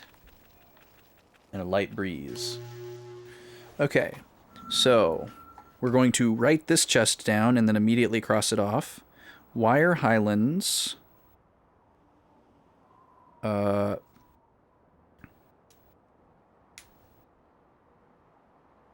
call this near factory chest.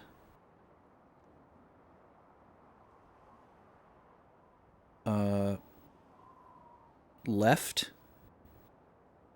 And it's a red one. And then I need to write the exact same thing on the next line.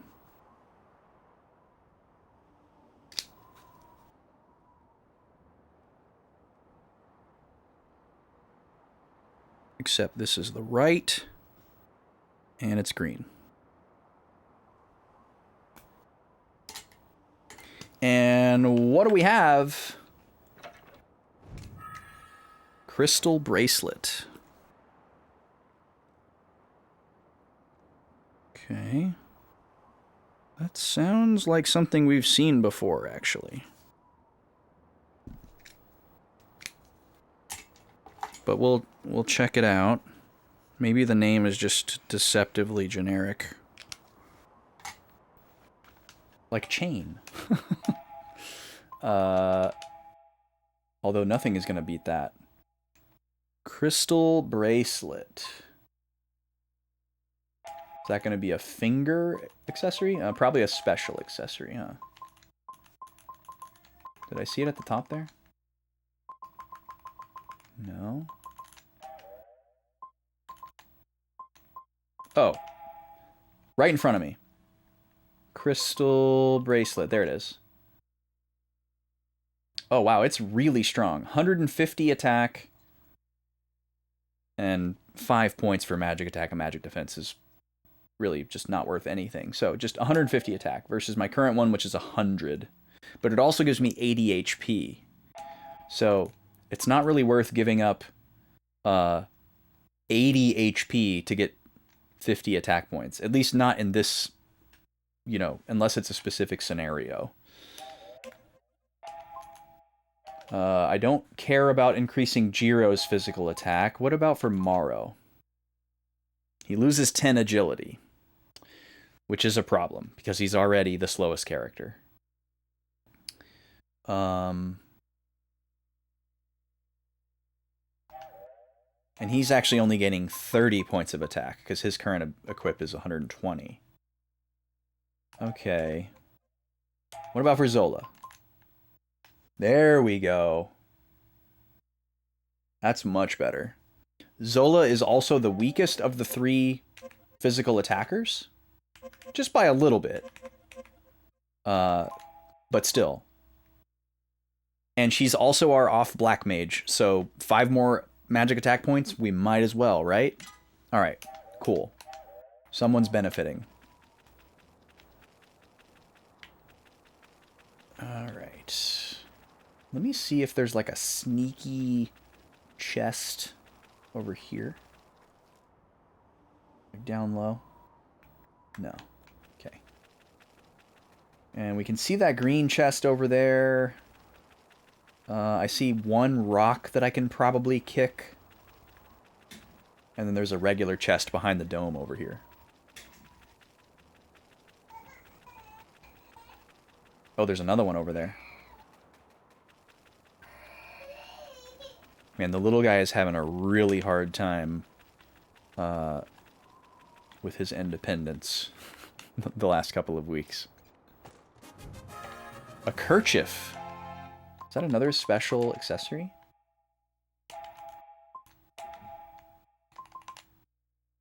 Wind resistance and 100 MP bonus. 100 MP is really good. That's a lot. A lot MP. Yeah, up until like a few weeks ago, the little guy hasn't had any issue just chilling in his room, hanging out, doing his own thing, playing with his toys, singing to himself. But all of a sudden, like the last couple of weeks, he really doesn't like it when he gets like dropped off in his room for like a, you know, a play session or whatever. He gets like really upset when you leave, which I think is like what most people would expect any baby to do.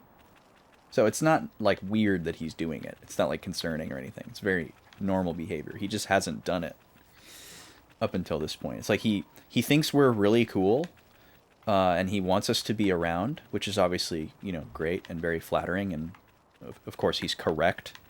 But he hasn't really figured out like how to hang out with us yet. Like he wants us to be nearby, but if we try to like actually really like super heavy like interface with him, he doesn't really know what to do. Like we can try to like start playing with his toys with him, and he's just kind of like, "Oh, you're playing with that? Cool. I'll go over here." And it's like, "Well, wait a second. I thought you wanted to hang out with me." So he kind of just like really but if you're just like nearby and you're not like trying to interface with him, he'll be like, "Hey, interface with me." And it's like, "Well, hold on a second, dude. What do you want?" Like if I try to like we have a reading chair in his room, and a lot of times we like to go in there and just like read, you know, and we're just like hanging out by him. He has object permanence, Zim. It's more of a, I guess you might call it latent separation anxiety. Like usually separation anxiety with like a pet or something is like when you leave, they don't know that you're going to come back. And they think that you're leaving forever every time that you leave. And it takes them a while to learn, like, okay, they come back. But he's like already got a lot of data on that. Like that's what makes it peculiar, slightly peculiar, I guess, is like, you know, he hasn't done that for a long time, and now he's like started doing it. But I don't think it's because he thinks that we're not gonna come back. I think it's just because he's getting to a stage where he wants to like he realizes that like we can do things together, and he like wants to be around us and like wants us to be around. But he doesn't know what that means yet, or like what that can mean, if that makes sense. That's my working theory. Okay, we don't need to go... we do need to go back into the ancient factory, but I don't know if we want to go back in from this angle. Let me think about this for a second, because they said... Jiro said that we might be able to use the red device to remove the barrier around the giant robo. But that's confusing because I don't think there ever was a barrier around the giant robo. And also, that's not where he is. He like walked away across the snowfield. I'm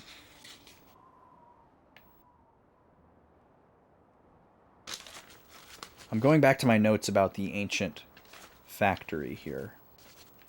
From like a week or two ago.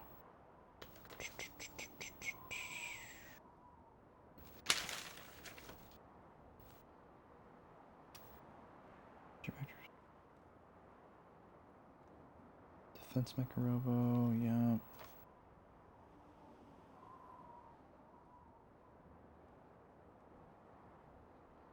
That's where we got the red device.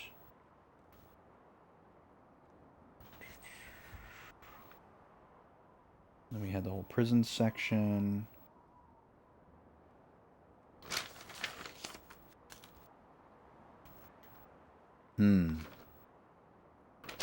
Okay, well, let's just, for convenience, I guess, let's go in through this side, and we'll just backtrack. Well, wait, no. We need to restock items. We need to restock items. So let's warp to Pachestown. I actually haven't confirmed that shop inventories are like shared as we make progress. So I'm just going to continue to default to always going to the most recent town for the best inventory.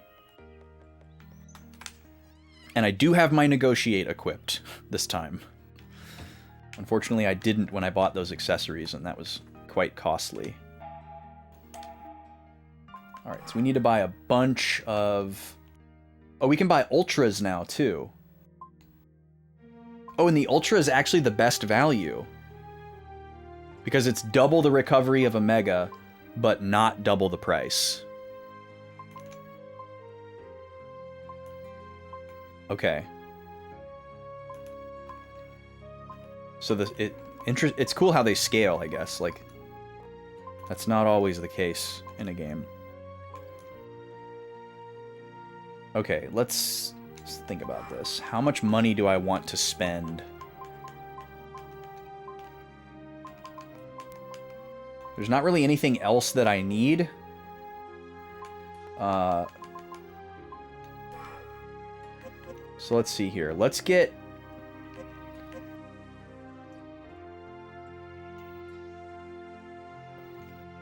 Let's get 3,200 worth of those. All right, no, we'll go straight 4,000. 4,000. And then let's get a bunch of these.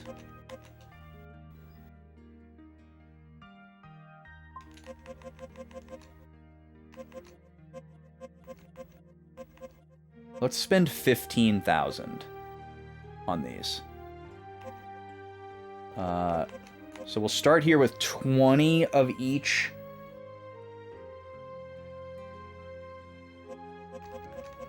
$12,000.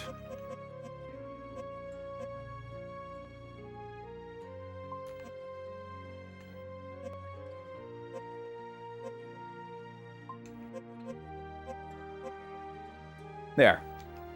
15,000.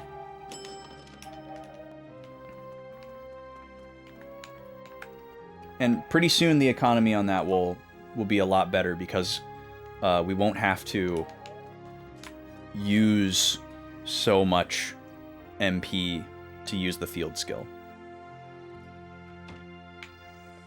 That'll be great. And I'm going to sleep at the inn to get full MP recovery.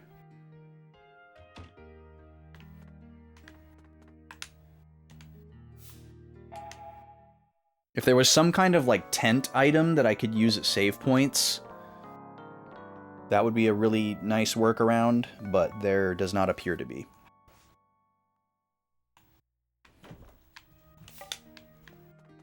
Okay, now we can warp to the ancient factory.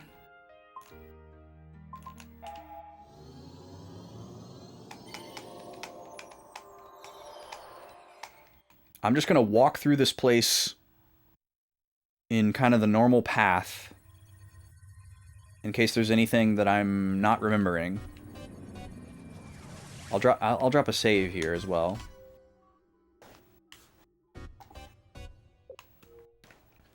Slot 1.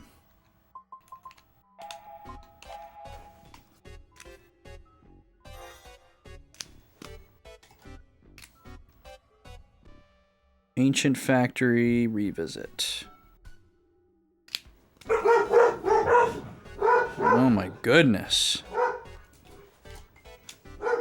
Puppies are so wound up. Okay.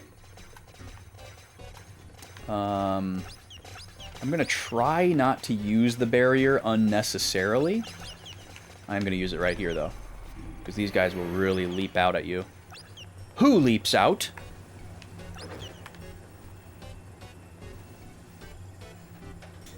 Lancelot, Sir Galahad, and I.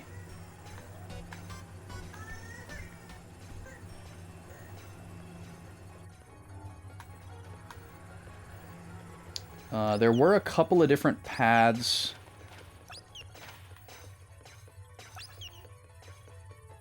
I just don't remember where they all went, so we're gonna have to just... Oh, this is the black barrier. Okay. Those are really hard to see. Especially on a door like that.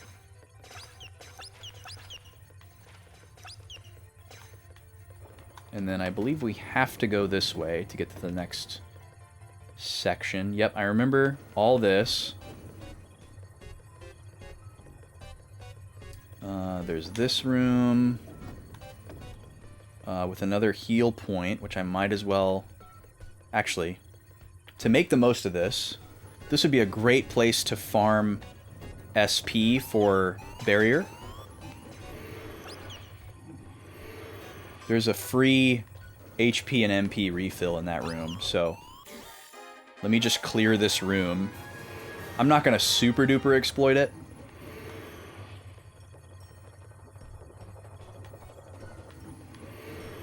I just want to get Jiro to 21 quickly.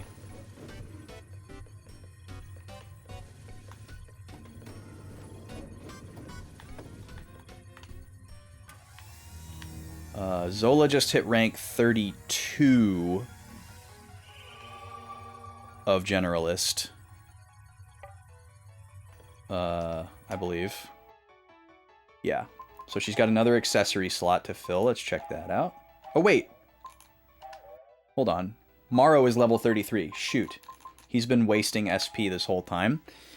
We need to get him off of that, because he is ready to go all the way up. So any of the SP that he's gained since reaching level... or rank 33, unfortunately, was wasted.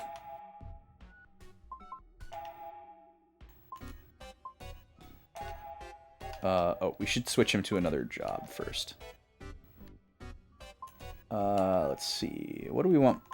I think we were going to make him... Guardian. But I don't remember. I didn't write it down. So let's see if we want him to go Guardian or Monk. Morrow is our tank.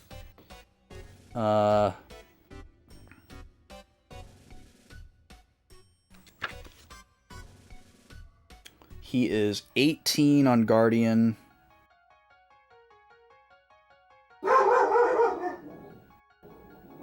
There's a big skill at 27 on Guardian, but not a lot in between.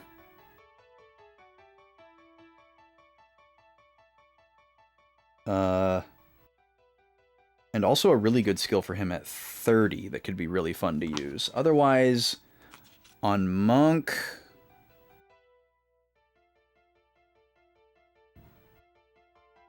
Oh, wow.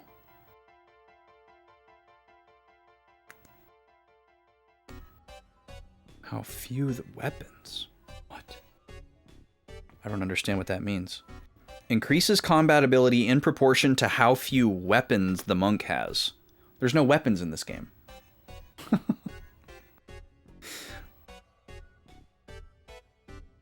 And then absolute counterattack. Wow, maybe we need to bum rush monk to rank 31.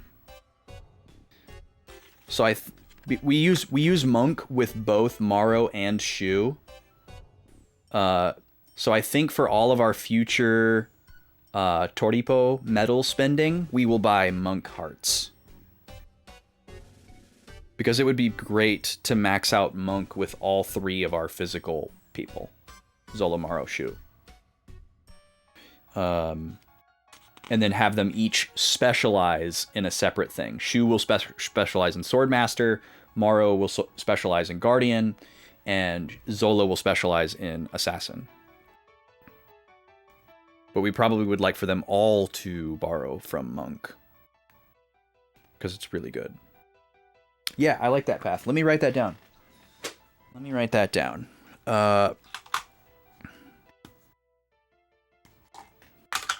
Oop. Knocking stuff over. Okay.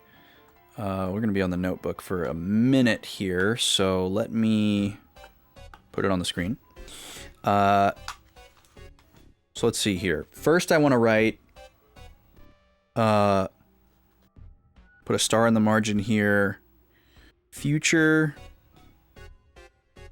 medals towards maxing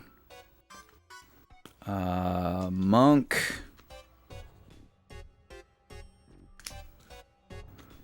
with Shu, Morrow, and Zola, which is rank 31.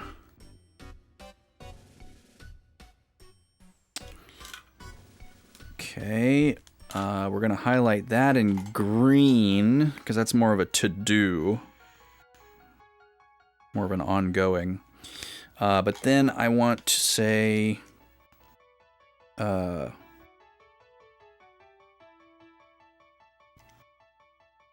Shu, long-term, Morrow, long-term, and Zola, long-term.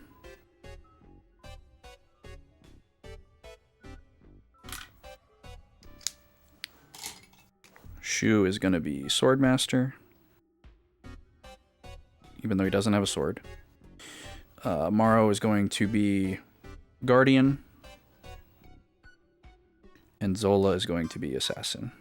I feel like those all fit their personalities very well, too. They feel very canon, which I like. Okay, highlight these in purple. I also do need to find out if you can go beyond the rank of the last skill. We haven't learned yet the answer to that.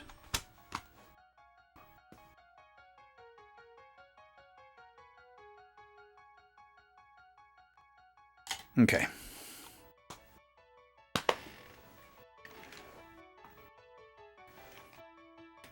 So Morrow is going to switch to Guardian. And what do we want to give him? Critical hit up for sure. Charged attack for sure.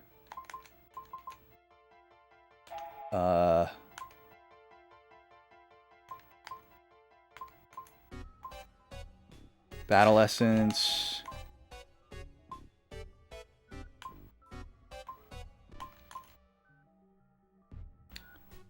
I have 2 slots left.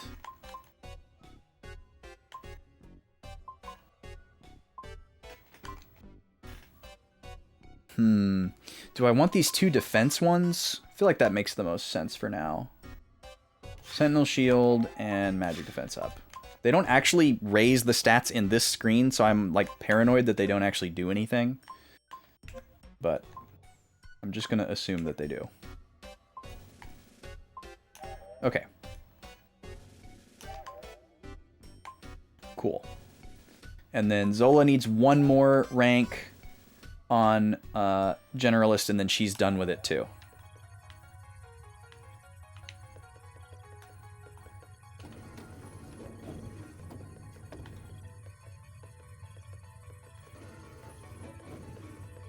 Okay, let's go in here. This is the way up the tower. I'm going to clear this room, or at least clear enemies until I run out of SP, or MP, sorry. There it is. Okay, my field barrier skill should be immediately improved. But let me just... Here, I will cancel out my barrier now that I know how to do it. There it is, field barrier 2. Okay, so now every time I run into an enemy, it only costs me 10 MP.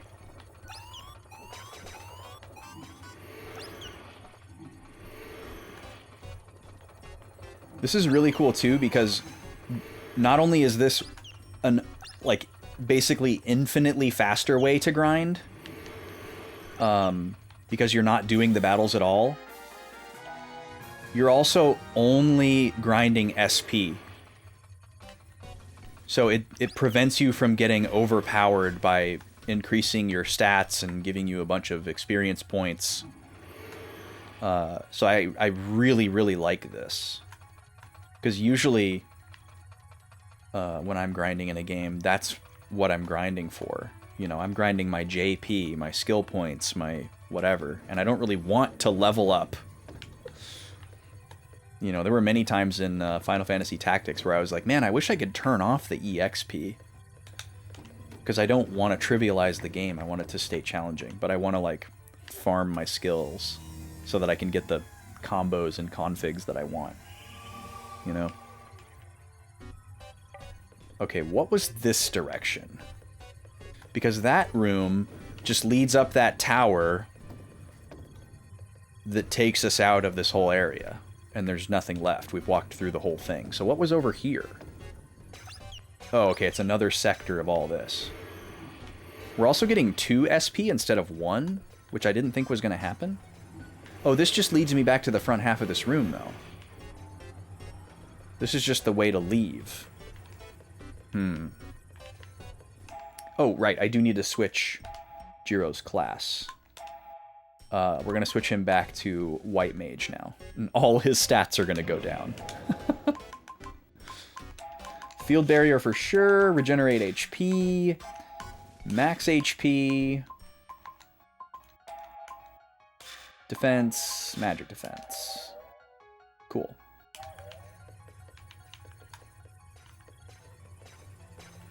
Okay, I'm a little confused now as to what I'm missing here.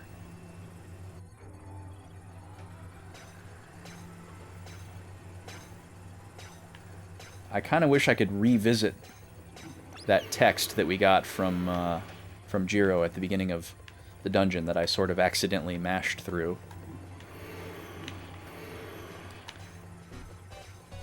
Okay, I want to see if one of these guys... Oh, these guys only give you 1 SP, so maybe it depends on the enemy type. We are absolute grinding machines now, though. The fact that we can just do this. Oh, I forgot there was a door over here. Okay, we need to check this out. We haven't been through here. Or wait, this is where we came in. This is the beginning of the dungeon. I was thinking that was over to the right here. Okay. We have been through there. It is much easier to explore this room with all the enemies dead, that's for sure. Oh, there's a chest here we haven't opened. Is this another one of those, like, latent chests? That has me really wigged out.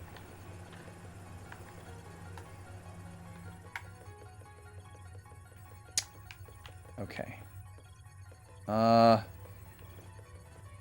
Let's go back through again. I don't think the encounters are going to respawn loading zone to loading zone. I think it's tied to, like, the entire dungeon, but we'll see. I have no qualms about farming SP now. Especially with a free heal in here. We don't even have to waste resources on it. I guess the encounters are respawning, because we did fight some of these guys before. Or not fight, but barrier bump. I love to imagine that we're just, like, running around with a Zorb. We're running around in a Zorb, and just, like, boom! Just, like, you know, we're like those two dumb college guys in the dorm hallway with, like, the exercise balls running at each other. That's what we're doing to these guys. Okay, so that's the doorway that leads to the black barrier that we can't pull down yet. And the only other way we can go is this. And this is the same hallway. Yeah, so we have explored the entirety of this dungeon now. For a second time. I'm gonna go the rest of the way up the tower.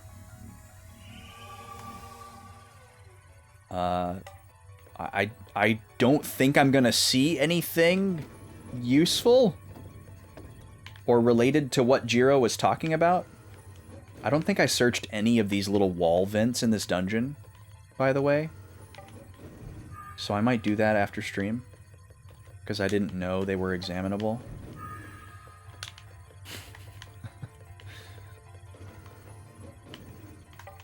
Oh, and we also need to go back to Jabral, and we need to go to the cafe and see if there's any new rumors. And we also need to talk to Nothing Man, because we've picked up a lot of nothings.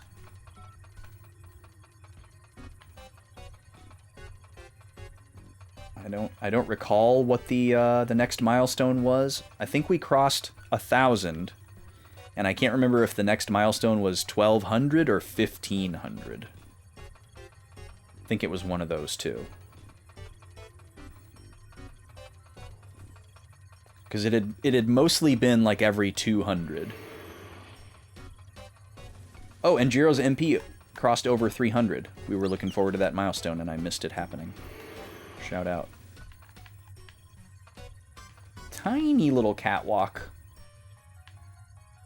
Very Final Fantasy VII Midgar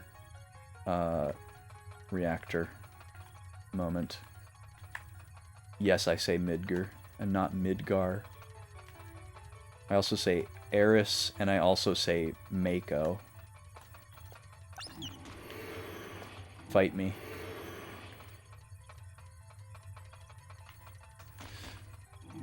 It's raining rats! What a nightmare.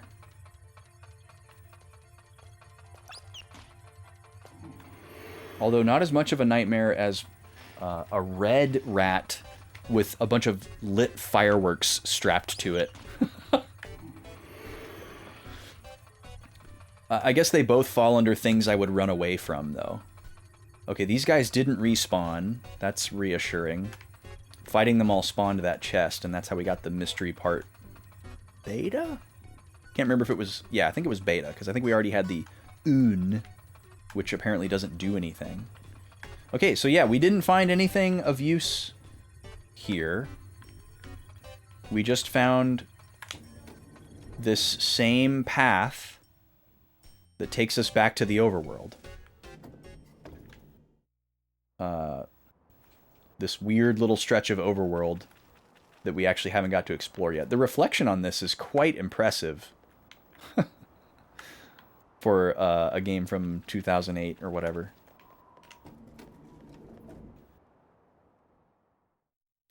Well, we'll have to figure this out tomorrow, I guess. It's about time for me to wrap up.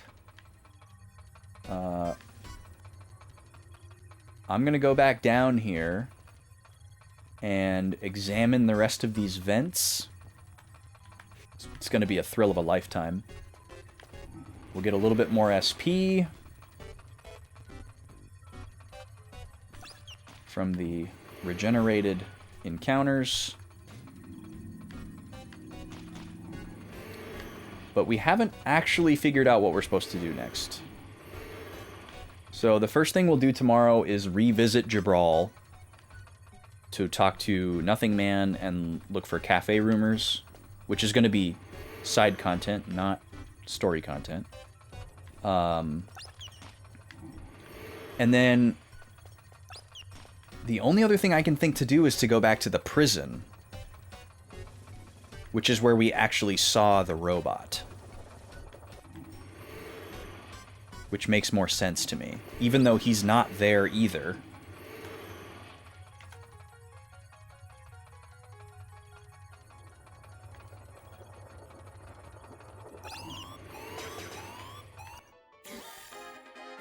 Yeah, there's White Magic level 5. That's excellent. Actually don't mind triggering these guys' alarms because it gives me more dudes to Zorb. I'm going to officially refer to this process as Zorbing from now on. What an unbelievably efficient way to grind, by the way. And in just the way that I like. Skill points only.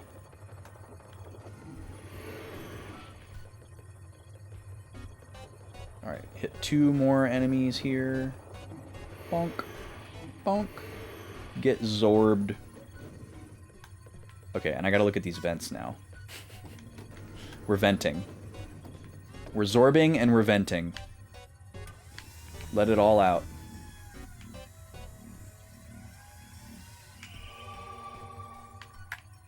Well, that takes a minute, doesn't it? Okay. I think the barrier creates a little bit of lag. There's a vent. Yeah, the first time we came through here, I didn't realize that I could examine those. So all of these are going to be unexamined.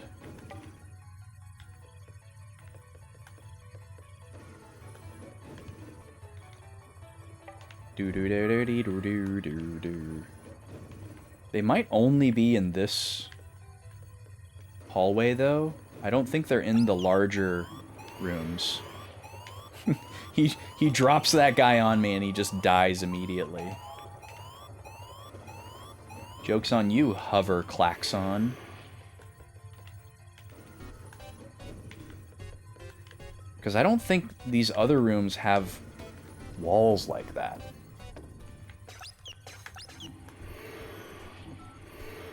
I don't think these rooms have those little vents. They're on the floor instead. And I can't examine them.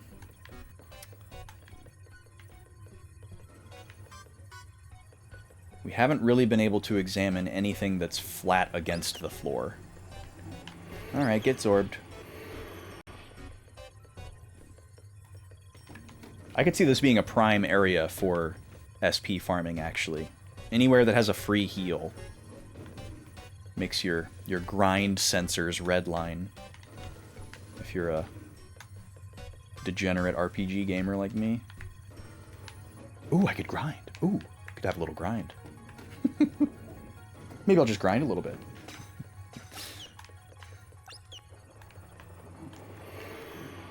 No one will know. Yeah, these rooms don't have them either. Oh, there might be some vents in this little hallway with the black barrier, though. Let's take a look. Yep, there's one. Oh, but it's not examinable, or somehow I already got it? Weird.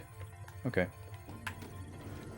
Okay, so I am out of time for today, but I will be back with more of this game tomorrow. And we'll try to figure out what we're going to do. I need to warp out of here so I can save. Let's warp to the prison.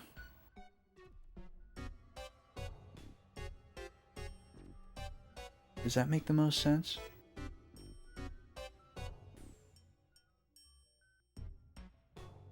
Or maybe I warp to Patch S and walk to the entrance to the prison. Might be a little bit shorter.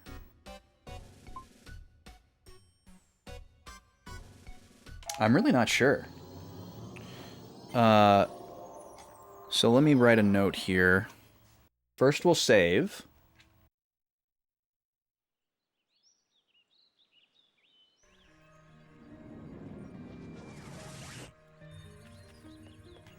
Where am I? There we go.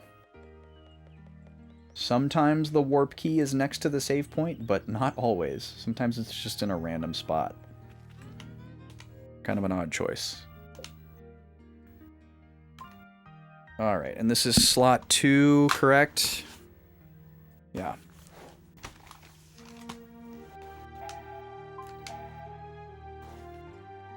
Alright, SSO2... We'll call this Patch S after Ancient Factory loop.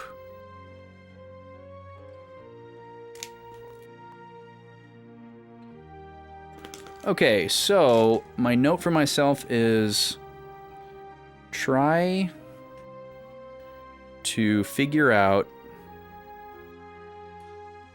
what Jiro meant about using the red device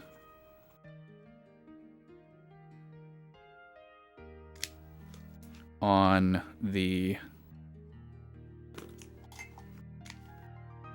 giant mecha robo. I said I was going to order new markers last week and I didn't do it. Alright, that is my note leaving for myself tomorrow. I don't think I'll forget, but you never know. So, I'll be back same time tomorrow with more of this game. Day 16.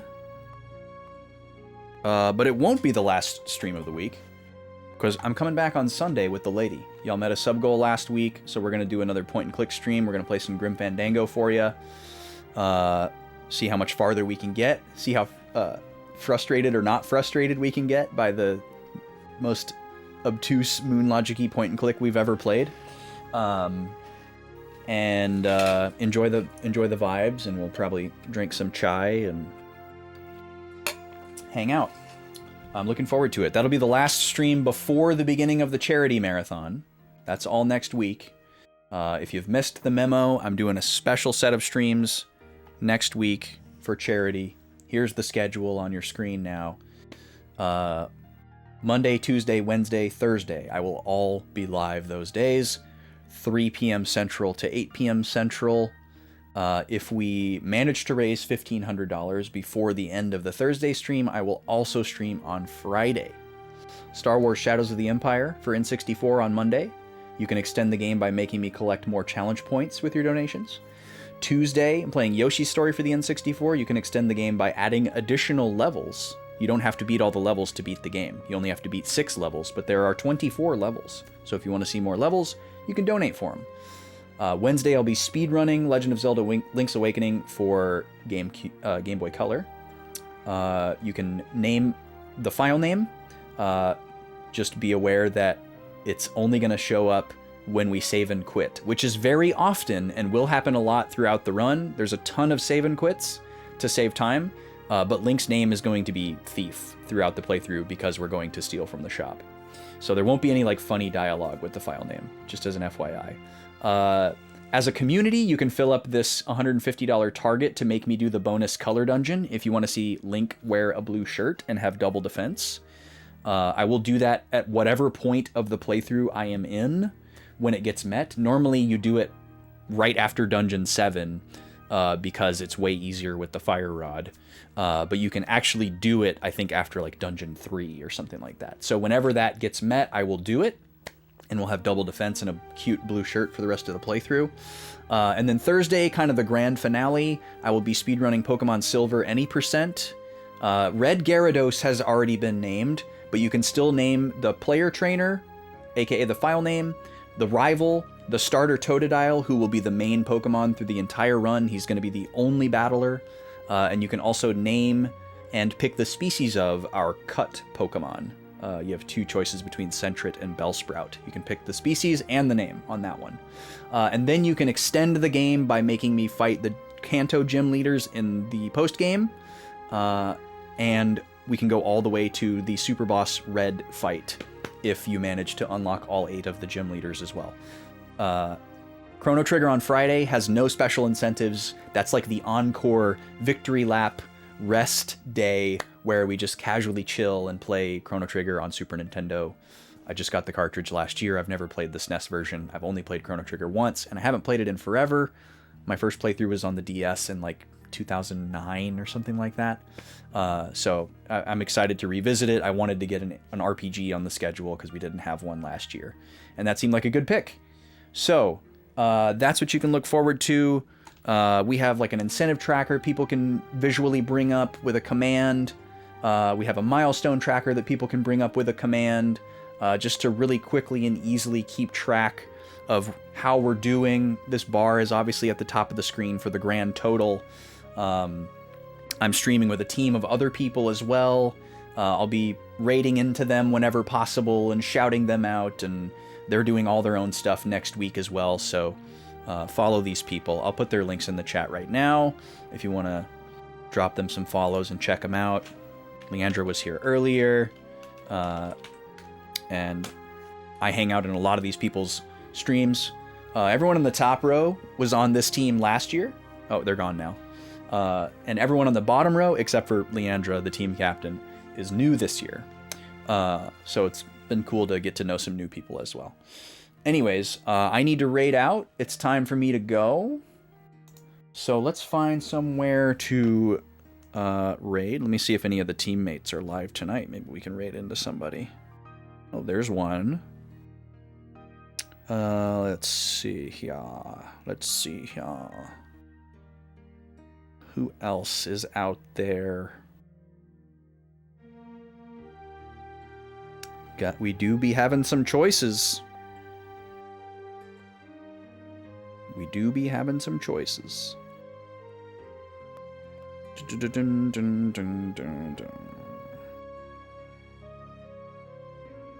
Yeah.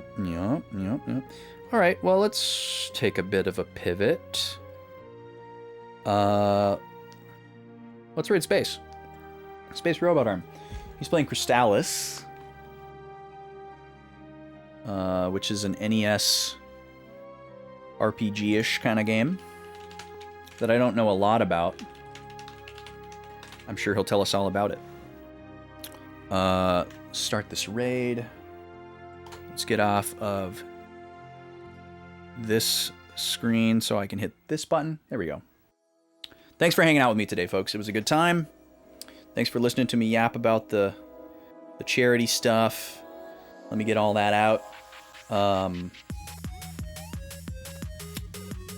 excited for next week. It's going to be fun. I'm a little anxious because of the speed runs, but I'm mostly just really excited. So get those donos in.